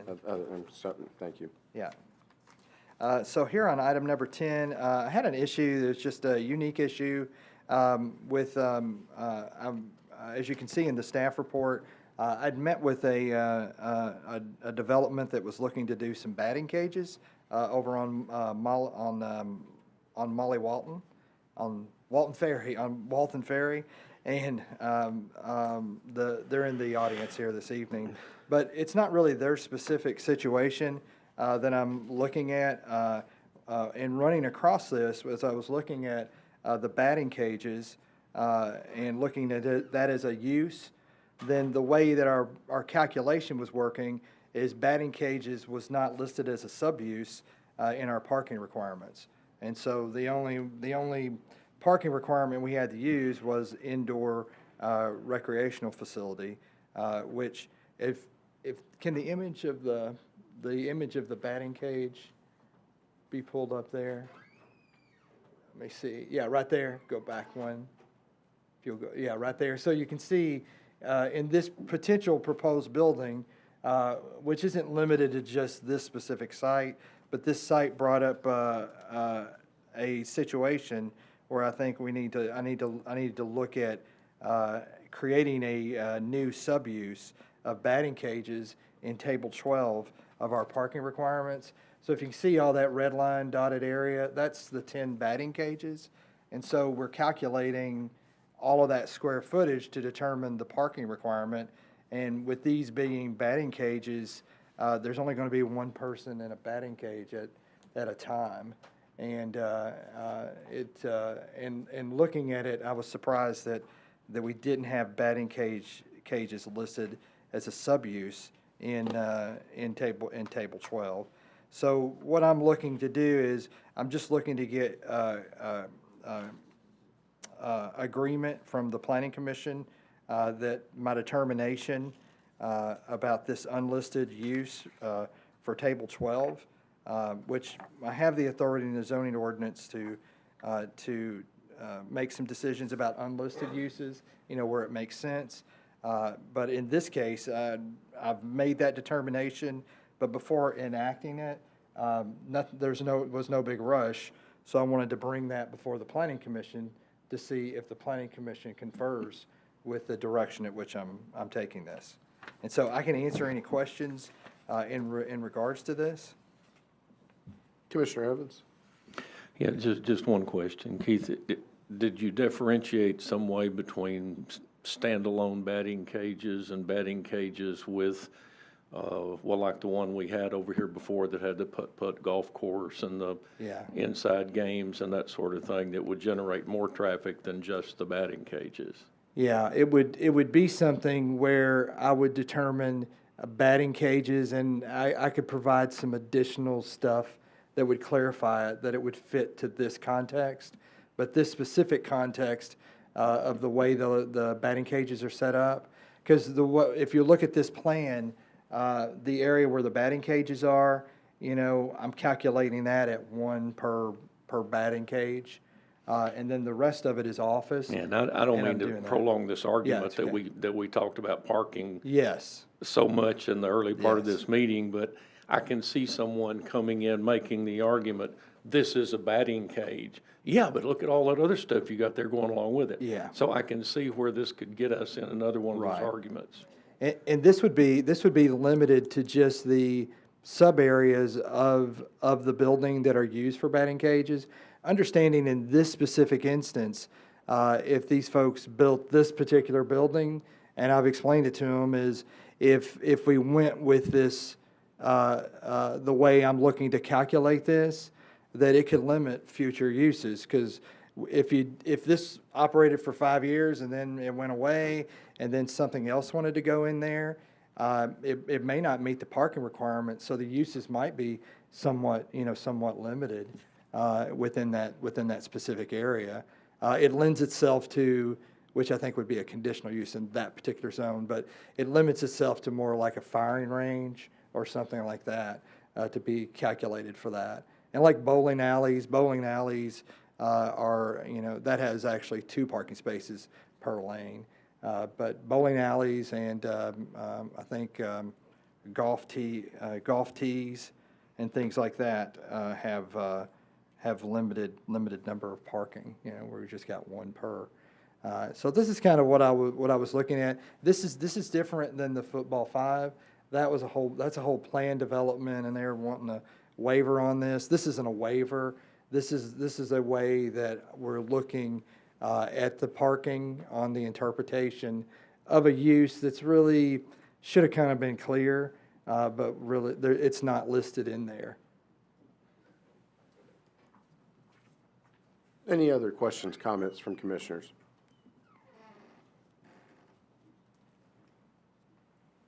Seeing that, I don't believe we have to go to a vote or anything on that. I think you just wanted to clarify this for our sake. Is that correct, Director? A vote would be okay. A vote Okay. would be okay. Okay. Just to get the confirmation. Okay. If that's correct. Then I'm going to make a motion that we approve of the determination that he used to do this. And that's the motion. I'll second it. We have a motion and a second. Y'all ready for us to go to vote? Okay. Yep.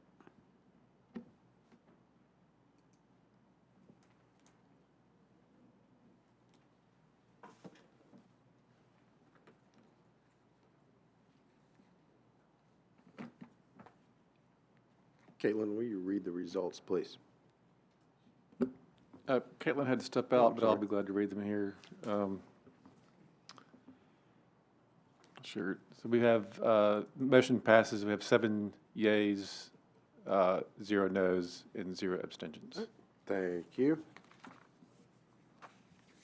Next item up, we have planning director comments. And I have no comments because y'all would kill me. But we are going to have 4-hour training coming up here before the end of the year, and we'll be communicating that to everybody. This doesn't, the 4 hours tonight does not count as that 4-hour This training? sadly it does not count. So with that, I'm going to entertain a motion to adjourn. So move. So moved. I heard that from Commissioner Slattery, but I think, where did the second come from down here? So Commissioner Martin, all in favor, please signify by saying aye. Aye. Any opposition?